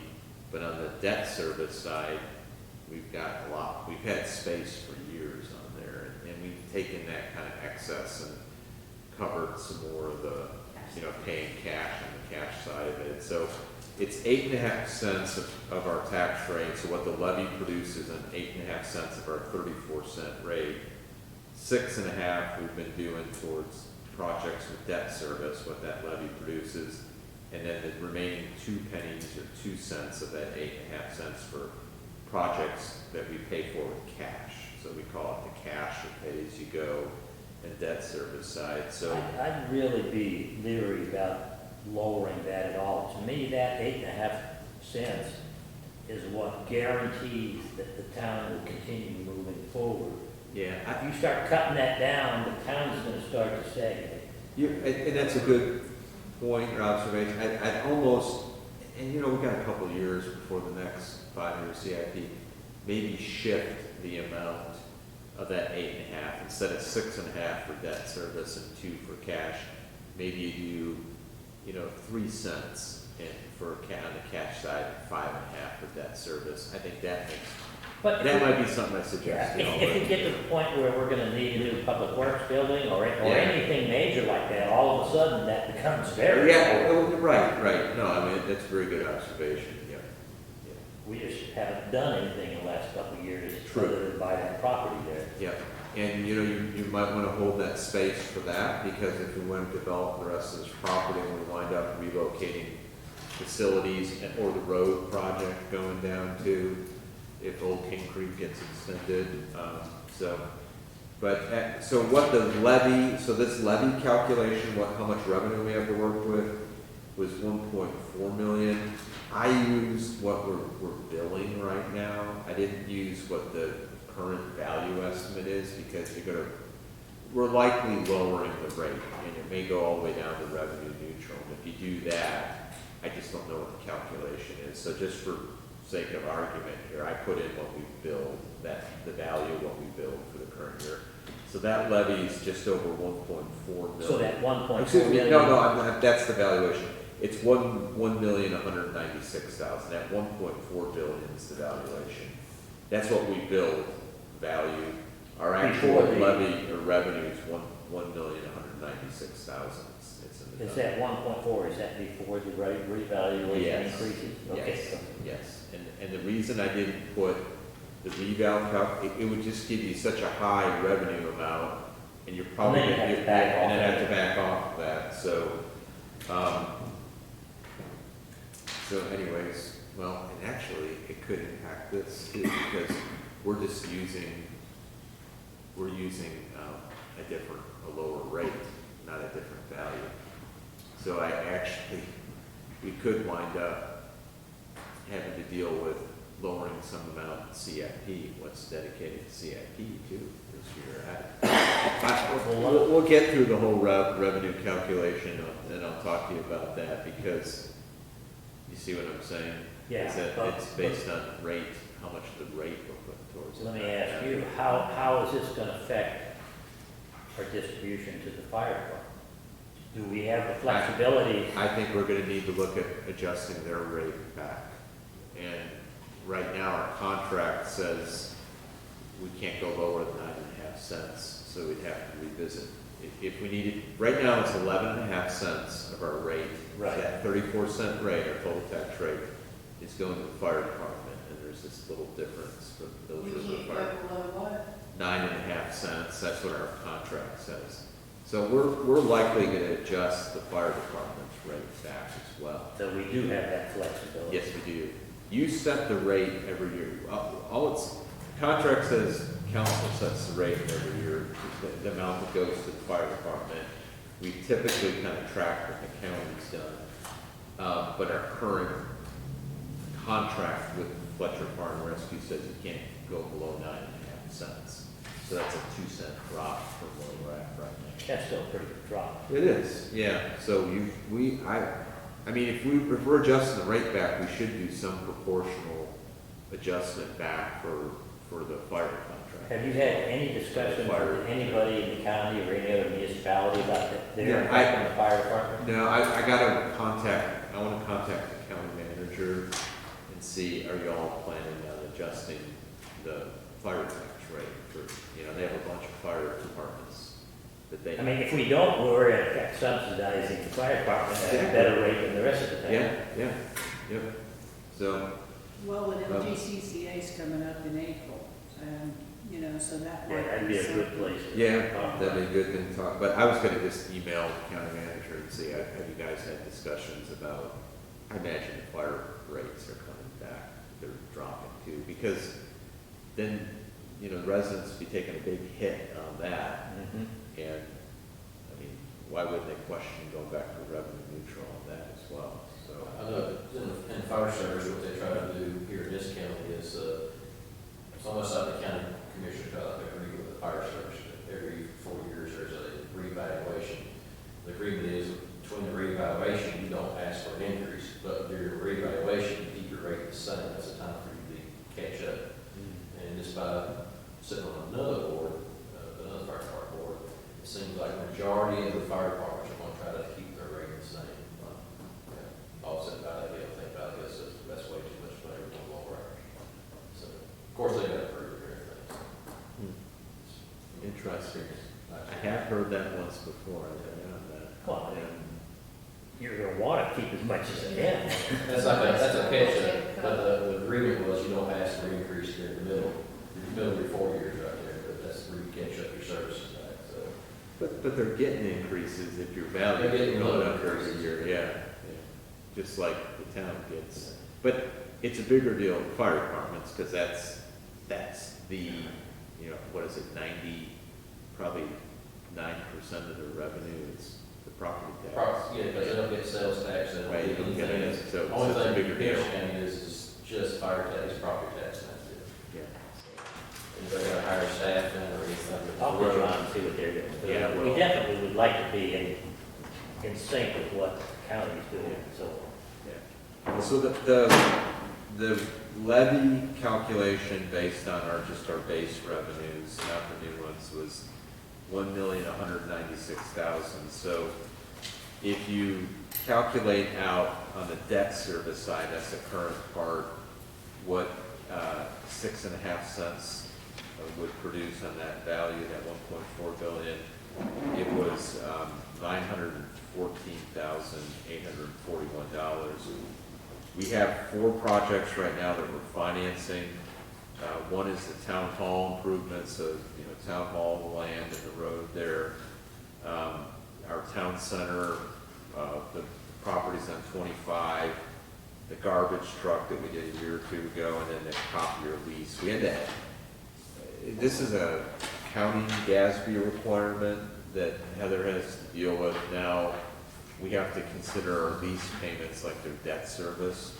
So we're putting that in here. It's not a lot, it's 11,000. And then next year, we'll have to start any subscription IT services, which will bring on monthly report and work on this one, which is the current GASB standard. We're gonna start counting that stuff too, and we have to amortize it, even though we, anyway. Yeah. Some of the So- things we go, what? But as that continues to get larger and larger because you're moving things, we may want to say, change that 8.5 to 9. Yeah, I mean, it depends, yeah. So, Yeah, that'd be something. So, I mean, I'm just now working on the, they're called SBITAs, and we have a lot of them, but, Oh, yeah. so. so, and you know, our payment, because of the way the interest, and obviously we're paying it off, so our principal comes down, these payments are shrinking, except for the garbage truck, but that's paid off in 3 years, so that's a really short one.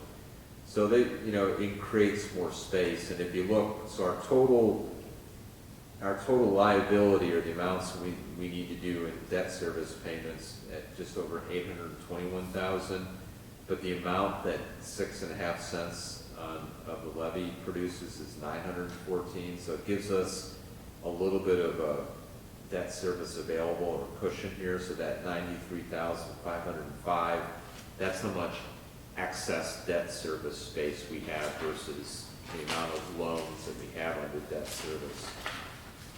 So that's on the debt side, and so that gives you a little bit of space there. And then the police car rotation, I'm sorry, the next section is projects that are paid for with cash. So the cash side is that 2 cents of that 8.5 cents, and what the levy produces for that is $281,490. The police car rotation is the first project that 3 of the vehicles for $137,000. Public Works is looking at this utility tractor with attachments, that's at $95,000. And then Parks and Rec maintenance truck, so that's just replacing one of the pickup trucks, at $40,000. So our total commitments is at $272,000. The amount that we've budgeted based on what 2 cents of the levy produces is at $281,000. So our budgeted minus our commitment, we have a little bit of space there too at $9,490. So And both of these items, both the debt service and the other one, cash. anything that's not spent just goes into the general fund? Yeah. That's one of the reasons the general fund continues to get. That's what you mean- Usually you mean the 7,000 fund balance. accounts we've spent. Yeah, the cash side, we've had no problem spending or going over. The debt service, we've had a lot more space, and it goes to the fund balance, you said general fund, but yeah. it's Yeah, Unless reserves. we use it, which we've done a few times, we've. Yeah, more cash well, stuff. like this year, we're using it because we added at the budget retreat, you talked about adding the tennis court, pickleball, and all that. So you appropriated actually all of it, and then plus some reserves, and plus the project expanded, and now we got a bid, now we know what it's actually gonna cost to do it, so. But that project grew significantly, and, so you used everything that you budgeted for the current fiscal year for that. We probably do just need to look at these numbers too, to make sure they're accurate in terms of cost. You know, when we do a 5-year plan, you know, Yeah, make sure that it's current. there's inflationary factors, yeah, and I mean, you talked to us a little while ago about the fact that we were above 85%. Is there 65? Yeah. Okay, 65%.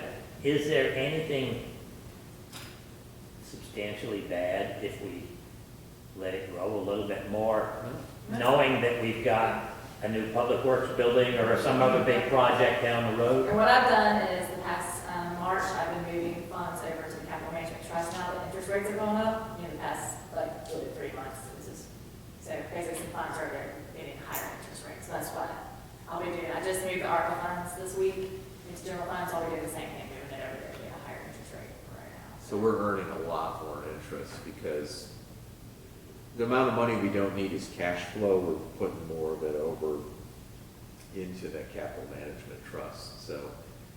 No, I mean, for years, you know, it's for Yeah. nothing. Yeah. For Yeah. years, it's Right. like, I mean, you could borrow for free and you didn't, but you weren't earning anything out of it now. But Yeah, I mean, it was, better, but not like really good like it is now, to move money into that capital management. And there's no trust. penalty for moving it back, is there? No, No. So it's a and, I mean, win-win. it's easy. I mean, I just get someone to come watch that I've done it. Yeah.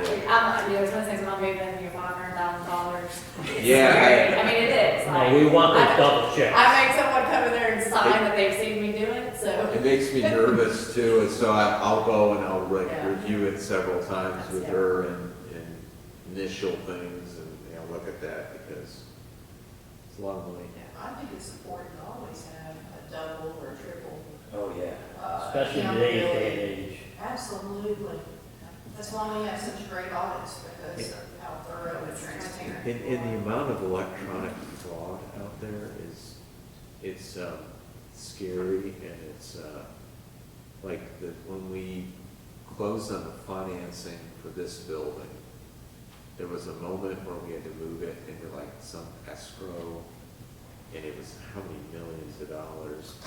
And I'm on the phone with them, and normally you would have been doing. I think I was at the right- dentist. Yeah, or something, and I'm talking to the person on the phone, and something didn't go, and then I had this like paranoid moment that is this person the right person, or is this, I don't know, you just get, if something doesn't go just right, like is someone scamming me somewhere in the midst of this When the transaction? responsibility is on one person, your It's panic like- sets in. Well, yeah, I mean, because it didn't show up right away, something like that, and I was like, well, that was, then I started to like really check, Second guess yourself.